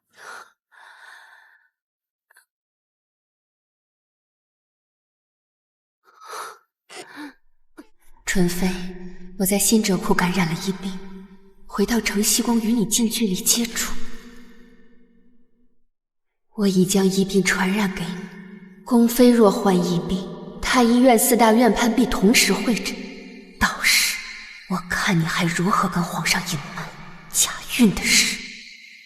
王爷，这九宁姑娘也真是惨，刚被纯妃娘娘罚了跪遍后宫，又被传染上了疫病。这都是她预谋策划好的，伤敌1000，自损800。王爷，您这话是什么意思啊？新者库那个病人的药送去了吗？送了。小皇叔，您如此行色匆匆，是有什么急事吗？张公公，本王有要事禀告皇上。昨夜本王出宫之时，遇一宫女感染了疫病，这宫女已经病发。本王得知她曾经去过承熙宫，如今纯妃已身怀龙胎，不容有失，望张公公禀告皇上，即刻遣太医前往承熙宫诊治。哎呀，这可是天大的事啊！小皇叔您放心，咱家马上就去禀告皇上。有劳了。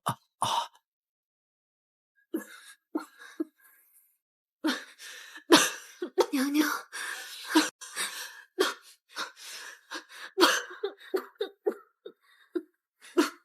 人，来人呐，小德子！来了，快去打杯热水来。是。娘娘喝了张元盘开的药，怎么还不见好转呢？稳住承熙宫的人，不要让任何人知道我生病了。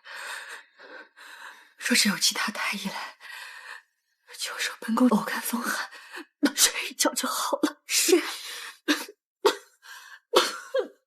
皇上驾到！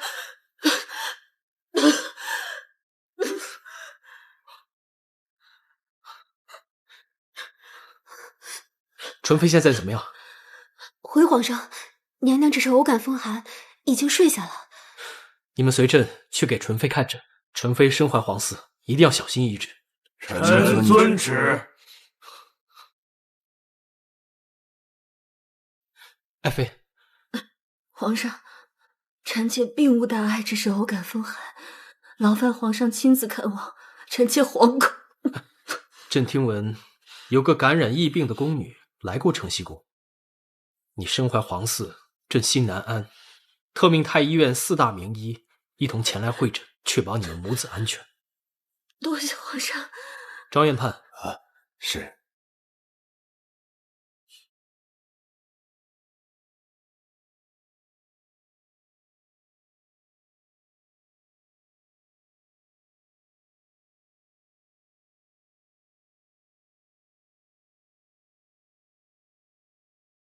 回禀皇上，臣以为纯妃娘娘并无大碍，只是风寒之症，用些药膳稍加调理便可痊愈。张院判，你是太医院之首，医术高明，纯妃怀有身孕，绝对不容有失。是。刘太医、何太医、陈太医，你们3位协助张院判诊治，确保纯妃和皇嗣的安全。是。张公公，奴才在。宫中对疫病管控一向极为严格，怎么会让疫病扩散开呢？立刻去查。是。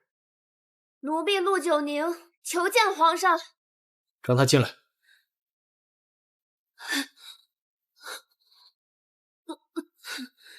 又是。回皇上，九宁知道皇上不愿看到奴婢，但事关纯妃的病情安危，奴婢不得不来。朕记得只是杖责过你，没命人打断你的手吧？回皇上，奴婢昨日被罚，跪遍了整个3宫6院，手是伏地叩拜的时候磨破的。既已被罚，就该收敛心性，别再到处惹是生非了。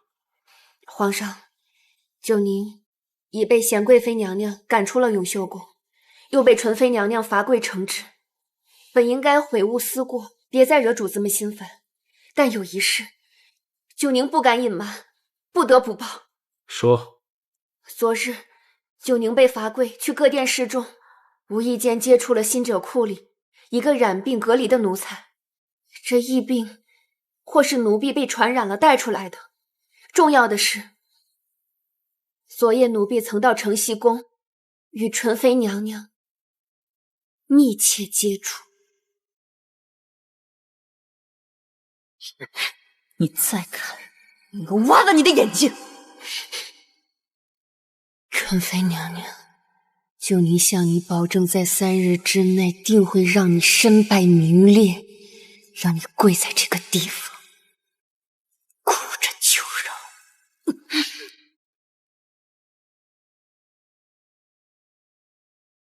好你个狗奴才，明知自己得病还跑到皇上面前，你是活腻了吗？皇上，臣妾看这宫女身体无碍，况且臣妾昨日只是与她说了2句话，并没有肢体接触，臣妾也不想与她追究，就赶紧让她走吧。皇上，这疫病向来传染得很快，虽然这宫女此刻还未病发，但不代表她就是安全的。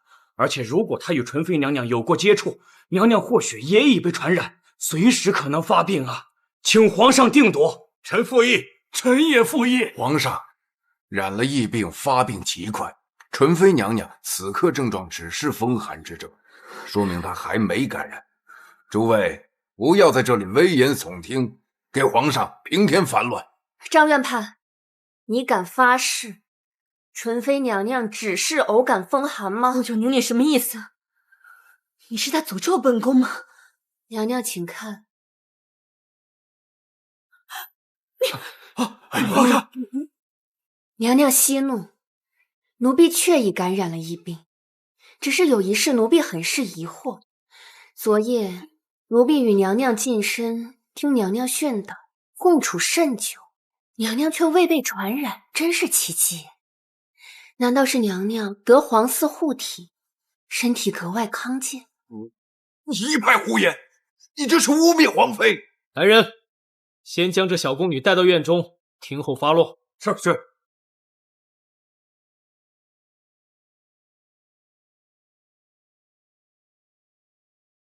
3位太医都是杏林圣手，你们挨个给纯妃把脉诊治。朕要知道纯妃到底有没有被传染疫病。是，皇上，微臣张院判，朕想要你说的时候你再说。是。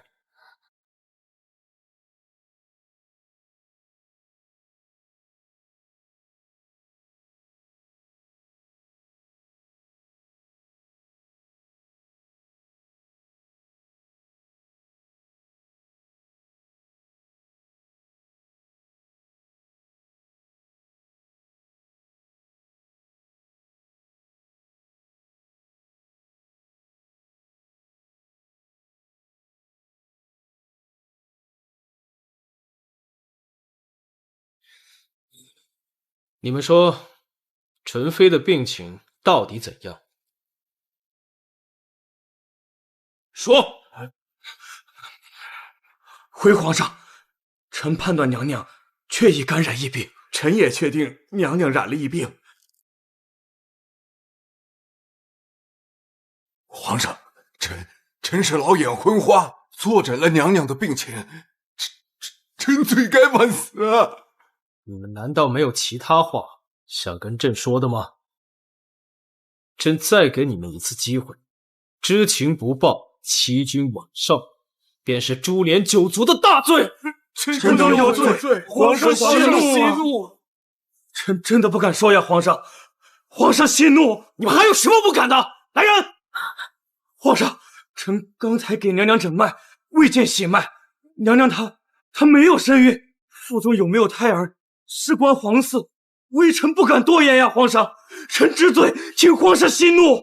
娘娘脉象，少阴脉象沉静，纯妃娘娘确实没有孕脉，请皇上恕罪啊！纯妃，你给朕作何解释？皇上，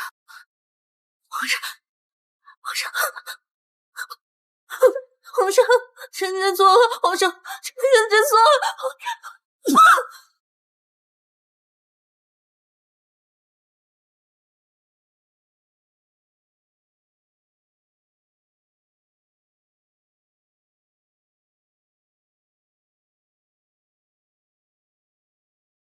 皇上，臣不敢欺君呐，这一切都是受纯妃娘娘所指使啊。皇上，臣妾只是听了张院判的话，是他说臣妾有孕在身，臣妾这才告诉了皇上这个好消息的。你血口喷人！皇上明鉴，纯妃娘娘用臣的家人性命相要挟，让臣在太医院做假的医案，还让臣不要把沈昭仪怀孕之事上报太医院。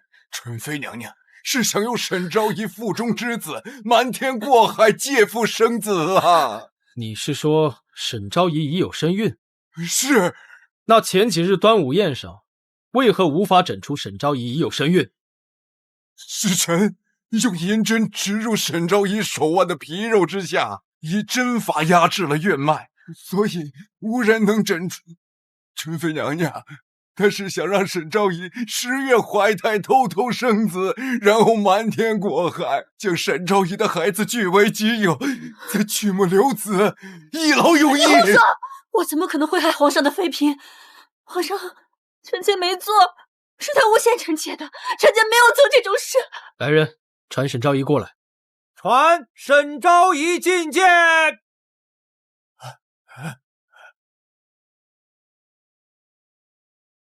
嫔妾参见皇上。给沈昭仪验脉。微臣遵旨。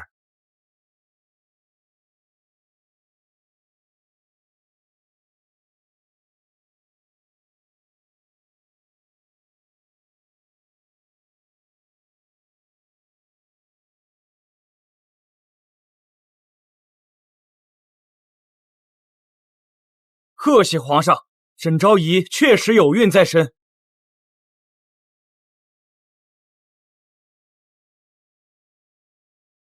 请皇上恕罪，嫔妾被纯妃胁迫，她想要嫔妾的孩子，他派贴身宫女锦屏日夜监视，威逼利诱，嫔妾不敢不从。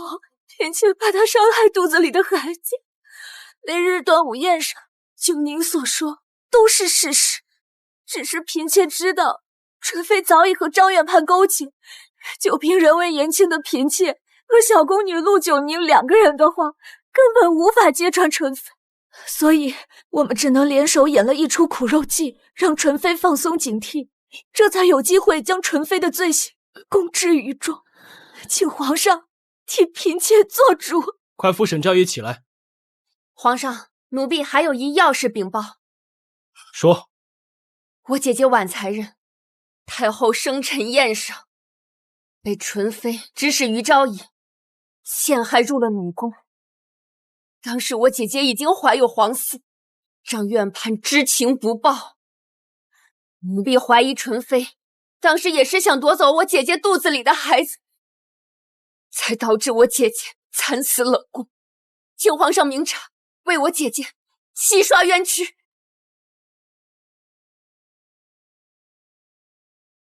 奴婢怀疑纯妃当时也是想夺走我姐姐肚子里的孩子，才导致我姐姐惨死冷宫。请皇上明察，为我姐姐洗刷冤屈。你们2个贱人，合起来算计本宫！放肆！一个后宫之首，朕的宠妃；一个太医院之首，朕的心腹大臣。你们2人竟敢勾结，在朕的子嗣上欺君罔上，真是胆大包天，罪无可赦！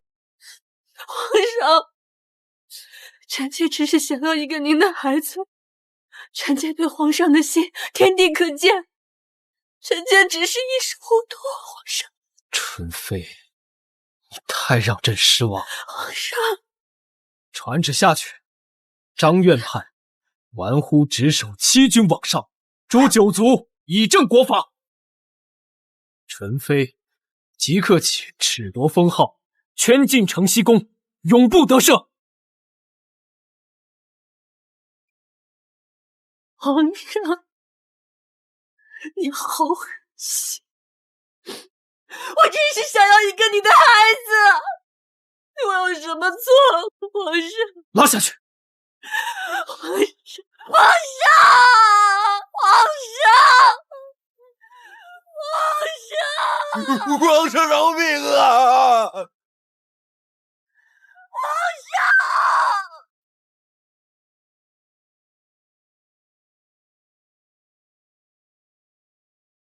沈昭仪，朕会为你主持公道，你只管安心养胎。谢皇上。传旨，永秀宫贤贵妃蒙冤，即日起恢复长宫之权。至于你，保护皇嗣却被杖责，但你恶意传播疫病，功过相抵，不予追究。奴婢谢皇上开恩，奴婢代贤贵妃娘娘和永秀宫叩谢皇上。起来吧。谢皇上。你们几个好生诊治疫病，如有差池，提头来见。臣领旨。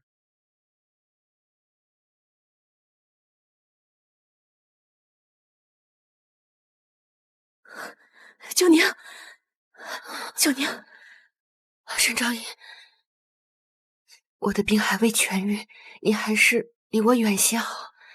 您身怀着皇嗣，还是当心些。下雨了，您快回去吧。谢谢你，九宁。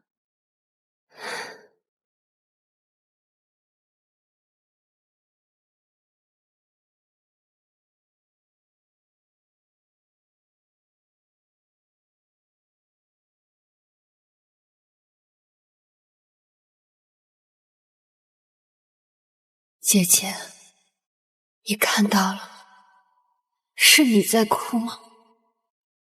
将你陷害进冷宫的人，高高在上践踏我们命运的人，已经被我扳倒了。但伤你性命的人，如今还逍遥法外。姐姐再等等，我一定会把他送到你的面前。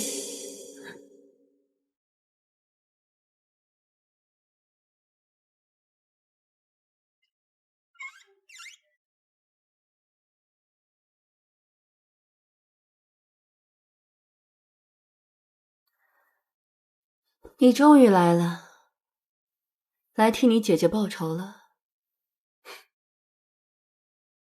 昔日不可一世、权势滔天的纯妃娘娘，今日这般苟活，还适应吗？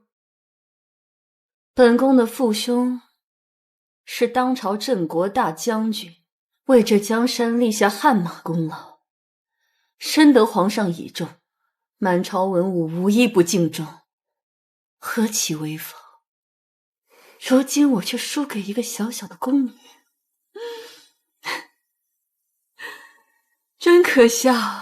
你们嘲笑我蝼蚁撼树，是因为你们没看清，人本来就没有高低贵贱之分，就算是蝼蚁，也有活下去的权利，不容你们肆意践踏，随意杀戮。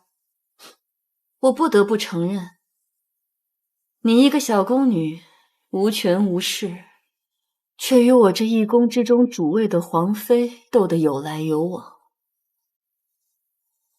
是我小瞧你了，当初我认定你翻不起大浪，可你却步步为营，你竟然将我扳倒，踩在脚下。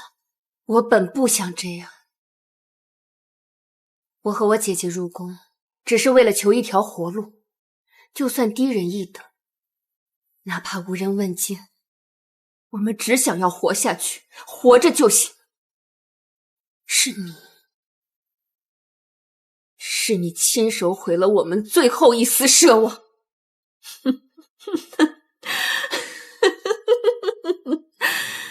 哎呀，行了，说吧，你想怎么杀了我？既然输了，我就认。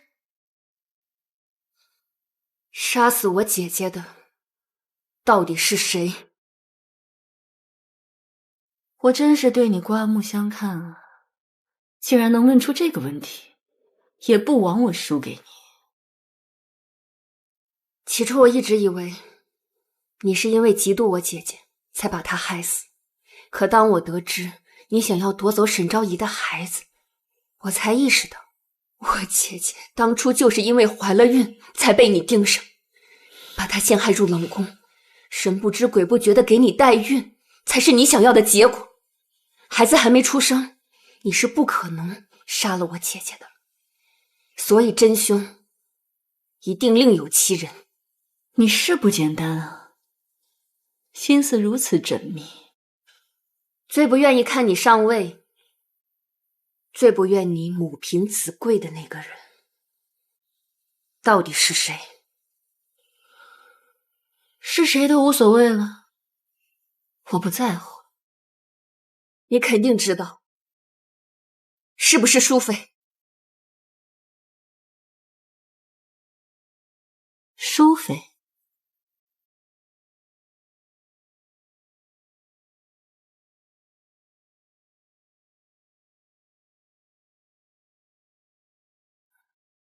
我一直在想，到底是谁最嫉妒你的风光得意？这个人最有可能是淑妃，同样为妃，她却一直屈居在你之下，受尽你的冷眼和委屈，不许多说。她怎能心悦诚服于你？是不是她？在这后宫之中，尔虞我诈、当面一套背后一套的事情我见多了，是谁都正常。让本宫落得今天这个下场的人是你，我恨不得抽了你的筋，扒了你的皮。你还希望我告诉你凶手是谁，为你找出线索？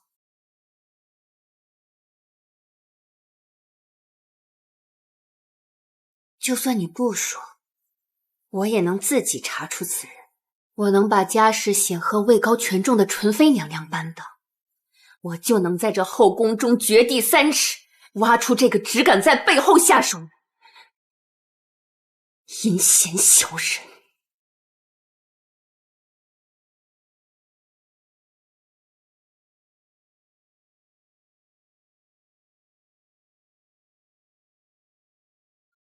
娘娘的大恩大德，救您没齿难忘。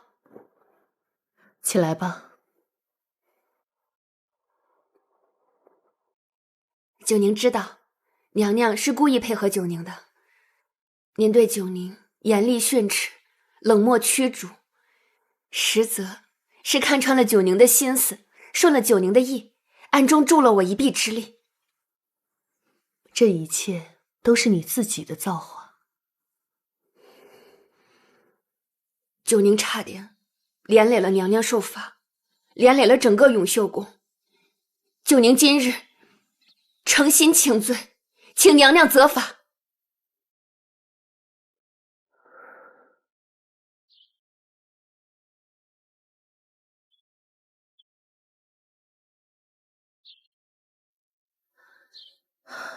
你在永秀宫当差，你需牢牢记住，永秀宫上下一体，一荣俱荣，一损俱损。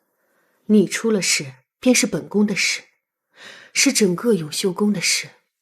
本宫不会，也不可能任你放肆胡来，置他人于不顾。如今纯妃已被圈进承熙宫。古人云：见欲而止为德。今后你莫要再生事了，若是再惹出什么事来，本宫定不轻饶。是，奴婢记住了。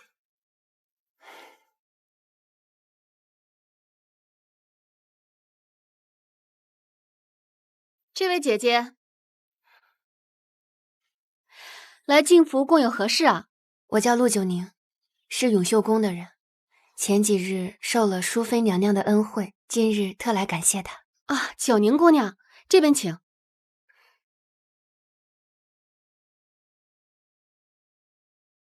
娘娘，永秀宫陆九宁拜见。淑妃娘娘，奴婢陆九宁今日特来拜谢娘娘。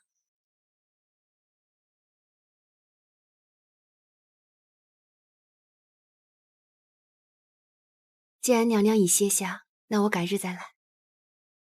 奇怪，平日里娘娘午歇，素容姐姐都在的，今日大家怎么都不在呢？不好！有刺客！有刺客！有刺客！娘娘，娘娘，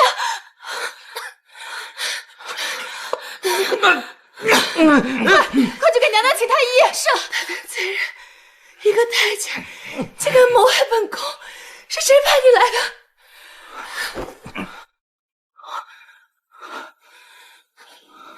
小镯子，你为什么要这么做？好大的胆子！永秀宫居然敢派人谋害淑妃娘娘！来人，把这个恶奴给本宫拖下去，交给实习司严刑拷打。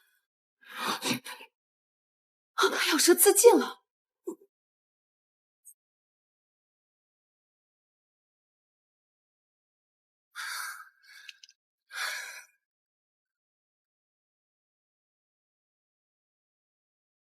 太可怕了，这简直太可怕了！他为何要谋害本宫？娘娘，是奴婢不够谨慎，被人叫去绣坊看娘娘的新衣。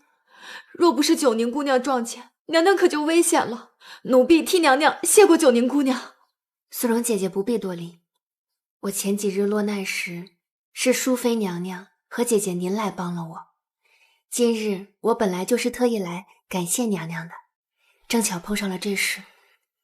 做奴婢的本就该护着主子。九宁，本宫帮你是因为于心不忍，看你可怜，你不必挂在心上的。娘娘平日里不争不抢，与人为善，竟也不知怎的就得罪了人。本宫求的不过是个明哲保身。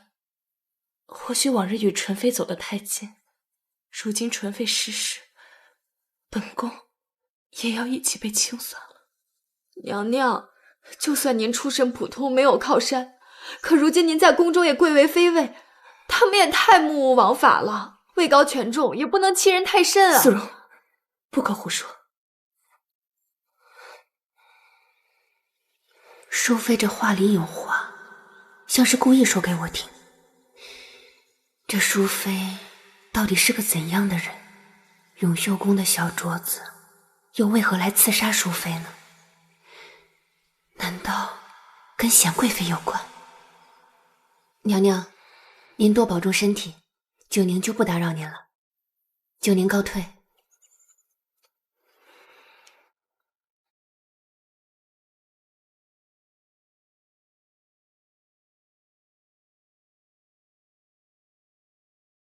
小桃，九宁姐姐，娘娘说前几日阴雨连绵的，今天阳光正好，让我带着你们把这些花都搬出去晒晒太阳，打理一下。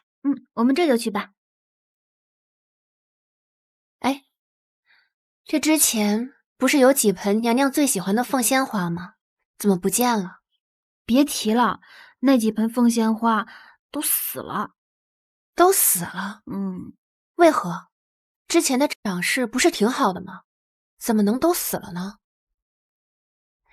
小镯子最近办差，漫不经心的，也不知咋了，把那几盆凤仙花都给养死了。他还故意打碎了皇上赏赐给贵妃娘娘的汝窑花瓶，娘娘很生气，还罚了他呢。故意打碎？他死的前几日，忽然对贵妃娘娘的吩咐特别不用心，成天推三阻四的，不好好做事。小桃，天色不早了，快搬花出去吧。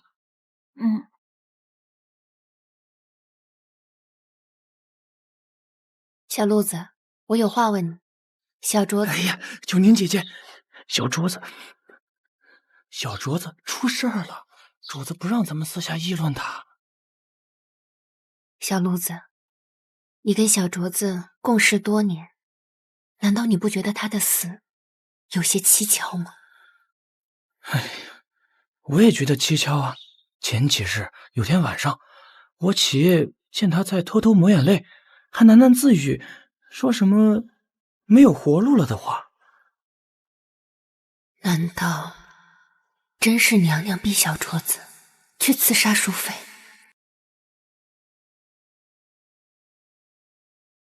九宁姐姐，这就是我和小镯子住的地方。小鹿子，小镯子平时喜欢什么？有没有什么特别的爱好？要说爱好，小镯子只爱养花，对养花呀，简直到了痴迷的状态。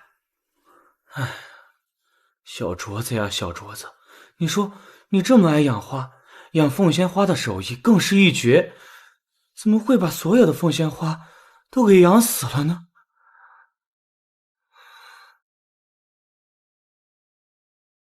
这盆也枯死了，我拿去内务府换一盆新的来。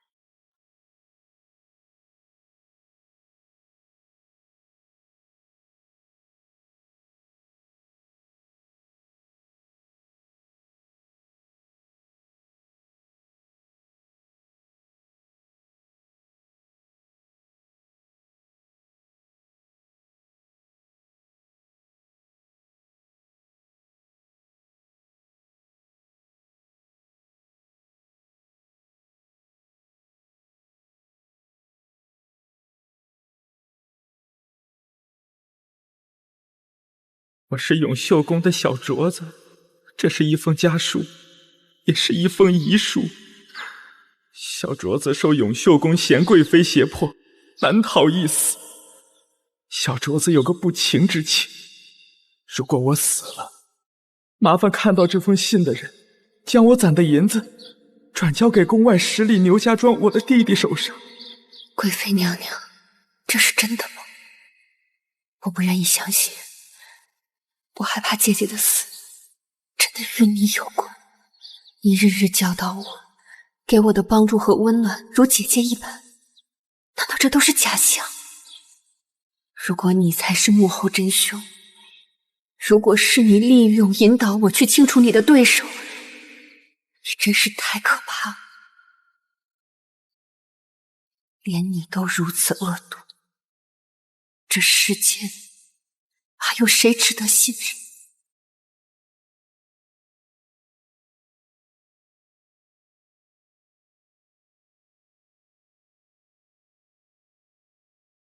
九宁，你看起来很疲惫啊，过来坐下，我给你揉揉肩。啊，哎呀，坐下嘛。这怎么好意思？不用客气。谢谢姐姐。不客气。听说太后脖子疼，都是咱们娘娘亲自去揉的肩，近身伺候，太后才好起来的。云香姐姐跟着娘娘这么多年，也是学到了不少本事。那当然，娘娘每日去给太后按摩，都是我陪着的，肯定得了真传呀。要说娘娘也真是辛苦，3年来风雨无阻，日日去给太后按摩。3年啊？是啊，太后也被娘娘真心感动。难怪太后这么喜欢娘娘呢，真是实心实意了。还真是有人能做到3年时间每日坚持同一件事。倒是有一日娘娘是没去成的，那日是太后寿辰宴，太后昏倒了，娘娘急忙去找了御前太监张公公，可能想见皇上吧，就那一日娘娘是没去成的。你说太后寿辰宴，她昏倒之后，娘娘去御书房找了张公公。对啊，事关皇嗣可是天大的事，等皇上和大臣们议事结束，咱家马上禀告给皇上。来，你先起来。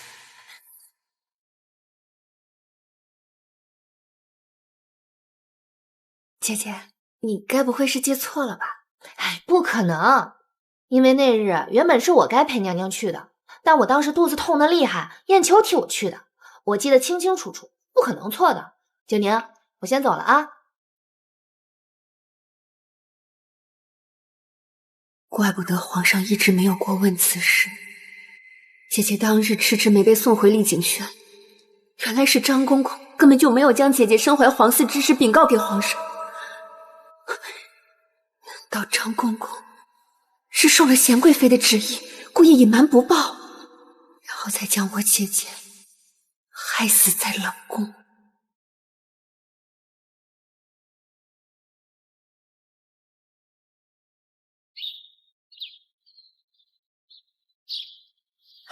张公公，九宁姑娘，奴婢有事想找您问个清楚。你这都已经堵咱家3天了，到底所谓何事啊？啊，你说，太后寿辰那日，我姐姐被送入冷宫，我来求你将她怀孕的事禀告皇上。您最后到底有没有将此事禀告皇上？哎呀，你看这事给闹的，当日皇上议政，谁都不肯见，咱家想进去也没辙呀。这后来就给耽搁了，紧接着冷宫里面就传来晚才人自枪的消息，这也不是咱家能控制的呀。还想骗我？咱家说的都是实话，怎么是骗你呢？当日你得知此事后，明明先去见了贤贵妃，我说的对不对？咱家要去见哪个主子，还要向你禀报吗？果然是你们勾结，故意欺上瞒下。陆九宁，事已至此，你最好把话都烂在肚子里，再闹下去对谁都没有好处。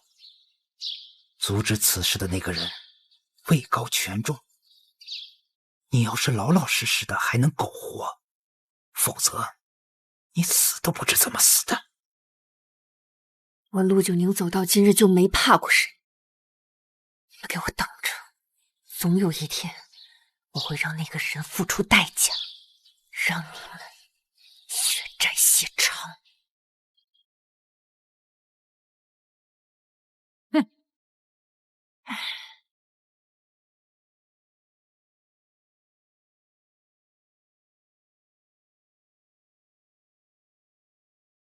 给娘娘请安。九宁，听说今日你去堵了张公公。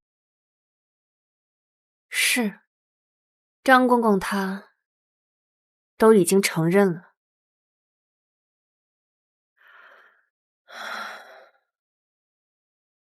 承认什么？承认他骗了我。当日我姐姐被送入冷宫，我去御书房求见皇上，想请皇上看在我姐姐身怀龙胎的份上，将她放出来，却被门外的张公公拦下。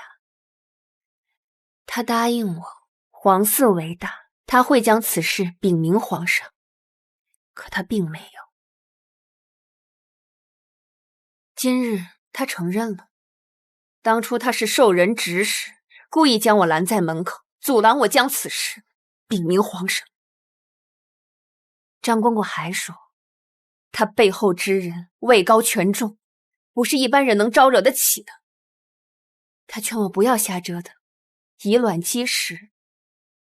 但娘娘知道了，不管他怎样位高权重，九宁都会将此人揪出来，告慰我姐姐的在天之灵，不要让他为自己的所作所为付出代价。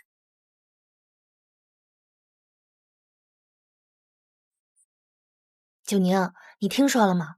最近宫里流传小皇叔有一个女儿。小皇叔未娶亲，哪来的女儿？莫轻信流言。你不知道，前几日小皇叔进宫面圣带着她，好些人都瞧见了。哎，九宁，你快看，见过小皇叔。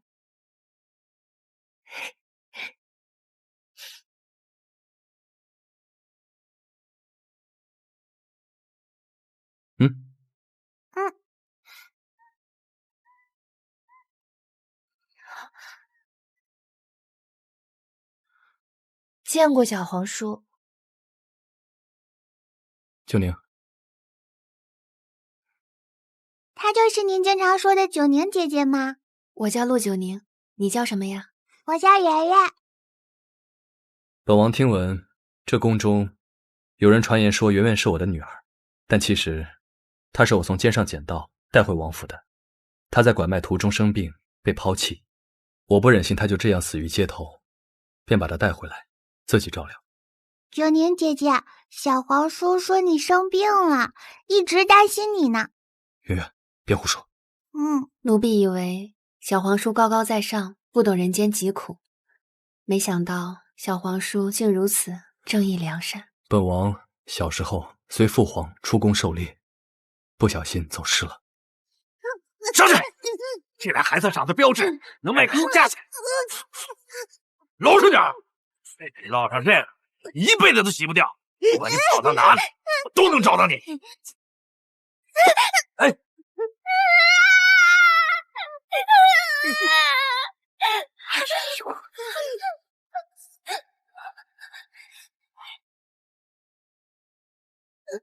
他是皇祖啊！我知道，小皇叔小时候是不是被人牙子掳走、拐卖过？途中还被一个小女孩救过。救我的小女孩，果真是你。没想到你还记得。小皇叔当年被拐卖途中，因为这枚腰牌和您的锦衣华服，被人牙子放了，所以我对你的印象特别深刻。那日在御花园第一次见到你时，我便认出了你。小宫女，你可知罪？奴婢知罪。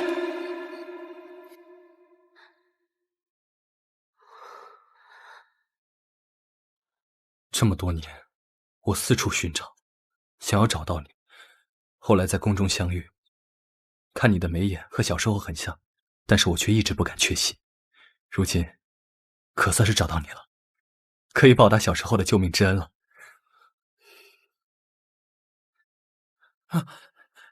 给小皇叔请安。什么事如此慌慌张张？回小皇叔话，刚才内务府传来消息，说是御前的张公公突然病发暴毙，要我们去收敛安葬。赶紧去吧，走。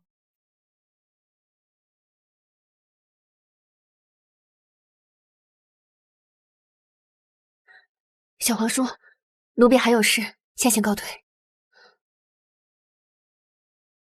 燕秋，快，本宫的花啊！快下雨了，往那边大家都快些！哎，来，快，再来个人，快！啊！娘娘，张公公死了，是不是你做的？大胆，陆九宁，永秀宫岂容你一而再、再而三的放肆！九宁，你在说什么？张公公要供出幕后主使的事，我只告诉了娘娘，转头他就被灭口了。我要娘娘亲口告诉我，是不是你做的？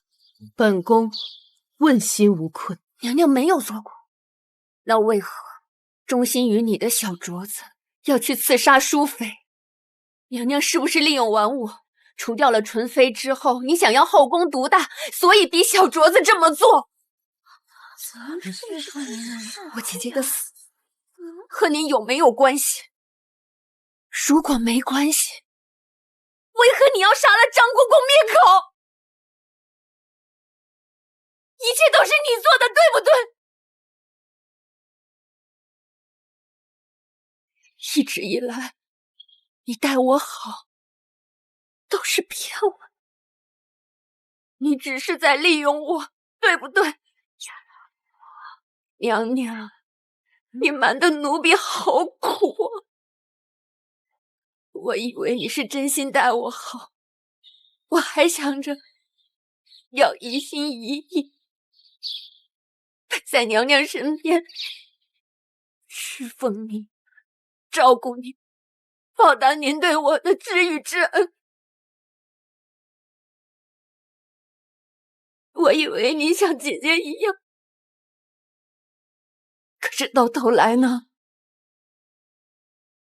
骗子！这一切都是你精心布下的骗局！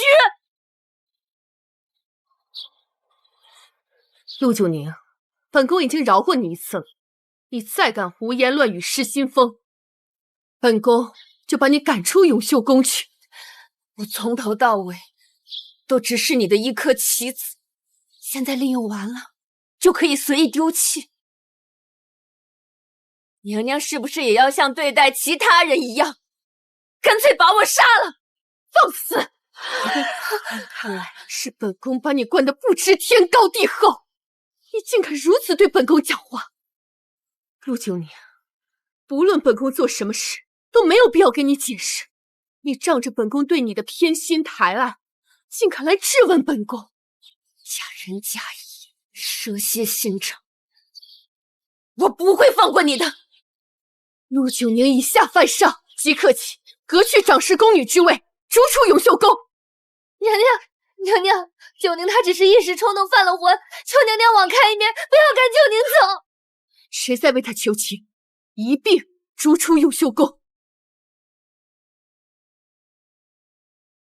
走。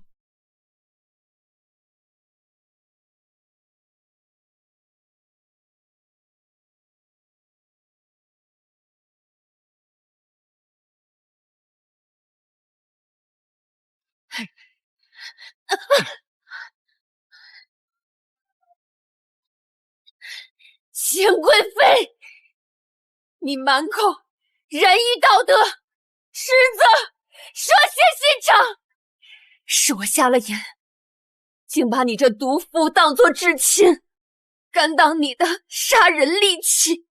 你为了登上皇后之位，不择手段，你害死了我姐姐，你只手遮天，屠戮无辜，你休想！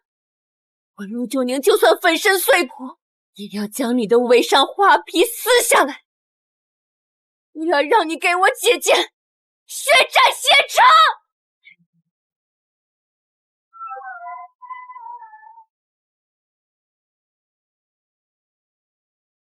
你果然不是个东西，一个进献美人身边的陪侍，还爬到我们头上了，成了娘娘身边的长侍宫女儿，你凭什么？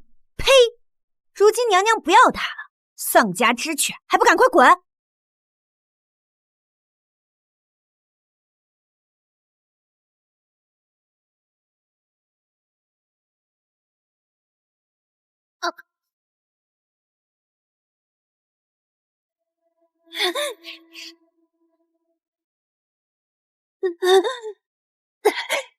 住手！你们两个狗奴才在干什么？哟，昭仪娘娘好大的威风呀！奴婢劝您啊，不要多管闲事儿。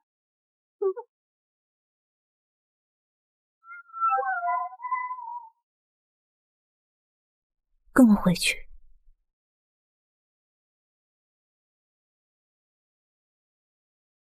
今后你就留在丽景轩吧。谢娘娘台，不必行礼。坐。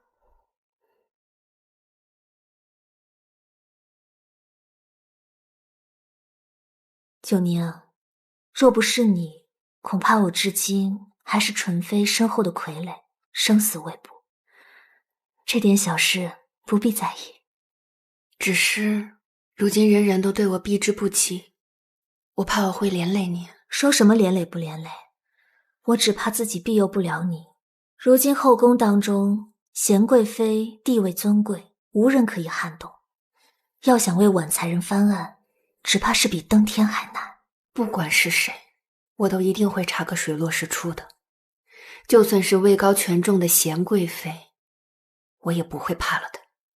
我看淑妃娘娘一向和眉善目，为人低调。如今纯妃已倒，这后宫当中唯有她可以与贤贵妃抗衡。我看不如去找淑妃娘娘，看她能不能帮到你。淑妃娘娘应该自己会来找我的。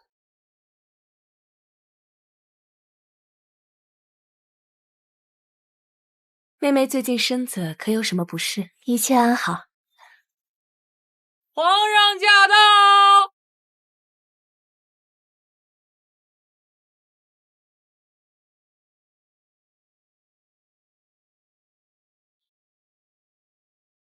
皇上圣安，贵妃娘娘静安。免礼，大家都坐吧。谢皇上。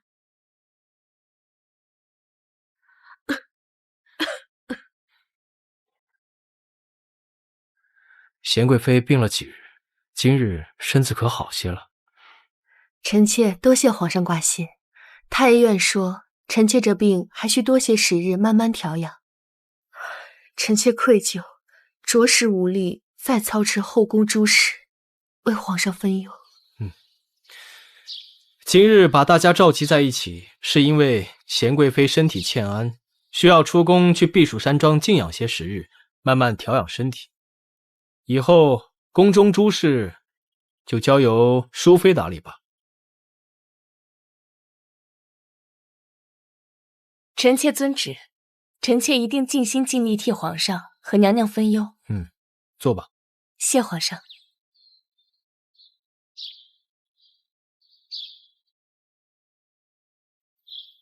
朕怎么记得那个宫女之前都是一心一意侍奉在贤贵妃身边的，如今怎么又跑到丽景轩当差去了？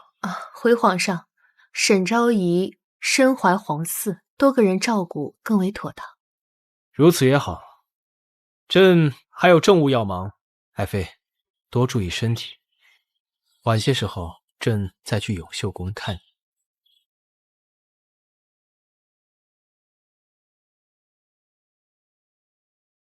臣妾恭送皇上。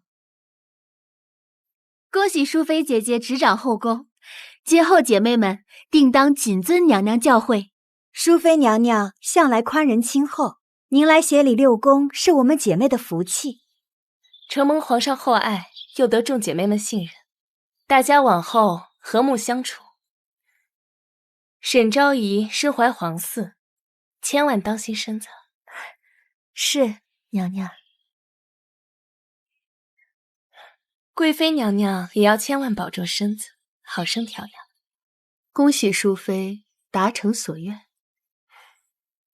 姐姐说笑了，妹妹只是奉皇上之命，暂时代替姐姐协理六宫。待姐姐养好身体，这凤印还得是姐姐掌管。众姐妹们就不要打扰贵妃娘娘休息了，先行告退吧。是。嫔妾告退。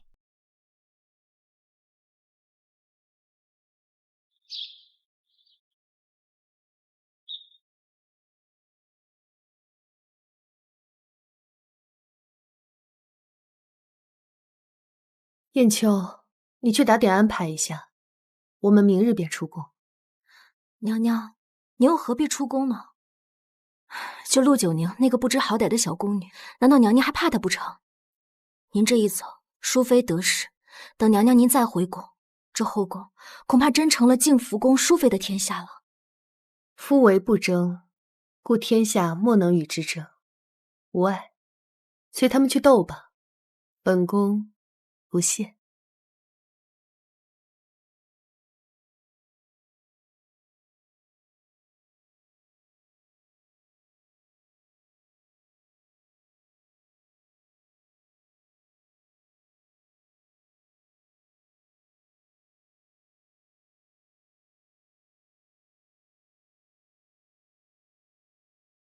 恭喜娘娘，贺喜娘娘执掌六宫。都起来吧。谢娘娘。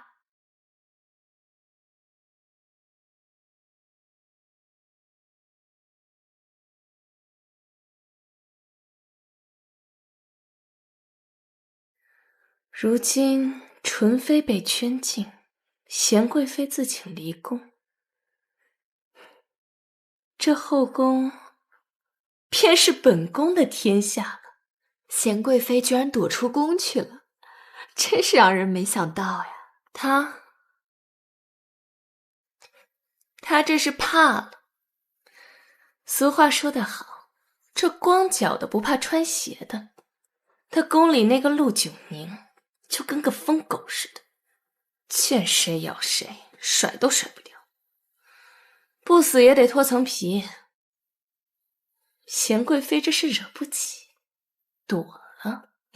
还是娘娘高明，您之前救过小镯子弟弟的命，用他栽赃陷害娴贵妃，陆九宁便撞见您被小镯子刺杀的一幕，然后又让御前的张公公把知情不报的嫌疑推向娴贵妃，最后再将张公公灭口。那陆九宁就算再聪明，也只能被娘娘牵着鼻子走。那娴贵妃就算满身长嘴，也解释不清了，岂有不躲的道理？这娴贵妃也是不简单。本宫原本只想隔岸观虎斗，看陆九宁怎么收拾他。没想到啊，娴贵妃身为贵妃，自请离宫。也罢，本宫执掌了六宫，再也不用伏低作小，看人脸色了。恭喜娘娘，您在您母家面前也能挺直腰杆，扬眉吐气了。对了，本宫让你转交给于公公往宫外运送的银两，可办妥了？娘娘放心，银两已稳妥送到。于公公说会照旧例，每日寅时借玉泉山取水之便，将装金银的箱子藏入水车夹层，定能平安出宫，送入您母家府中。娴贵妃已经出宫了，陆九宁那条疯狗怕是不会消停。娘娘打算怎么做？一只蝼蚁罢了，本宫想弄死他，易如反掌。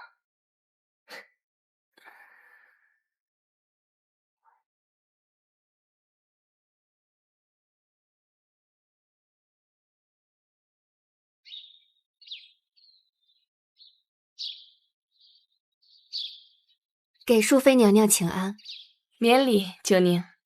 你近日在丽景轩的吃穿用度可还好？奴婢一切都好，劳烦娘娘操心了。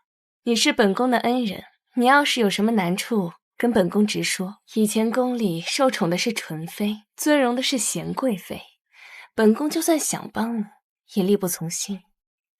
但今时不同往日了，本宫能说到做到。多谢娘娘。娘娘不必记挂，九宁可以应对一切。你与娴贵妃反目，可是因为怀疑她害了婉才人，但那婉才人不是被纯妃害死的吗？不是纯妃，凶手另有其人。奴婢发过誓，一定要将他绳之以法，告慰我姐姐的在天之灵。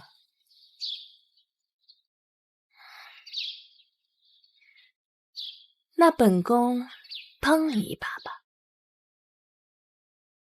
跪下！娘娘，这是为何？本宫帮你，去见你姐姐。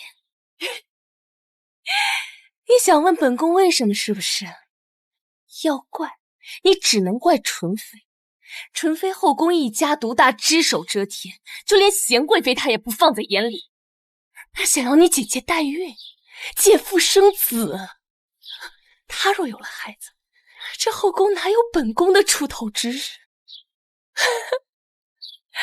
本宫得知于昭仪要去给你的姐姐送安胎药，本宫偷偷派人在里面下了毒，这样就算有人查到了，毒也是于昭仪下的，这药是纯妃要人送去的。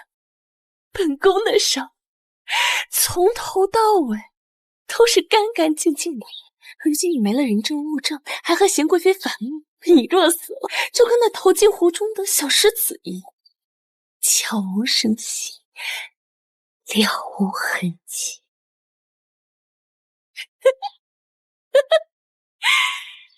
只要你死，一切就都尘埃落定了。动手！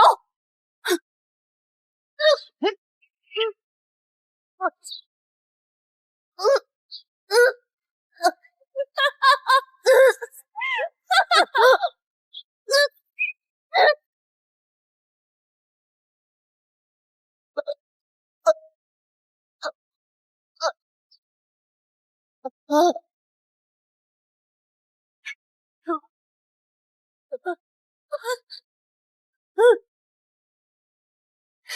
手！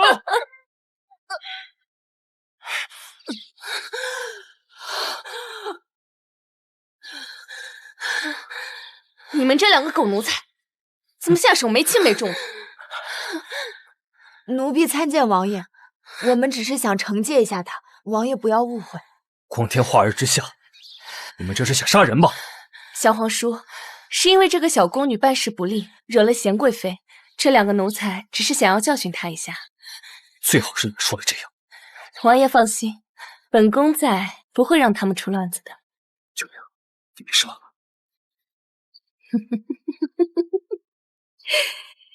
你笑什么？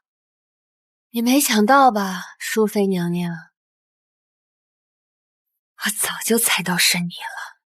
你以为你深谋远虑，算无遗漏，却是暗中助我扳倒纯妃，再将祸水东引拉贤贵妃入局，你好坐收渔翁之利。但你没想到吧，早在纯妃被圈禁以前，我就猜到是你。正是因为你出手助我，才让我知道了，你就是那个最想要纯妃被扳倒之人，也让我看清楚了你的真面目。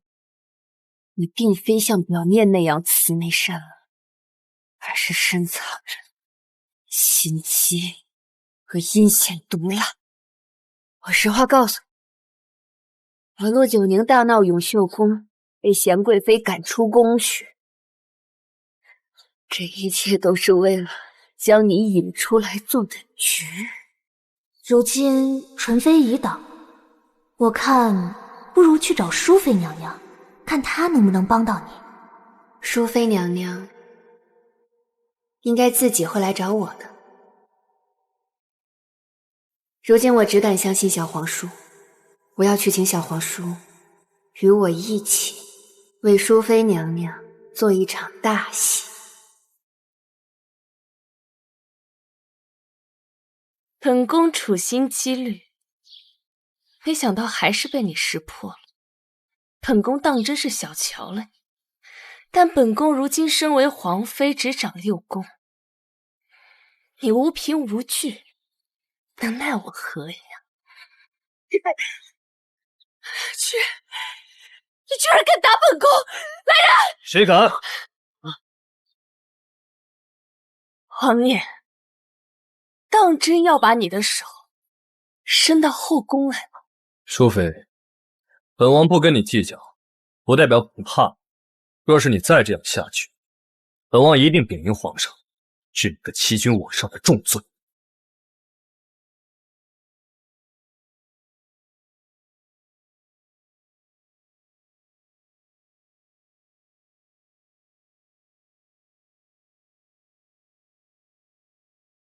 本宫没想到，小皇叔竟然会帮一个无权无势的小宫女说话。本宫当真是小瞧了他，如今看来，除掉他需要费些周章了。他现在已经知道真相了，若是小皇叔帮助他，恐怕对娘娘不利。怕什么？于昭仪已死，纯妃被圈禁，就连张公公也都死了。他们尽管去皇上那儿告发我，无凭无证，本宫有何畏惧？多谢小皇叔及时相救。淑妃已经亲口承认，是她害死了我姐姐。我总算找到了真凶。九宁，你豁出性命为你姐姐鸣冤，她也可以在九泉之下瞑目了。还没有。淑妃如此阴险狡诈，为了争权夺势，残害无辜人的性命，我姐姐平白无故死得太冤，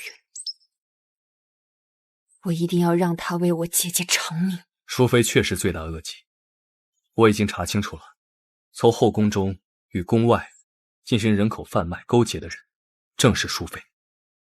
她从中赚取了大量的钱财。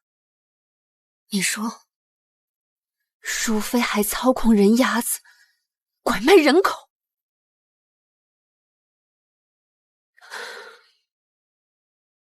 如果不是人牙子，我和我姐姐怎么会从小就和家人分开？我和我姐姐怎么会从小就过得颠沛流离？我姐姐怎么会流落宫中，最后惨死？7岁那年，人牙子把我从爹娘身边掳走，关进了那座破庙里。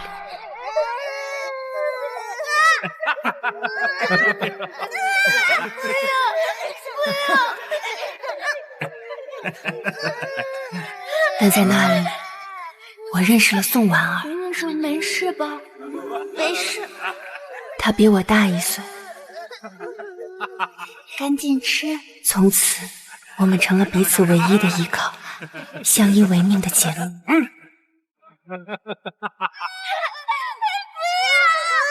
14岁，我们被卖进陈府做奴仆。那陈老爷是个酗酒的烂赌鬼，对我们非打即骂，我们饥一顿饱一顿，活得连条狗都不如。姐姐生的貌美，却成了他最大的灾难。慢着，别走啊，让老爷看看。别这样，干嘛？贱人！小贱人，竟敢勾引老爷！陈老爷几次3番欺辱姐姐，陈夫人却把所有的怒火都发泄在姐姐和我身上。未觉后患，她转头就把我们卖进了教坊司。在教坊司，姐姐与我艳压群芳，我们被迫学会了琴棋书画，跳着最美的舞，穿着最华丽的衣裳。可再美的舞衣也盖不住我们剑戟的烙印，我们不过是别人眼里待价而沽的玩物。后来，一名京城官员看中了我们，就像买2件精致的瓷器一样，轻易的把我们买走了。1年后，我们被他当作讨好皇上的礼物，送进了这宫墙高锁的深宫之中。淑妃真的是罪大恶极，她真该被千刀万剐，五马分尸。我们一定要将淑妃和人口贩卖势力连根拔起，解救那些被他们买卖奴役的人。我们一起将他绳之以法。但只是让他伏法，太便宜他了。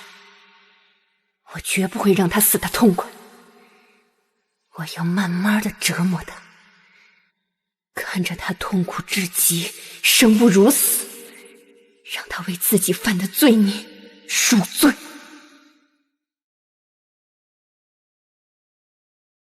怎么还不回来？娘娘别担心。九宁，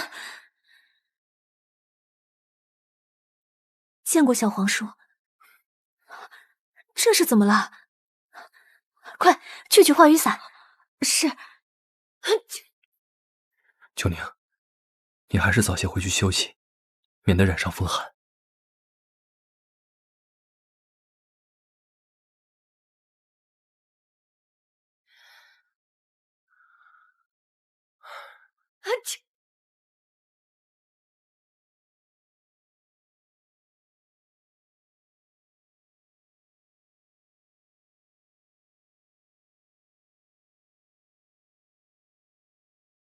你在这等我便是。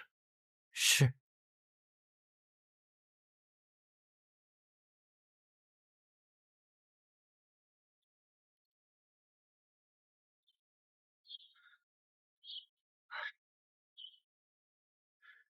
这是昨日贤贵妃托人转交给我的一封信，让我务必亲手给你。但是昨日我在陪皇上骑马，所以现在才送过来。莫不是贤贵妃出宫一事，也是你们演的一出戏啊？张公公还说，他背后之人位高权重，但娘娘知道的，我要让他为自己的所作所为付出代价。清者自清，就算你怀疑是我，结果也都一样。不，九宁相信娘娘。虽然小镯子的遗书中都指向了娘娘，但奴婢会用脑子思考。自从我姐姐走了之后，在这后宫中，就只有娘娘是真心待我的。九宁从入宫到永秀宫，是娘娘在引导我，规劝我。在九宁心里，早已将娘娘当作是亲姐姐一般。娘娘的为人，九宁心里感受得到的。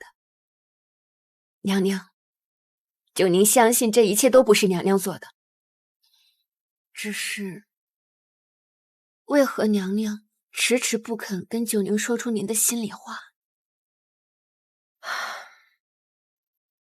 小镯子的弟弟被淑妃救过性命，他被淑妃以报恩为要挟，让他栽赃陷害本宫。本宫早已知晓，他栽赃陷害是想让你我自相残杀。如果我接招，岂不是落入他的陷阱？原来如此。还有一点，本宫没有想到，你要比本宫想象中更加聪慧清醒。既然他这么处心积虑地离间我们，不如娘娘和我一起遂了他的意。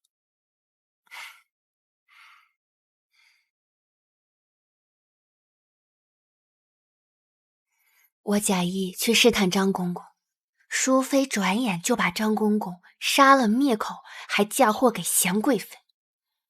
好在我和贤贵妃早已将误会澄清，张公公已被贤贵妃神不知鬼不觉的暗中救下了。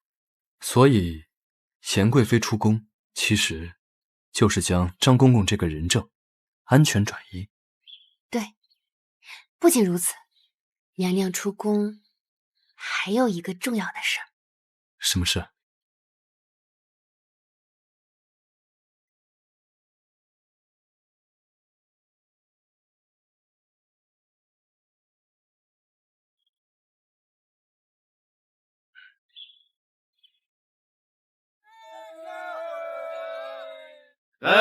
来一个，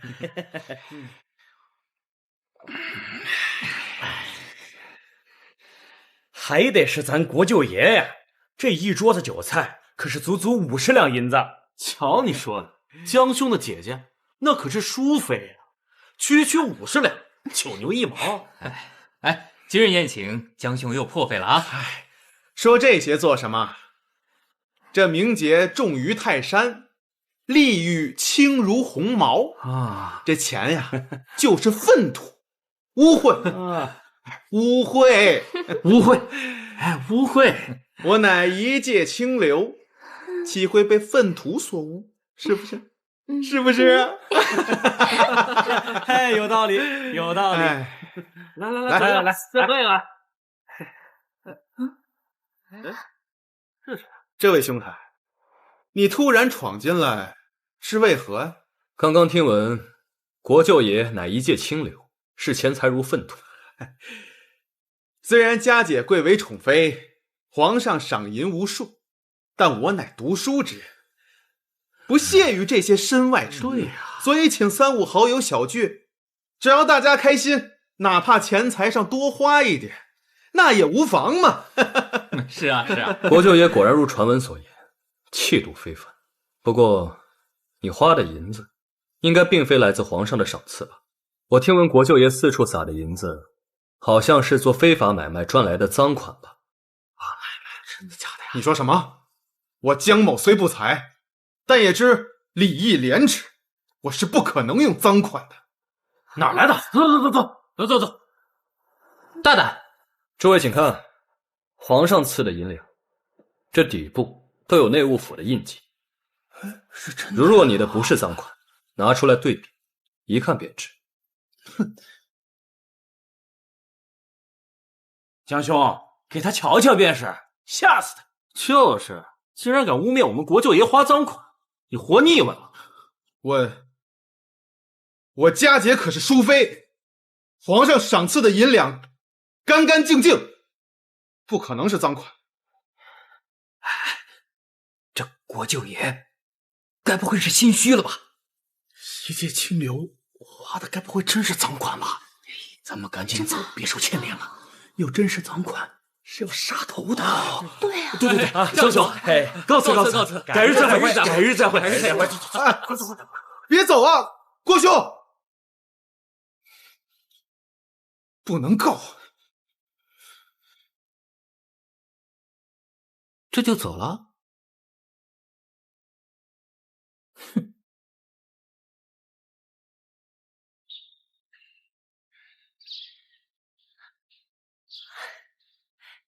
母亲，弟弟，今日怎么匆匆进宫了？还好本宫如今掌管了6宫，不然的话，你干的好事！你想害死我们江家全族吗？母亲为何这么说？你不是说给家里的钱都是皇上赏赐的吗？我和母亲仔细看过了，那些钱根本就不是皇上赏赐的。外面的人都说你的钱来路不明，你是不是做了什么见不得人的勾当，赚了些不干净的钱，还给我们花？母亲，儿子的清誉都被这个贱人给毁了，我现在就要向皇上告发他。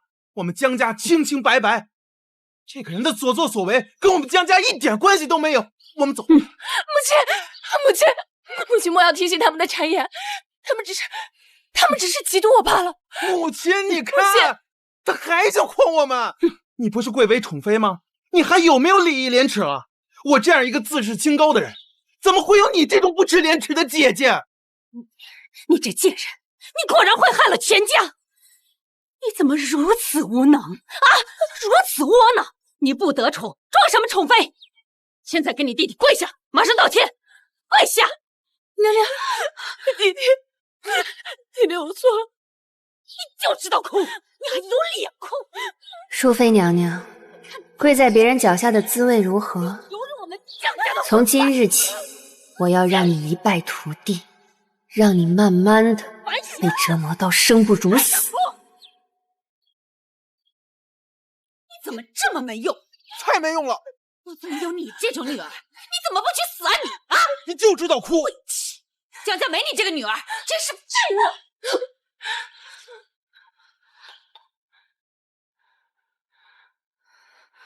苏荣，母亲和弟弟生气了，他们一定是嫌我给的钱早，他们真的生气了，他们会不要我。娘娘，你要冷静。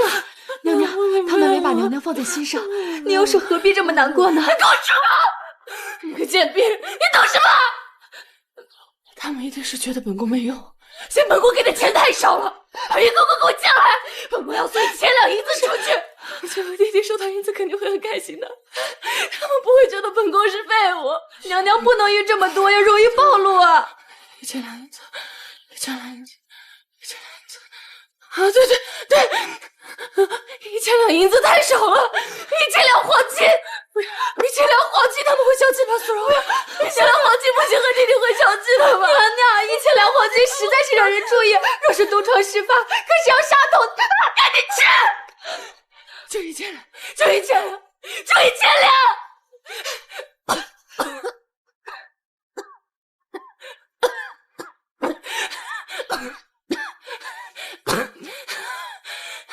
母亲和弟弟，看到本宫这么有本事，一定不会不要我的。母亲和弟弟看到我这么有本事，一定不会不要我的。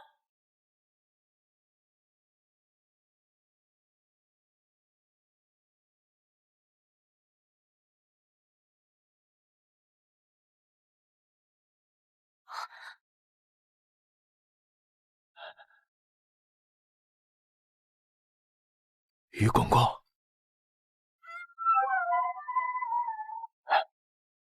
果然是去玉泉山负责运水的于公公。好戏终于要开始了。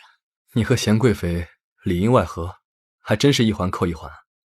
贤贵妃出宫暗查，这才得知淑妃的母家是个空架子，这些年靠着她赚的钱撑门面。那秦氏是个重男轻女的，作践自己的亲闺女，却把个草包儿子当宝贝。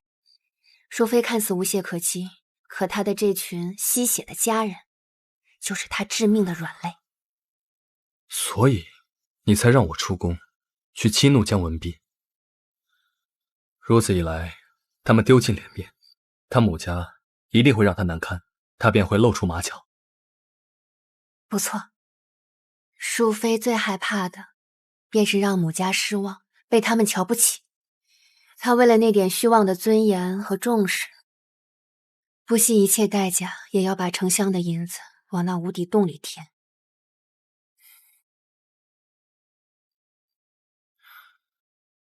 那你如何得知今夜一定是于公公前来的？淑妃运赃款，肯定要找一个能自由出入后宫之人，这个人还得有权有势，避免被查。那就只有专管给皇上运水的于公公最合适。哦，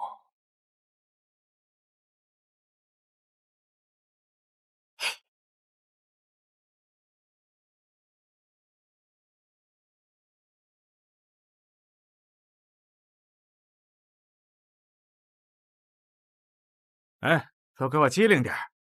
这水车是皇上专用的，千万别出任何差池。是。站住！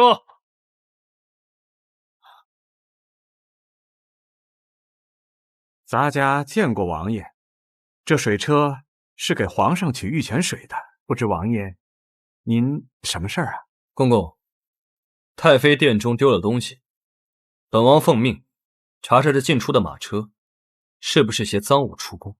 王爷，咱家在皇上跟前也是尽心办差的，怎么敢一权谋私呢？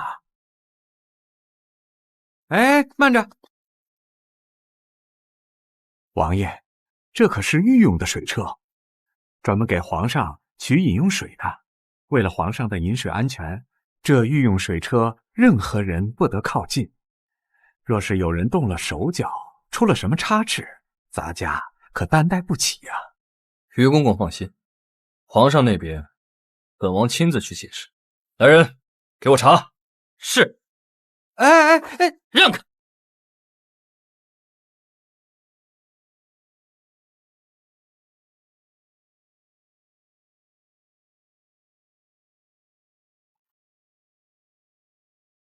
空的。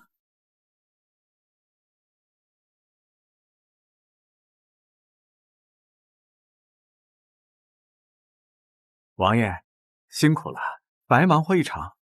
咱家早就说了，这御用水车没问题的。查也查了，王爷您可是放心了。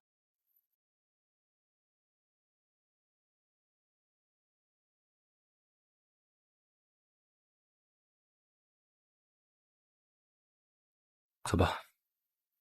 哎，递给我那些。是。快，砍！那这个头，震，来，这个头，坤，啊，这第一个，巽，那边第一个，好了，出发。等一下，我说姑娘，你又想干什么？你若再敢造次，就是有9个脑袋也不够掉的。于公公，皇上身边的宦官若识字，怕也是要掉脑袋的大事吧？你说什么？咱家不明白。于公公是在皇上身边当差的吧？据奴婢所知，宦官不许识字，你明明识字却欺君罔上，你是不是活够了？咱家怎么可能识字呢？你不要血口喷人。刚刚占卜弄混了，可是公公您照着字一个一个分开，你还敢狡辩？我猜于公公是想把宝物运出去，怕弄混了送错了桶，所以把宝物藏在了其中某一个桶中，用占卜上的字做区分吧。你胡说！你污蔑咱家，你活腻了。好啊，那我们便去皇上跟前，请皇上明察，宦官识字还是皇上身边的宦官？看看是我先死，还是你先死？王爷，奴才知道错了，这同里有暗格。王爷恕罪啊！王爷，石头查。是。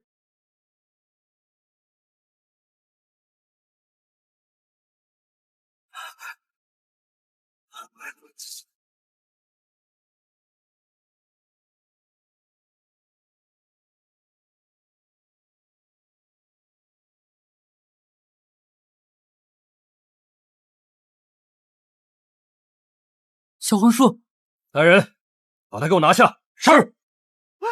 王爷恕罪啊！王爷，废话，统统都是废话，都是办事的。娘娘息怒，娘娘息怒啊！娘娘还是要抓紧想办法保全自己啊！这1,000两黄金，那是本宫所有的积蓄，你让本宫怎么去讨母亲和弟弟的欢心？他们需要钱的时候，你让我怎么办？全都是陆九宁那个小贱人，我要将他碎尸万段！娘娘，他背后可是小皇叔呀，娘娘要小心啊！小皇叔又如何？真以为本宫动不了他吗？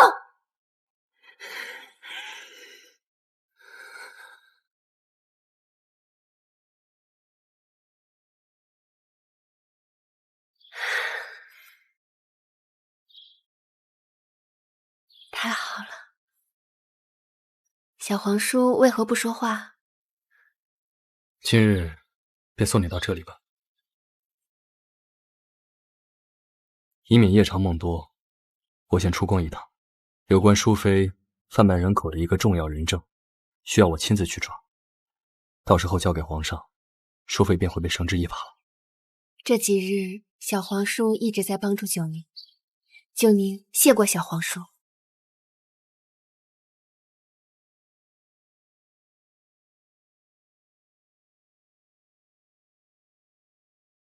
今日便将这玉佩交予你。小皇叔这是何意？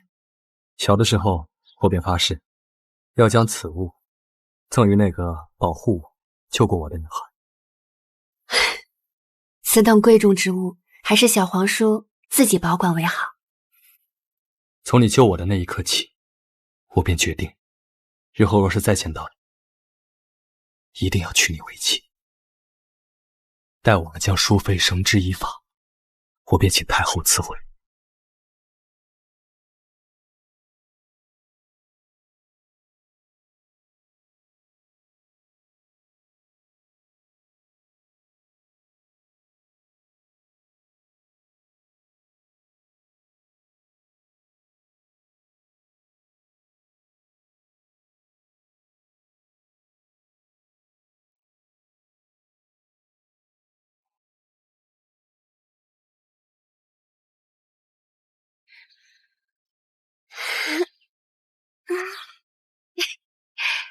哎，酒。爷，皇上，陆九宁是从宫外来的，生性烂漫自由，虽然性子冲了些，倒也是简单，是和宫里其他女子有所不同。他那是性子太野，不好管束。是。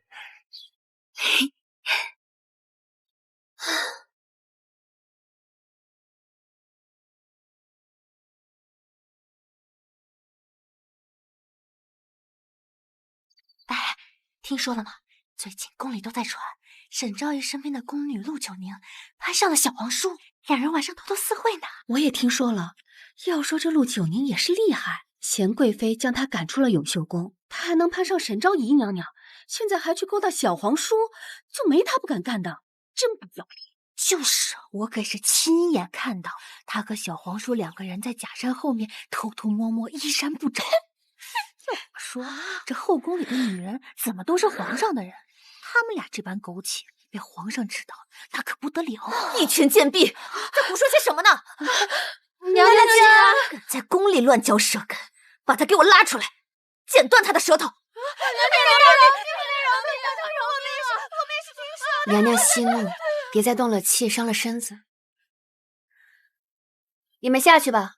是。九宁，他们都在胡说些什么呢？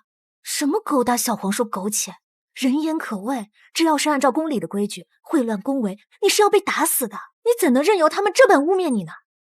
这几日我和小皇叔一起查淑妃的事情，走得近了一些，难免有一些闲言碎语。只是无中生有，还传得这么绘声绘色，肯定是有人推波助澜。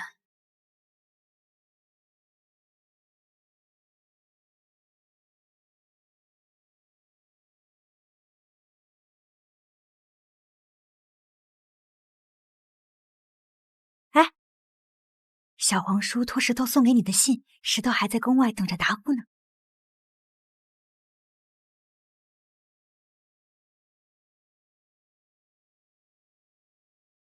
如月，我有个事想请你帮忙。什么事啊？你坐。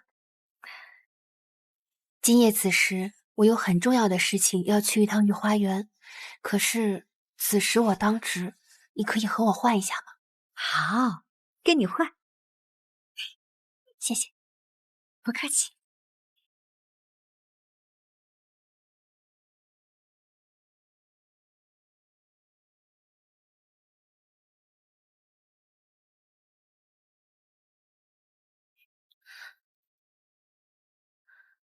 奴婢叩见娘娘。怎么样？发现什么了？回娘娘，陆九宁给小皇叔回信了，约在今夜子时，二人在御花园见面。夏薇，你没听错吧？奴婢绝对没有听错，我亲眼看到陆九宁写回信，给了小皇叔身边的小太监。好，夏薇，你做得非常好。等本宫事成之后，你就是我静福宫的头等大宫女。奴婢谢谢娘娘。退下吧。是。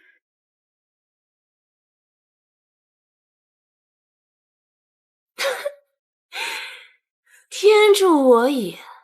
这小狐狸终于露出尾巴了，谣言就要成真了。这一次，本宫必须一击致命，解我心头之恨。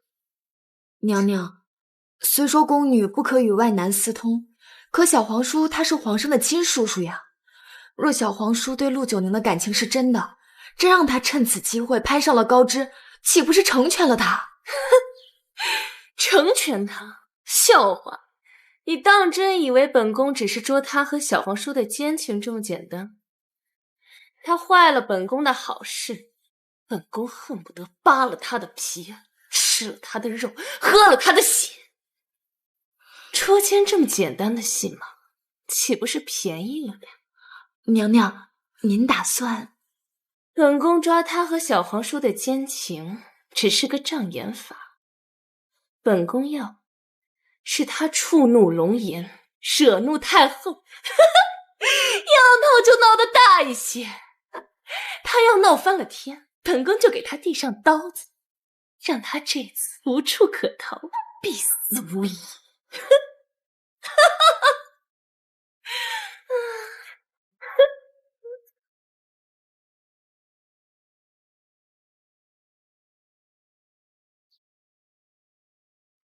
太后圣安，臣妾有事禀告太后。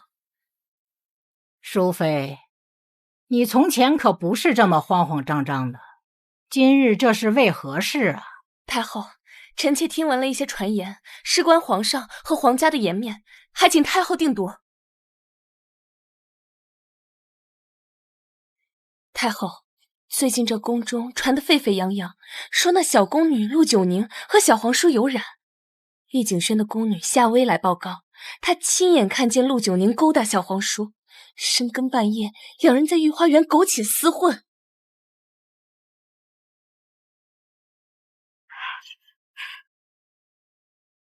放肆！这成何体统？宫有宫规，他们竟敢做出这种丑事！你说的这个陆九宁，哀家记得着，巧言令色，迷惑人心。当日在端午宴上，他顶撞纯妃被重罚，惹得一向谦和的小皇叔当众出言相救。这个小宫女，她竟如此了得！太后，现在宫中流言四起，说这陆九宁哄着小皇叔把贴身的玉佩都给了他，他若安分些也就罢了。太后回头慈恩，把他赏赐给小皇叔做个妾室，也算是他天大的福分。可他不仅攀附皇叔，他还试图勾搭皇上啊！太后，传闻他在皇上的必经之路，在御花园里卖弄姿色。什么？他还竟敢勾搭皇上？哀家倒要看看这个贱婢是何等人物！叔侄两人竟被一个小宫女耍得团团转，传扬出去，我皇家的颜面何在？天威何在？太后息怒，别气坏了身子。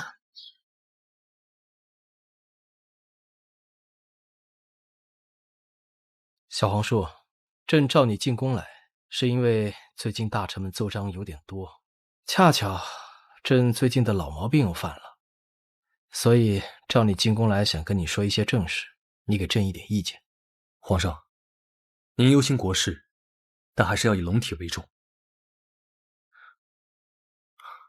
皇上，我有几句话想与九宁说。去吧。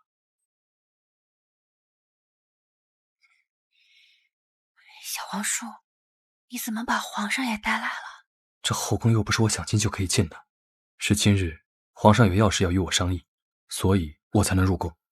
你回的信我看见了，你明知道里面有圈套，你怎么还要出去见面？这也太冒险了吧！流言岂能放任不管？但要制止，必须从根源上解决。怎么解决？淑妃恨我入宫，她肯定不会只是想要毁了你我的清白那么简单。我猜她应该是想到了什么好办法，要对付你我了。既然她想设局陷害我们，不如我们将计就计。皇上，皇上，您怎么了？皇上，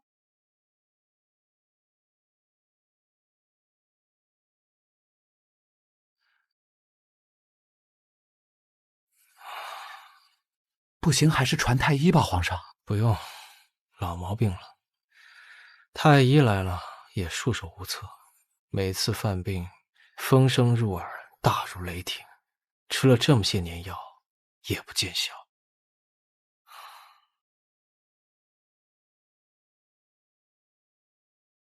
皇上，您这病，奴婢或许有法子，不知皇上愿不愿意让奴婢试一试？你？是。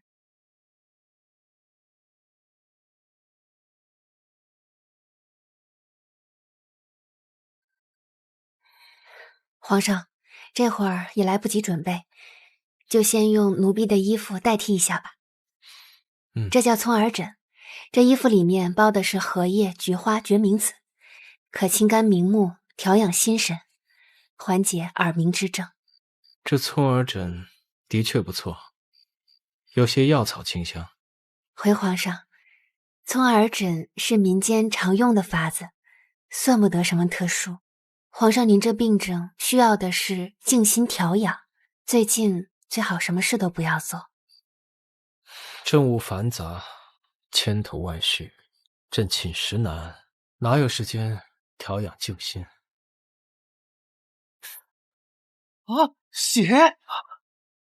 素九宁，你大胆，敢损伤龙体，你吃了雄心豹子胆了吗？德公公莫急，皇上可感觉好些了？的确是好些了。皇上恕罪，这是一风穴，针刺之后可快速疏通瘀阻经络，减轻耳鸣之痛。退下吧。你这小宫女怎么懂这些？若是能治，太医院哪个太医不比你强？朕何苦为此病症困扰这么多年？皇上乃一国之君，九五至尊，太医院哪个不要命的太医敢拿针刺皇上？我估计太医院的太医只敢开一些温和缓治的药方给皇上治病，也只有奴婢这种既忠心护主又胆大包天的，才能治皇上的病。你这么说，朕还不能治你的罪了。皇上，只有在您心平气和、放松静气的时候，用针灸刺激翳风、听会、中主等穴位，再配合长期用药，才能痊愈。你这小宫女，怎么懂针灸之术的？皇上明鉴，奴婢自幼无医，如草芥飘零，病痛缠身时，只得自学针灸草药土方，救人救己，久病成医，久练自然熟稔罢了。所以奴婢也会随身携带银针，以备不时之需。太医院一贯保守，倒不如你这野路子来的灵验。民间土法虽粗陋，但胜在敢事敢为。皇上，您这多年的老毛病有望痊愈了，那可真是天大的喜事啊！皇上，皇上，奴婢可否继续为皇上施针？准了。是。德公公，皇上针灸刺激之后，需静息调养心神，还劳烦您费心将外头的人都撤了吧，让皇上针灸之后好好歇息，不要打扰到皇上睡觉。好的，九宁姑娘，来，都走了，走了，走走走。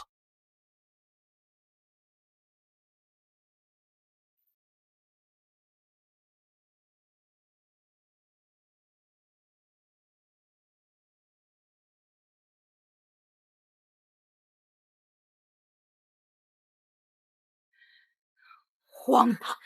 刚刚淑妃派人传话，说此时皇上和陆九宁正在御花园湖心亭宽衣解带，德公公遣散了众人。哀家倒是要看看这个下贱的宫女是怎么媚辱祸君的，真是反了天了！太后息怒，也气坏了身子。陆九宁和皇上在御花园湖心亭举止亲密，太后已经带人前往御花园了。娘娘，咱们不去看好戏吗？不急，此事已有定数。人更愿意相信自己亲眼所见的东西。太后在看到他跟皇上在一起，定饶恕不了的。小皇叔再一着急，服了太后和皇上的面子，触怒天威。一个小宫女，敢在皇上和皇叔之间周旋，攀扯不清。太后一怒之下，必定处死的。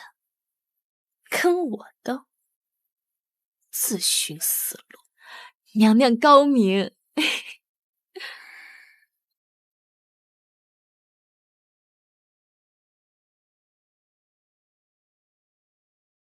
皇上，皇上，皇上，您可觉得好些了？朕许久没睡得正舒服了。你这小宫女的确有些本事。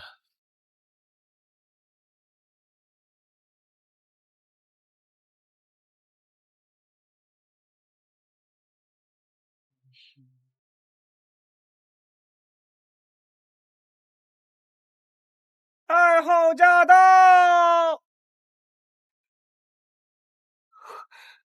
儿臣给母后请安。给太后请安。大胆宫女，妖媚惑众，淫乱后宫，你竟敢攀附皇叔，引诱皇上，其罪当诛！太后恕罪。母后，您这是……皇帝，宫里最近传得沸沸扬扬，宫女陆九宁与皇叔有染，如今还妄图引诱皇上，哀家都看见了。哀家再不出手，这样下去，岂不丢尽我皇家的颜面？来人！是。太后，奴婢冤枉，传言虚假，请太后明察。拖下去！母后，慢着！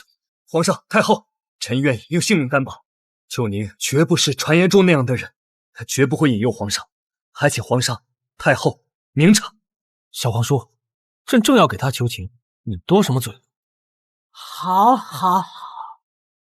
一个小小的宫女，竟然真的让你们二人如此在意，哀家要立刻处死他！还愣着干什么？拖下去！慢着，母后，这小宫女给儿臣治病，救驾有功。刚才儿臣想封她为才人，母后来得突然，儿臣还未给她行赏，求母后收回旨意，放了她。皇上，请皇上也收回旨意，不要把九宁纳入后宫。小皇叔，你给朕闭嘴！臣与九宁姑娘曾经共患难，儿时她还救过臣的命，如今她被人陷害，臣不能袖手旁观。你们二人都别说了！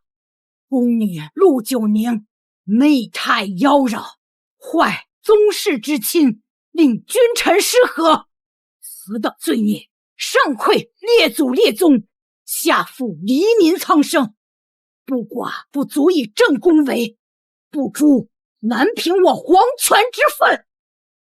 拉下去，剐了！且慢，太后且慢，太后，皇上，误会，这一切都是一场误会，臣妾刚刚调查清楚了，都是误会。什么误会？关于小皇叔和陆九宁在御花园假山私会一事，全是一个小宫女为了邀功编造的谎言。臣妾也是被骗了，什么亲眼所见、混乱后宫，都是以讹传讹的谣言。你说什么？跟我斗，自寻死路。娘娘高明。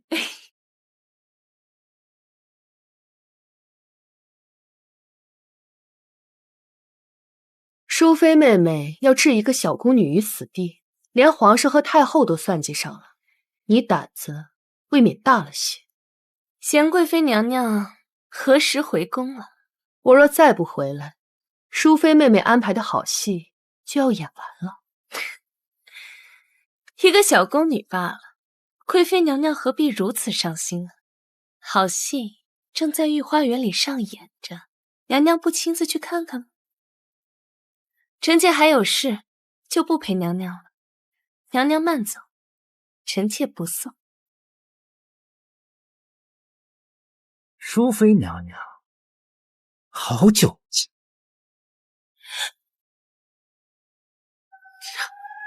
张公公，你不是死了吗？咱家命硬，怎么舍得死呢？淑妃，你手段狠了，今夜陆九宁怕是难逃一死。这一局是你做的，自当你去收尾。本宫要你去救下陆九宁。我是疯了吗？你让我去救陆九宁，让我去皇上和太后面前说我诬陷他，自己打自己脸吗？好啊，你可以不去。现在张公公在我手上，他可以证明你谋害后妃。你是要满门抄斩，还是要继续做你的淑妃？你要自己掂量清楚。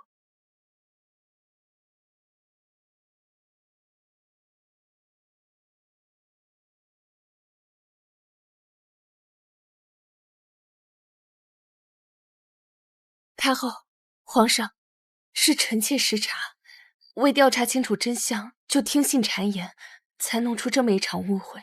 来人，把宫女夏薇带上来。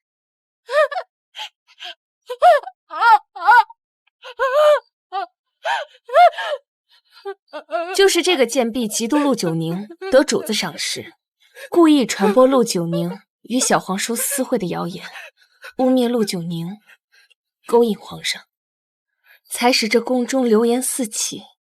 臣妾已经惩治过这个贱婢，命人剪去了她的舌头。淑妃，哀家以前对你可是寄予了厚望，你可太让哀家失望。以后后宫的是非就不要来叨扰哀家清静了。是，臣妾知错了，带下去吧。母后，既然事情已清楚，陆九宁并无过错，儿臣便封他。太后，臣心悦陆九宁，臣与陆九宁恪守本分，从未逾矩半分。日后臣会专程到太后面前，请旨赐婚，望太后成全。那朕便封他御前大宫女，御书房行走。奴婢陆九宁，领旨谢恩。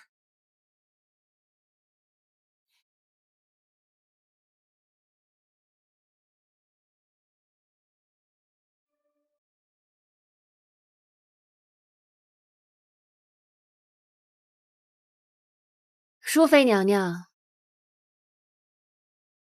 失去太后和皇上的信任，滋味如何？所以你是故意勾引皇上，让本宫去太后面前告状。淑妃娘娘故意设局造谣，你处心积虑，谋得这一手好计策，奴婢怎么能错过了娘娘的一番好意呢？你想让我惹怒皇上和太后，如今他们的确是被惹怒了，不过惹怒他们的人是你。今日别高兴得太早，咱们走着瞧。娘娘慢走。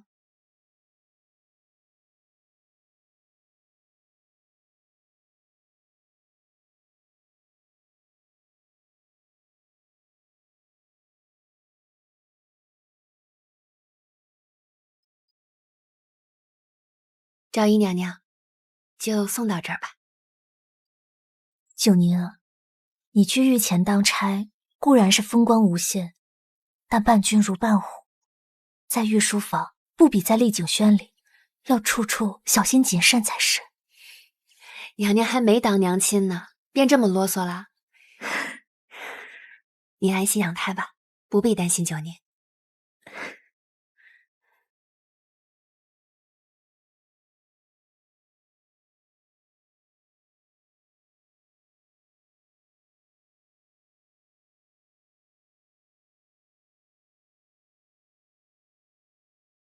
九宁，淑妃这招实在是太恶毒了，是我考虑不周，跟你走得如此亲近，差点捅出来一个大篓子。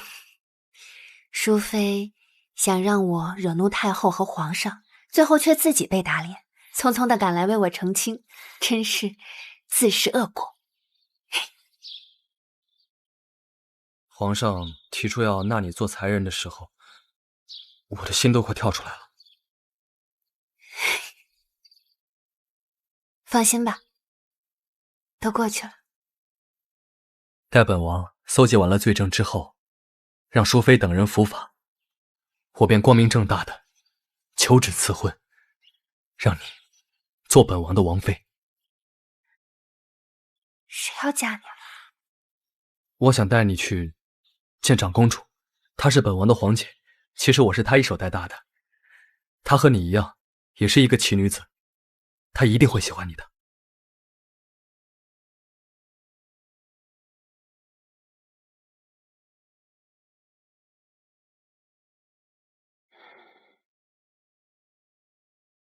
贵妃娘娘金安。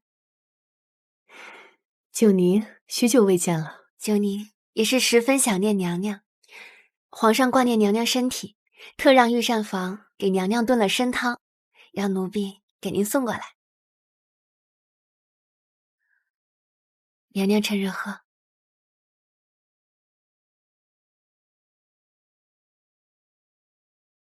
本宫不在的日子，你可有受委屈？娘娘放心，九宁好得很。你呀，说的轻巧，淑妃心思毒辣，不择手段。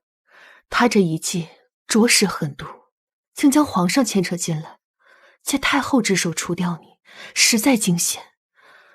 幸好收到你的信，这才及时赶回来。奴婢早就说过，娘娘回宫之日，定是尘埃落定之时。只是，奴婢现在是御前宫女，不能常常侍奉娘娘左右了。你靠自己走到御前宫女这位置，着实不容易。只是伴君如伴虎，务必事事小心。是，奴婢谨记在心。好一个贱人，好一个陆九宁，好一个贤贵妃，两个贱人合起伙来给本宫演戏。娘娘息怒，息怒，你叫本宫如何息怒？他们两个合起伙来，本宫像一条狗一样被他们耍得团团转。他们两个假意决裂，一个出宫调查我母家，逼我母亲和弟弟跟我决裂，一个调查水车，查收我千两黄金。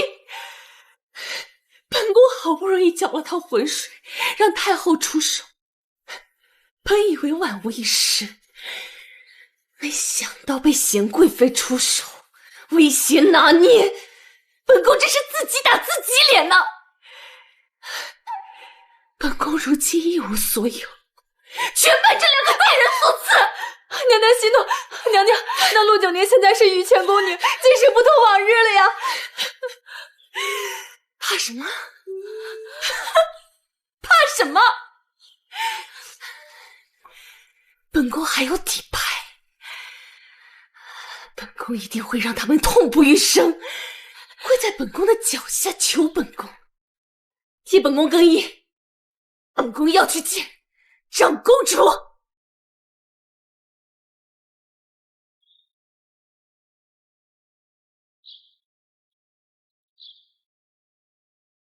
臣妾拜见长公主殿下，几日不见，可还安好？淑妃，你来了，快赐座。本宫听说前几日你在皇上面前闹了一出笑话，让太后和皇上都对你有些失望。如果是因为这事来找本宫，怕是本宫也帮不上你什么忙呀。长公主说笑了，臣妾今日来是为了另一件事。你们都下去吧。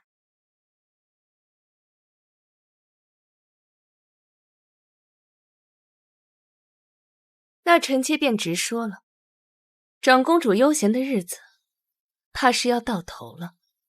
眼下本宫已经失去了皇上的信任，我的丑事，怕是要被清算，长公主也会牵连其中，这可关系你皇家的颜面，长公主可要想清楚。你这话是何意？长公主不解，那就好好问问你的乖弟弟允密吧。他正带着他钟爱的小宫女，在宫外追查我赚钱的营生。咱俩可是一根绳上的蚂蚱，一旦他们把此事捅到了皇上面前，皇上知道了这参与人口贩卖的是他的亲姑长公主您猜皇上会如何处置啊？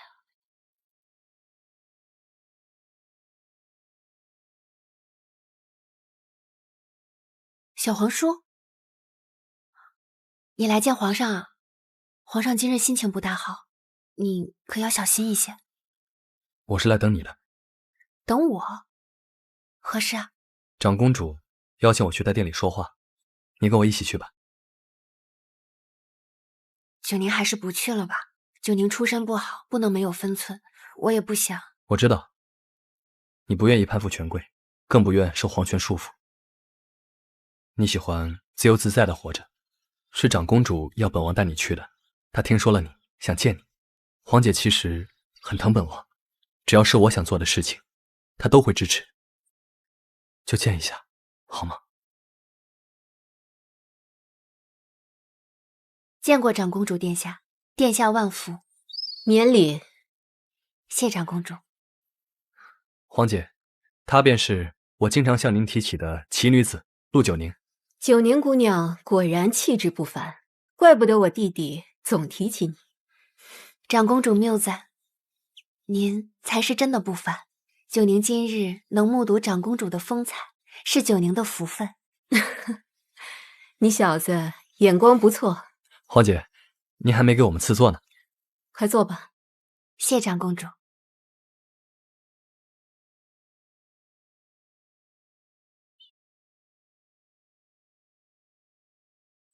九宁，我听弟弟说，你从小到大受尽苦难，能走到今日成为御前宫女，也实属不易。回长公主，九宁只想过着平凡安稳的日子，成为御前宫女，实属误打误撞。我能看出弟弟心悦于你，本宫也不是那种在乎出身地位的人，只要你们二人情投意合，本宫便愿意帮你们去求太后赐婚。只是有件事，本宫想让你们答应。都下去吧。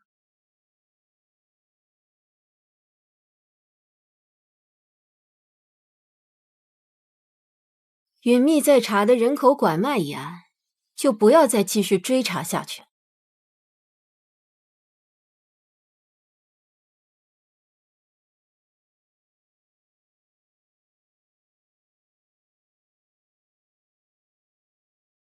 长公主殿下，奴婢自幼和姐姐被拐卖，受尽凌辱，如今查到淑妃和外官勾结，贩卖人口，残害妇幼，此等恶行不应被放过。放肆！此等大案牵扯甚广，里面牵扯的问题颇多。奴仆买卖一向在各地府衙监管下进行，为奴为仆的有几个不吃苦受累的？你不能因为自己吃过苦，就断定所有人都在被残害。本宫只能对你的遭遇表示同情，但你们必须立刻停止对此案的追查。九宁还要回去当差，长公主、王爷，九宁先告退了。允密，站住！你若继续追查下去，你不顾我们姐弟情分，难道你也不顾我皇家颜面了吗？为了一个宫女，你要去揭发皇室后妃参与要案，你要让我皇家，让皇上受天下人耻笑吗？皇姐，莫不是你与淑妃也都参与其中？真是没有想到，我查来查去，竟然查到了自己亲姐姐的头上。你们大可以去闹，去揭发，但是你们真的以为皇上会昭告天下，由世人口诛笔伐吗？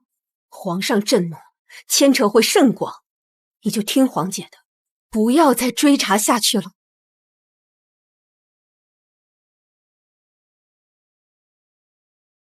允密，那些不相干的人，无足轻重的，姐姐劝你们收手，也是为你们好啊。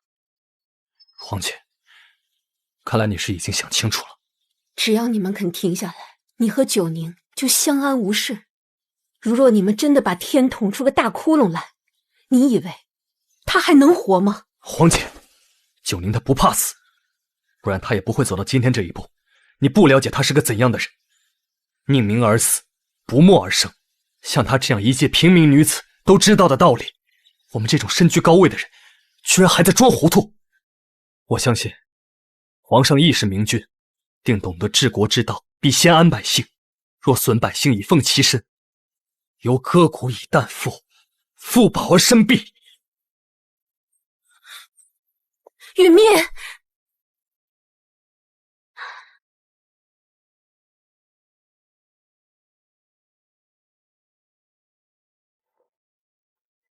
陆九宁去哪儿了？回皇上话，九宁姑娘被小皇叔叫走了。她是朕的宫女，小皇叔叫她做什么？好像是因为长公主，说是要见见九宁。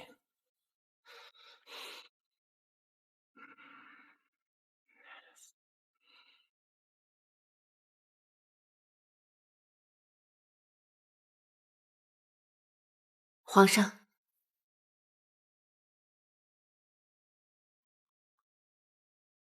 九宁，没看见皇上的茶都凉了吗？赶紧去给皇上换一杯啊！是。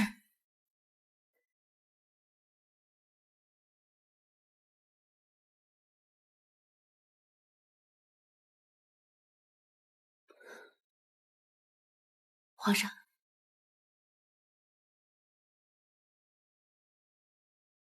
这么烫。皇上恕罪，奴婢疏忽，奴婢这就去给您换一杯。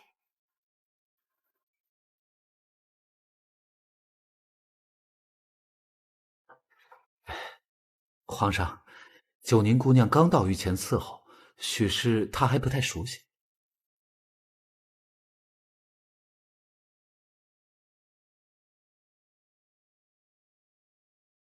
皇上，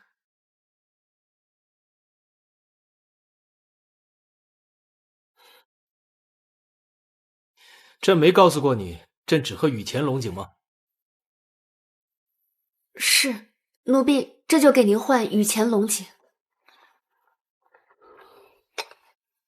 皇上今天这是怎么了？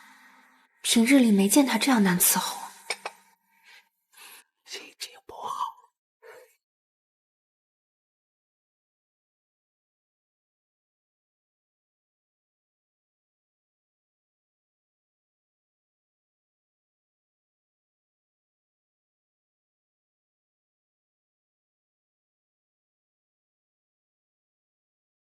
见过长公主殿下。免礼。九宁，前几日本宫跟你说的话，你可想通了？奴婢希望长公主看在小皇叔的份上，就此收手，不要再和淑妃同流合污了。我看你是不识抬举，你当真以为我皇家的门槛这么好迈进吗？长公主，淑妃祸害百姓，草菅人命，迟早要遭报应的。长公主还是莫要再执迷不悟了。站住！九宁，你就看在允密的份上，再查下去对他没什么好处。我知道他在乎你说的话，你帮我劝劝他。我只有这么一个弟弟，我不能看着他出事。九宁，你帮帮本宫，本宫一定会帮你们俩促成婚事。恕九宁爱莫能助。九宁，本宫已经跟允密保证过了，以后绝不会再袒护淑妃。她为你做了那么多事，也解救了不少的被拐卖的人了，已经够了。九宁，你们俩都收手，以后我们就是一家人了，好好的在一起，不好吗？长公主应该知道，王爷小时候被人牙子拐过，差点丢了性命。你也应该知道他的性子，他正是因为对百姓爱民如子和悲天悯人的善心，才追查此案。九宁奉劝长公主，还是死了想阻止王爷的这条心吧。陆九宁，你算什么东西？一个小小的贱婢，本宫贵为长公主，都这么低声下气的求你了，你居然这么不识相！你以为你是谁？你若给脸不要，休怪本公主权势相逼，要你性命！我陆九宁走到今日，靠的便是不畏生死。长公主既如此，那九宁也就没有什么好顾虑的。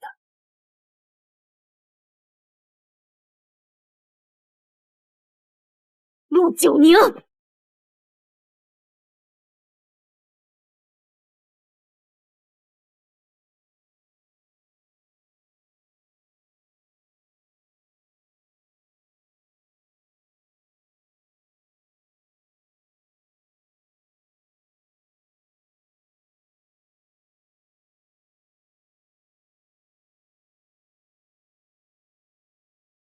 姐姐，自你走后，我是要将害死你的人一个个揪出来，让他们血债血偿。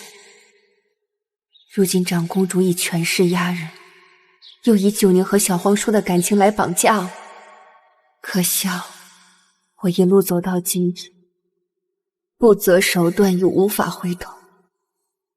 我不会忘记姐姐无辜枉死，我们本可以平凡简单的活着。我们一生所求的心愿，不是荣华富贵，不是锦衣玉食，我们不过是想晨起有周温，夜归有人等。姐姐，若是我放过他们，天底下便有无数妇孺孩童继续被拐卖残害，骨肉分离。想想这些，我与小皇叔之间的私情已不算什么。良人难觅，但就您不要也罢。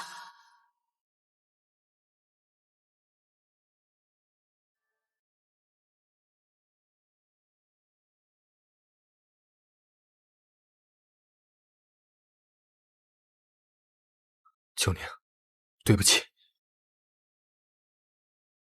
王爷没错，何来道歉？九宁，我也不知道皇姐和淑妃同流合污，而且她让你别再继续查下去，我替她向你道歉。王爷，情义两难全，我为我姐姐，为所有和我们一样被残害、被拐卖的天下人讨回公道，我会不惜一切代价。你我本来就门不当户不对，我只是一个小小的宫女，而你是高高在上的皇族，所以就算你选择站在你姐姐那边，我也能理解。九宁，你为什么不相信我会站在你这一边呢？我今天来找你，也不是为了替皇姐求情，更不是为了阻挡你去调查。皇宫之中，就算是朝廷重臣惹怒了皇上，触犯了皇权，那也是性命难保。更何况，你只是个人微言轻的小宫女，而我是皇亲国戚。我向皇上陈情，他或许会网开一面。深宫如愿，荆棘在途，我能为你做的，就是为你开出一条血路来。你说的是真的？等我消息。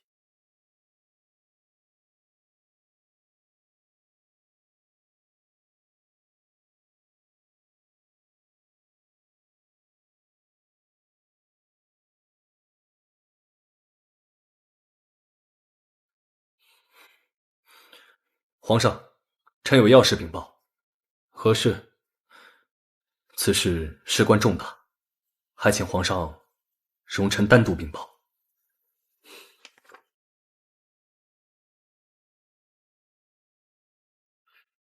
说吧。陆九宁在调查晚才人冷宫自枪，意外查获了淑妃操控于公公，利用御用水车往宫内外运输大量黄金。沿着此线索，臣发现了淑妃与长公主勾结，进行非法人口贩卖。他二人便是这些不法势力的主使。继续。皇上，人口拐卖奴役由来已久，如今有后宫势力参与，此现象更是猖獗，屡禁不止。臣请皇上明示，不知该如何是好。长公主是你的亲姐姐，也是朕的亲姑姑。是。皇姐虽与我感情深厚，但天子犯法，与庶民同罪。皇姐知法犯法，臣不敢包庇。臣认为应该秉公严惩，还天下一个清朗太平。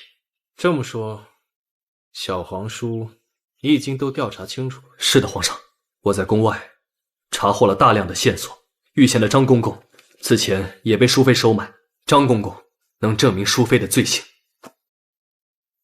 张公公他没死？皇上有所不知，淑妃想杀害张公公灭口，还好贤贵妃与陆九宁早有准备，救下了他。朕知道了，此事朕自会处置。小皇叔最近在后宫奔走，着实劳累，就好好回你的王府，好生歇着吧。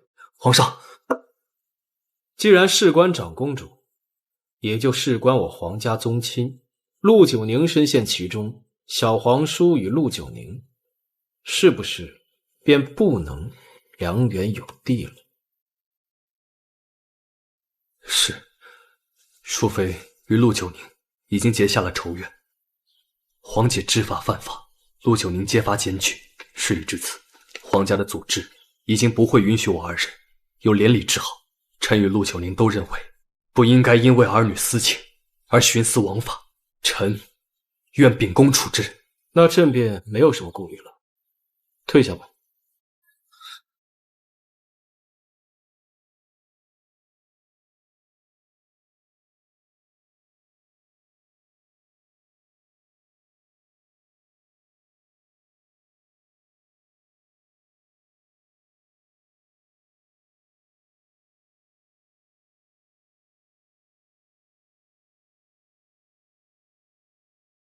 德公公，传朕旨意，将贤贵妃与张公公秘密关押，不要被旁人知晓了。是。奴婢斗胆问一句，皇上为何要关押贤贵妃和张公公？大胆！朕要做的事，要向你解释吗？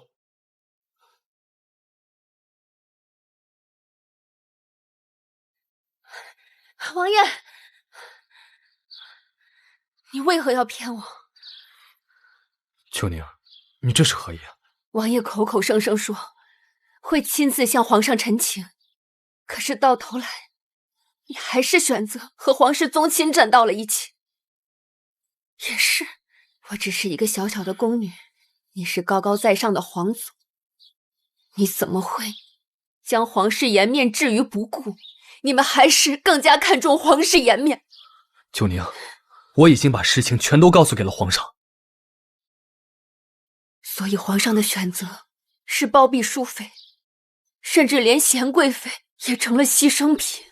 是不是涉及到长公主，涉及到皇家颜面，就另当别论了。你们是高高在上的皇室，而我是卑如草芥的奴婢。我们从一开始就不是一路人。是我陆九宁天真。九宁，王爷可还记得小时候被人牙子拐卖的情形？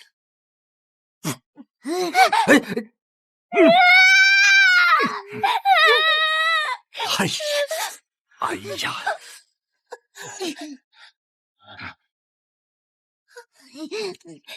他是皇族，皇族啊！你看，穿这种料子的衣服，那不是达官贵人，就是皇亲贵胄啊！这咱们要把它卖了，肯定要查到咱们头上，到时候死定了。那放了吧。哎呀，去下去！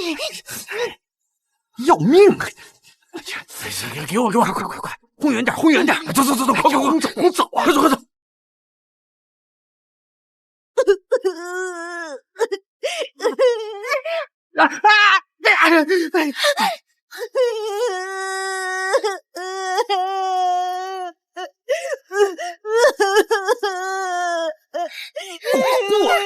过来！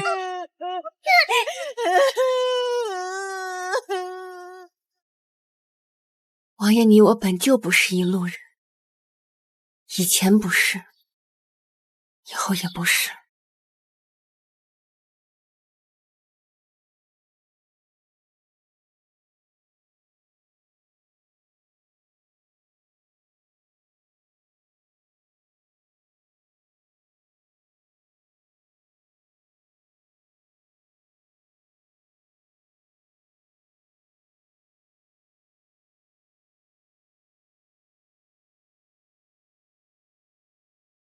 请皇上彻查淑妃和人口贩卖势力，请皇上放了贤贵妃娘娘。淑妃的所作所为，朕心中清楚。陆九宁，你胆识过人，勇气可嘉，朕心甚慰。起来吧。谢皇上。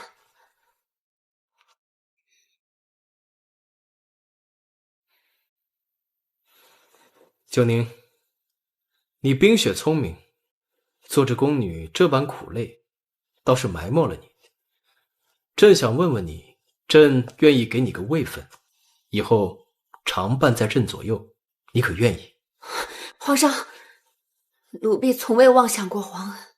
你是不是觉得才人的位分太低，会像你姐姐那般受人欺辱？朕愿意打破常规，封你为嫔。皇上，谢皇上好意，奴婢一心只想为姐姐沉冤昭雪，将恶人绳之以法。九宁从未妄想过其他的。能否为你姐姐沉冤昭雪，只是朕一句话的事。若你铁了心不遂朕的心愿，朕也没办法勉强你。谢皇上，奴婢性子莽撞粗鄙，实在不配伺候皇上。九宁姑娘，你只是外观进献美人的一个陪侍宫女，在这后宫之中，美人若是入了皇上的眼，顶天也就是个才人。如今皇上封你为嫔，一跃3级呀，这已经是天大的恩宠了。这旁人求都求不来，你就赶紧答应皇上吧。成为朕的妃嫔，他们怕你，惧你，权力在我。你想查办谁，或者帮你姐姐鸣冤，没有什么事是办不到的。奴婢只想揭穿淑妃的恶行，奴婢一心只想惩奸除恶，为民请命，请皇上秉公处置。陆九宁，你还不懂权势的重要。此案牵涉我皇族宗亲，如果你不是朕最在乎的人，朕也只能欺小保大，选择维护朕的江山大局和皇族颜面。皇上以为君恩是万能的，但有些东西是权力换不到的。奴婢不想攀附皇权，左右皇上心意，黑白对错，法理公道，岂是能交易的？你自己好好想清楚。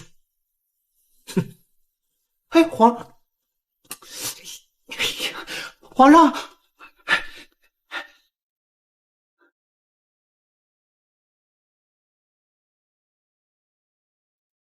你去为贤贵妃求情了。贤贵妃和张公公被秘密关押，如今能证明淑妃罪证的人证物证都没了。可皇上要给你位分，不如就先应下。我不想成为皇上的妃子，一旦成为后妃，便会成为皇权的依附。我若是妥协了，便再也回不了头了。你看淑妃和纯妃明争暗斗一辈子，到头来呢，一个永生幽禁，一个失了皇上的宠爱。还有我姐姐，年纪轻轻的便死于暗无天日的冷宫之中。可皇上毕竟贵为天子，皇上想要的人还从未被拒绝过。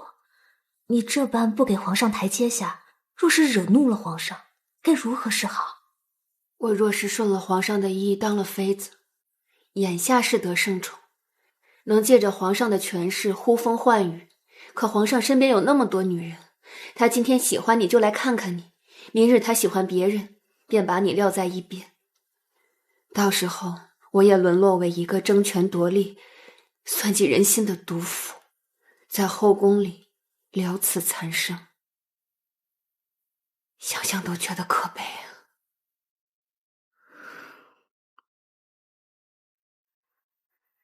传皇上口谕。哎，昭仪免礼。陆九宁接旨。陆九宁即刻起逐出御书房，剥夺御前宫女职位。沈昭仪身怀龙嗣，需安心静养。未得旨意，任何宫殿不许收留陆九宁。陆九宁接旨。德公公，这是为何呀？我让九宁在我这儿，那他能去哪儿啊？昭仪问我哪知道呀？您还是问问胆大妄为的陆九宁吧。这哪有皇上要赏位分，不仅当面拒绝，还说什么不拿自个儿跟皇上做交易的呀？皇上那个脸都给气绿了。奴才先告退了。这该如何是好？娘娘只管安心养胎，不必担心九宁。九宁告退。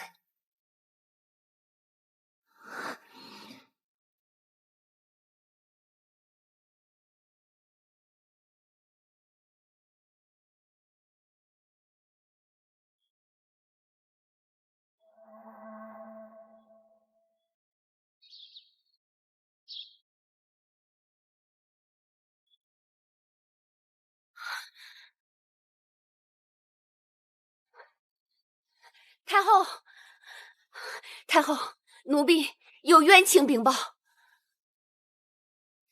越发没规矩了，竟敢在哀家面前大呼小叫！太后，淑妃参与贩卖人口，奴婢冒死进谏。太平盛世之下，女子弱小，却光天化日被拐被卖，受尽凌辱，受害女子苦不堪言。奴婢恳请太后为天下受难女子做主。够了！自古以来，后宫不得干政。你一个小小的奴婢，鼓动后宫妃嫔和小皇叔为你奔波，已经算是逾矩了。如今还敢跑到哀家面前指手画脚，你若再敢挑起事端，休怪哀家对你不客气。太后，您也是女子，您可曾想过，如若您不是高高在上的太后，而是被拐卖的可怜妇人，被践踏、被凌辱，叫天不应，叫地不灵，您还会觉得此事与您无关吗？大胆，竟敢诅咒太后！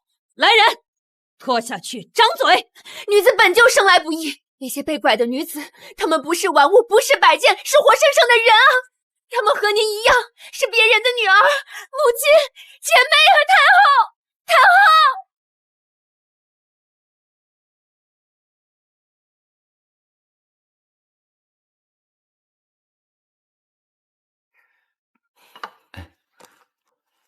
皇上，您喝茶。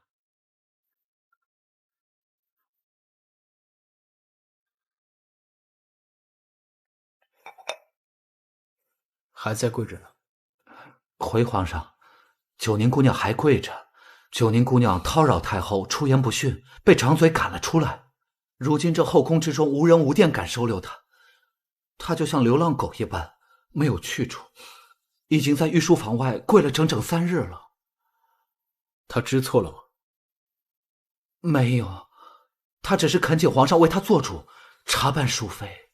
哼，让他继续跪着，朕倒是要看看，是他的膝盖硬，还是这皇宫的地砖硬。都已经跪了这么多天了，而且还这个跪好几天，太惨了。是，要是我可坚持不了，我也不行。哎呀，真可怜呀。九宁，3天滴水未进了，喝口粥吧。皇上，皇上恕罪。1碗粥而已，洒了便洒了，一顿不吃又饿不死的。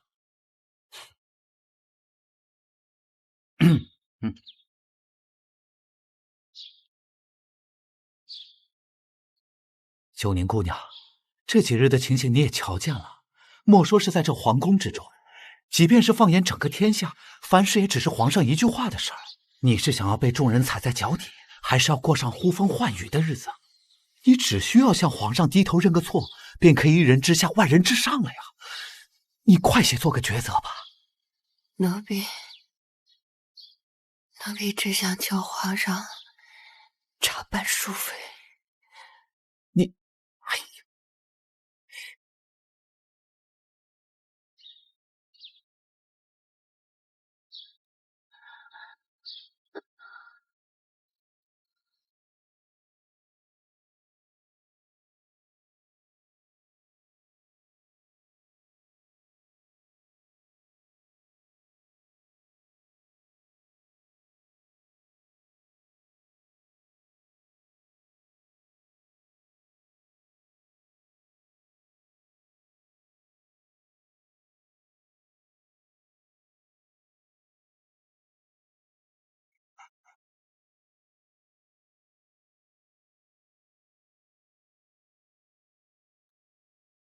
哎呦，快回来！哎，快过来！这里！哎，别跑了！哎呦，听说皇上罚他不许吃喝，这都快饿死了吧？前些日子他当上御前宫女，可把我们羡慕坏了。伴君如伴虎，果然不假。以后可不敢羡慕了。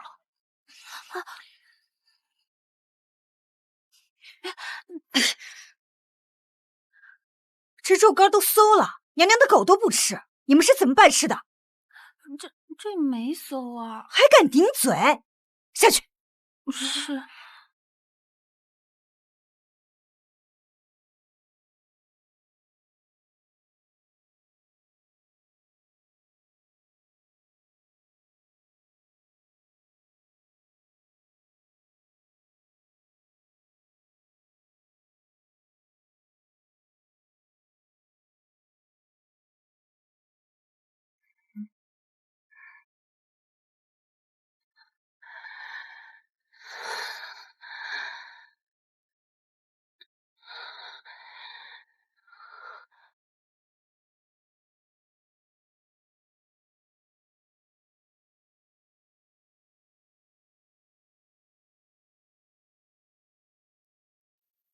今日是第几日了？回皇上，已经是第6日了。皇上，这外面还下着雨，九宁姑娘已几日几夜没进东西了，再这样下去的话，她怕是活不了了。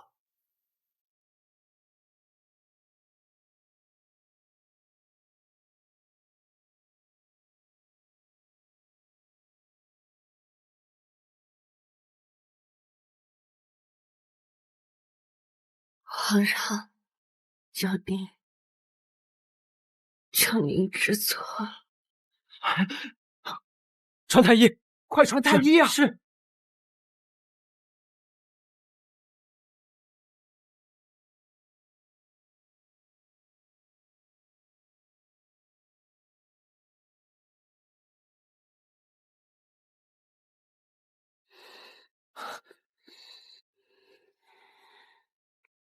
皇上，刚才朕命太医给你看过了，你染了风寒，就不必拘礼了。皇上，奴婢想通了，奴婢愿做皇上的妃嫔。跪了几日，你居然真的想通了？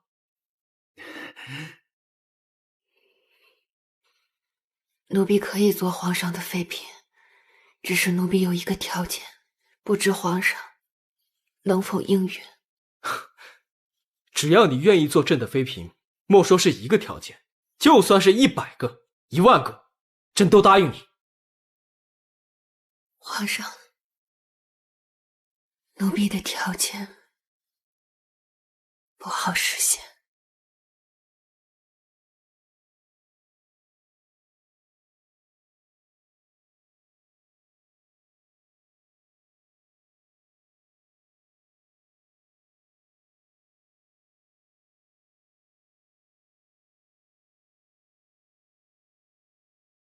瞧着他，肯定是又想到什么好主意，想来对付朕。皇上是天子，所有人都爱。如今这九宁姑娘也算是想明白了，奴才在这里恭喜皇上了。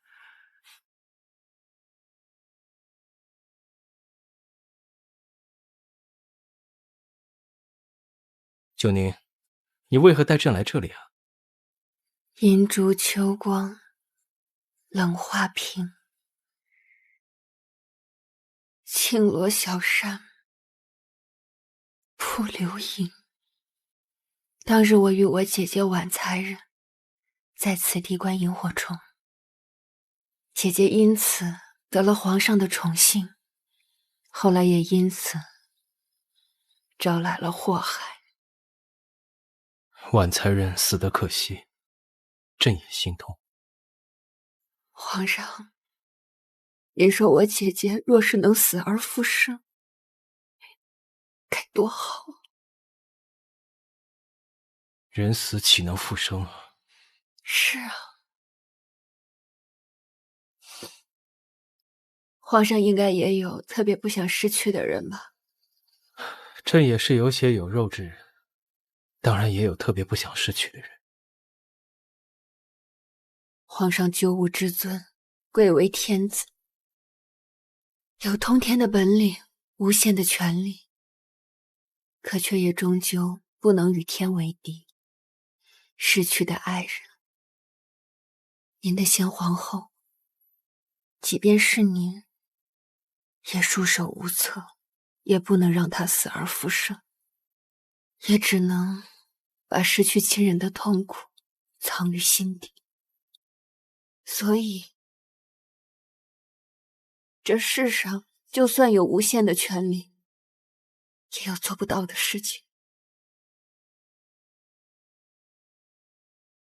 皇上，无论是皇权贵胄还是布衣百姓，每个人的生命都是珍贵的。我姐姐不该因为出身，便被人视如草芥，所以抹杀。你的条件是，要朕用权力让你姐姐死而复生，是吗？皇上，您能吗？传旨下去，解了贤贵妃的幽禁。是。听说婉才人在冷宫自戕，似有冤情。我姐姐被淑妃设计陷害，死得冤枉。奴婢在查明真相的过程中，发现淑妃背后有更大的阴谋罪行，如今证据确凿，奴婢还请皇上秉公惩治，以正国法。淑妃一案牵涉甚广，其中涉及皇室宗亲，但朕愿意给你个位分，做朕的妃嫔，朕便替你做主。若你还是不想入主后宫，朕也可以给你一个鸣冤的机会。但朕的皇家颜面，朕必须要保住。若查办此案，皇室内眷宗亲以及所有知情的人，包括你，都会被赐死。你可愿意？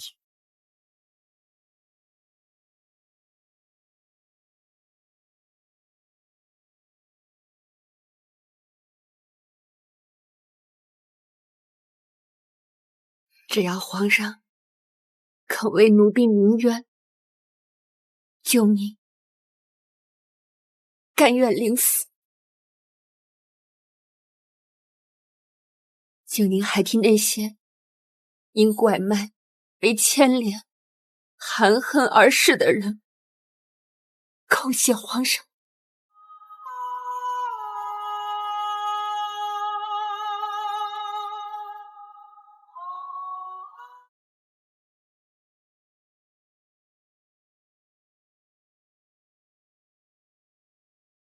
陆九宁，婉才人冷宫自戕，到底有何冤情？你给朕细细道来。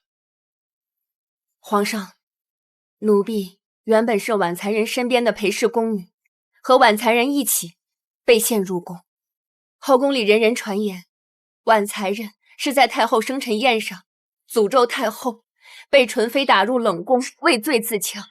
但事实是，婉才人死的时候已经身怀皇嗣，是纯妃想要夺取她肚子里的孩子，把她据为己有，才将她诬陷，打入冷宫。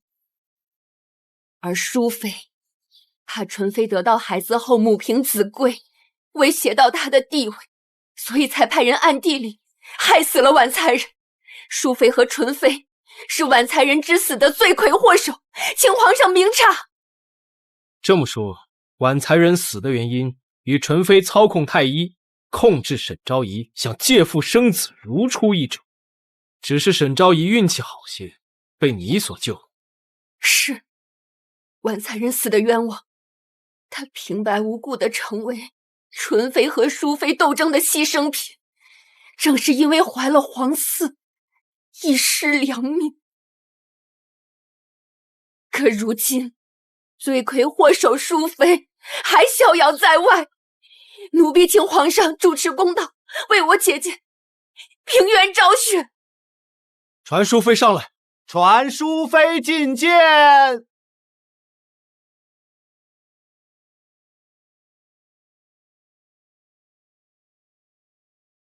皇上圣安。淑妃，朕问你，是你害死了婉才人是吗？皇上，臣妾与婉才人无冤无仇，没有害过婉才人。皇上，您之前的御前太监张公公可以证明。把他带上来。传张公公。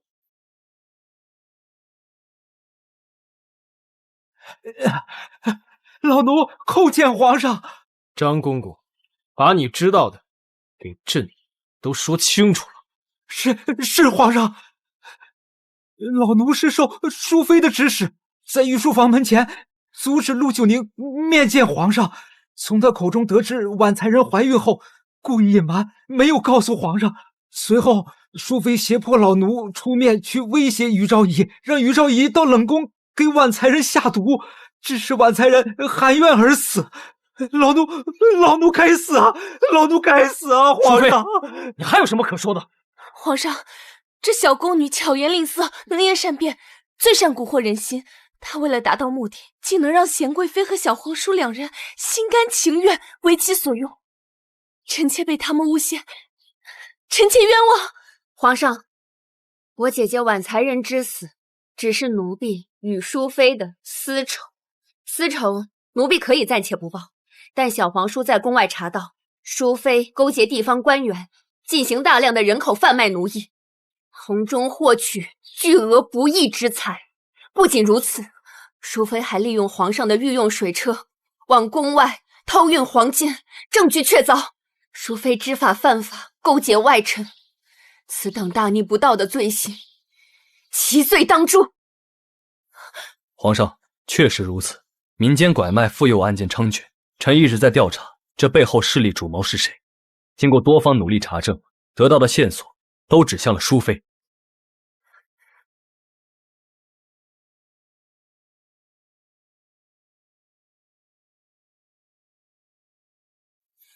这是臣在宫外查获的他们进行人口贩卖的账本，请皇上过目。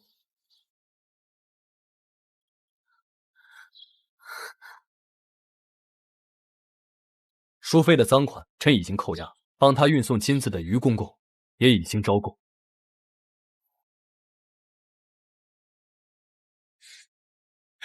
你自己看。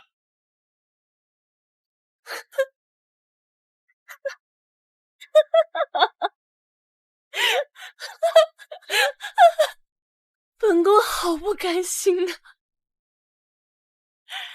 本宫费尽心思，步步为营，却会输给你一个小小的贱婢。自本宫14岁入宫，就成了家里的一棵摇钱树。弟弟为钱，父亲为权，我拼了命的往上爬，只是想让他们多看我一眼。你说的这些都不是你残害无辜的理由，凭什么？这后宫之中人人争宠，本宫何错之有？你踩着别人无辜的生命往上爬，那些被你残害的无辜百姓，他们连喊冤的机会都没有。你为了一己之私，如此心肠歹毒，真的是罪大恶极。身处这后宫，谁的手是干净的啊？你们一个个道貌岸然。皇上，您看看这些账目，本宫敛的财大半都送给了您的亲姑姑长公主殿下。臣妾要是没了活路，您这皇家的颜面也都别要了。来人，把他押着。淑妃，别以为朕不知道你打的什么算盘。你以为背后有长公主给你撑腰，你就可以高枕无忧了？就敢胁迫朕，臣对你从轻发落。来人，把长公主带上来。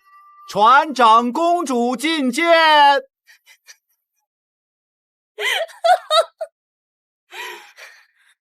长公主，朕早就警告过你，离淑妃远一些。你为何就是不听朕的话？皇上，我知错了，是淑妃，是她故意收买本宫，我也只是收了她的银子。她的事我从未参与其中啊，皇上，她的事我什么也不知道啊。身为长公主，朕的亲姑姑，身份何其尊贵，却被钱财收买，卷入她操纵的人口贩卖大案。你这个行为令皇室蒙羞，你让朕如何向前朝的大臣们交代？皇上，我一时糊涂，求皇上宽恕我。云密，你帮帮皇姐！云密，你快帮帮皇姐啊！你帮皇姐劝劝皇上，此事关系皇室颜面，传出去可如何是好啊？皇姐，你干的这些事情，臣弟也帮不了。皇上，王子犯法，与庶民同罪，长公主受贿包庇淑妃恶行，理应按照国法论处，一并受罚。皇上乃一国之君，自是知晓何为国之根本。若皇上不能爱民如子，不能大义灭亲，又如何服众？水能载舟，亦能覆舟。皇上若是失了民心，那这家国将不复存在。陆九宁，你大胆！皇上，公道本该在人心，不该在您一人之口，也不该只在这皇权官威之中。你放肆！皇上，陆九宁虽只是一个小宫女，但却心系黎民，此番谏言实属忠君爱国之举，皇上息怒啊！皇上，陆九宁在调查晚才人的冤案当中，解救了许多在新者库被压迫的无辜宫女。他检举揭发淑妃，舍小义为大义。他为揭露拐卖妇幼的恶行，竭尽全力。陆九宁的所作所为所想，皆是为了天下百姓，为了皇上的江山社稷，请皇上明察。好，小皇叔振振有词，那今日朕便将淑妃与长公主秉公处置。但是为了朕的皇家颜面，陆九宁与张公公两个知情的外人不能留，他们都得死。皇上，端上来。陆九宁，朕曾经答应过你，给你鸣冤的机会。朕最后再问你一遍，你是要活着还是要死？你自己选择。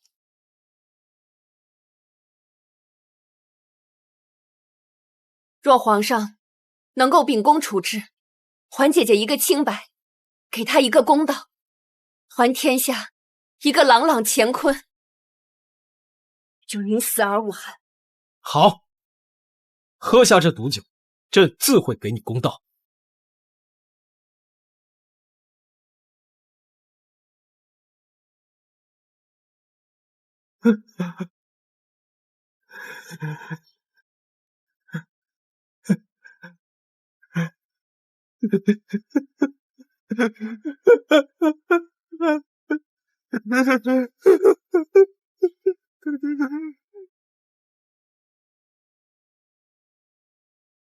娘娘，九宁不能伺候你了。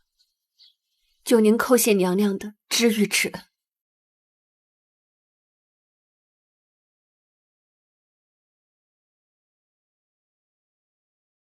谢谢您让九宁在这冰冷的后宫中感受到了人间真情，您如姐姐一般疼爱善待九宁，九宁无以为报。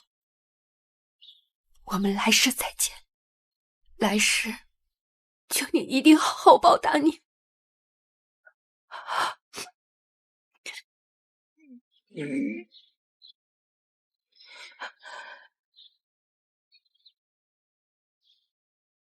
小皇叔，谢谢你，一直都站在九宁身边，九宁万分感激。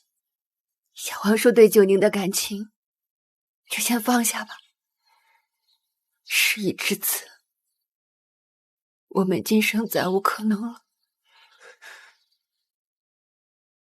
来世吧，来世我等你。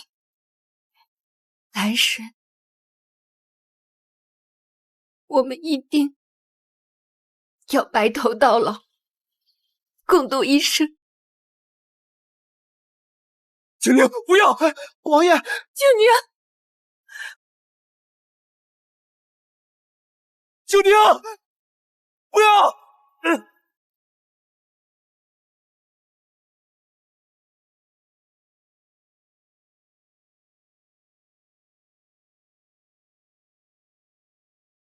淑妃谋害后妃皇嗣，勾结外官，包庇拐卖犯罪，证据确凿，罪大恶极。即日起，褫夺封号，赐朕酒以死谢罪。长公主贪图富贵，受贿谋私，即日起圈禁无花宫，无朕之命，永不得赦。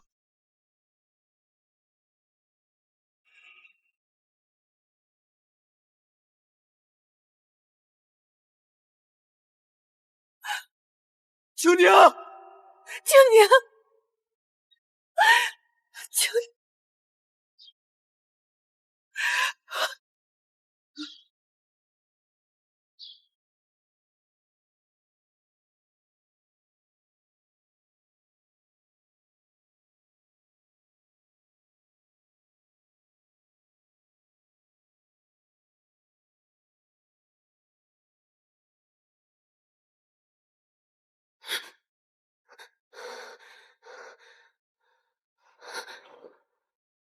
没死。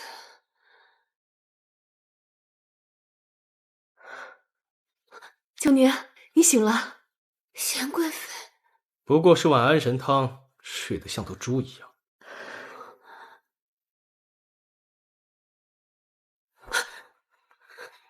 皇上，朕从未想过要你的命，朕只是想看看，是不是像你所说心系百姓，还是为了报仇想借刀杀人。谢皇上不杀朕。民间人口贩卖，前一阵那雪花般的奏折一道又一道，朕的耳鸣便是那一阵子旧疾复发。你真以为朕是昏君，当真不知道吗？此事牵涉甚广，更牵连皇室宗亲，牵一发而动全身。那皇上又是如何下决心的？因为你一个小小的宫女，不畏强权，不畏艰难，为百姓请命，倒真是让朕见识了，这世间还有你这般的奇女子。说吧，想要什么赏赐？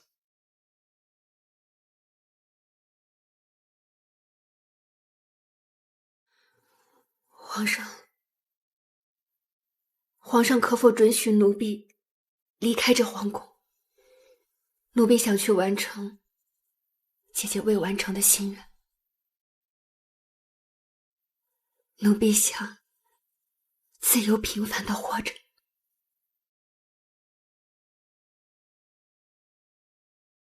好，你若执意要走，朕就准你出宫。出去看看，在朕的治理下，江山如画。谢皇上恩典。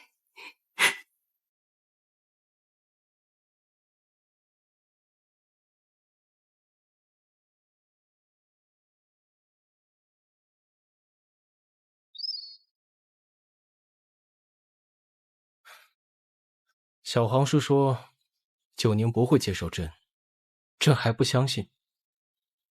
这天底下哪有什么朕得不到的东西？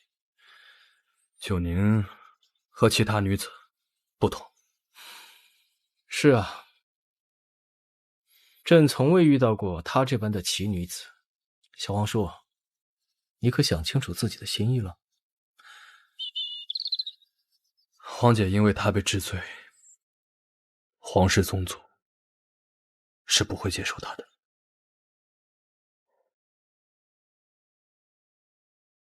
再好好想想。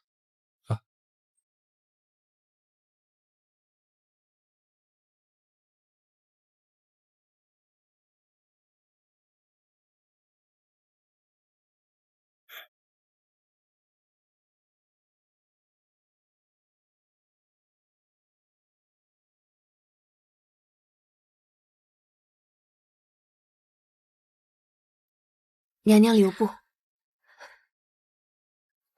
别哭了，你还大着肚子呢，再哭对眼睛不好。我走了，好好照顾自己。九宁，这宫里宫外虽只隔了一堵墙，但你此番一去，恐再难相见了。九宁，你在宫墙外要活得自由快乐，完成你和你姐姐的心愿。娘娘一定会成为母仪天下的皇后的。像您这么心善的人成为皇后，可是天下人的福分呢。为了皇上，为了百姓，本宫会竭尽所有。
话说这后宫之中啊，向来是风云诡谲，暗流涌动啊。要说贤贵妃身边的红人九姑娘，从一个卑微的新者库罪奴，到贵妃身边的得宠宫女儿，春风得意，是扶摇直上。后来啊，不仅协助破了江南拐卖奇案，且有幸被皇上封为后妃，一切太顺了。但是世事难料，这福祸相依。就在封妃的那天晚上，这九姑娘突然暴毙，且尸首消失，只留下一座衣冠冢。这九姑娘到底为何人所害？她的死是不是宫斗的牺牲品呢？这其中还有没有隐情呢？欲知后事如何，且听下回分解。姐姐，你也是从宫里出来的，可这位九姑娘她真的死了吗？再讲一段咱们江南水乡，一对男女啊，那说书人说的都是真的喽？相遇的奇缘也不全是真的，有一点他就说错了。哪里说错啦？这个九姑娘从来都没有当过皇上的妃子。然后呢？然后你要是再不回家吃饭，可就吃不上喽，天都要黑了。瞧东头，急匆匆走过来个撑伞的青衫书生；瞧西头，袅袅挪挪行来着背着竹篮的姑娘，篮里边啊装着刚编好的5元红线。您说巧是不巧？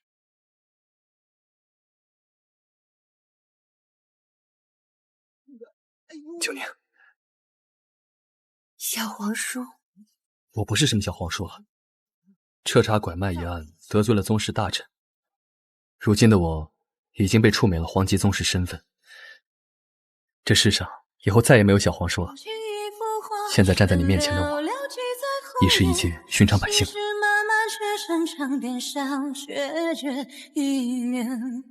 九年，小的时候你保护了我，现在换我保护你了。我要娶你，一辈子护你周全，不会再让任何人欺负你了。为你情愿，你可了解？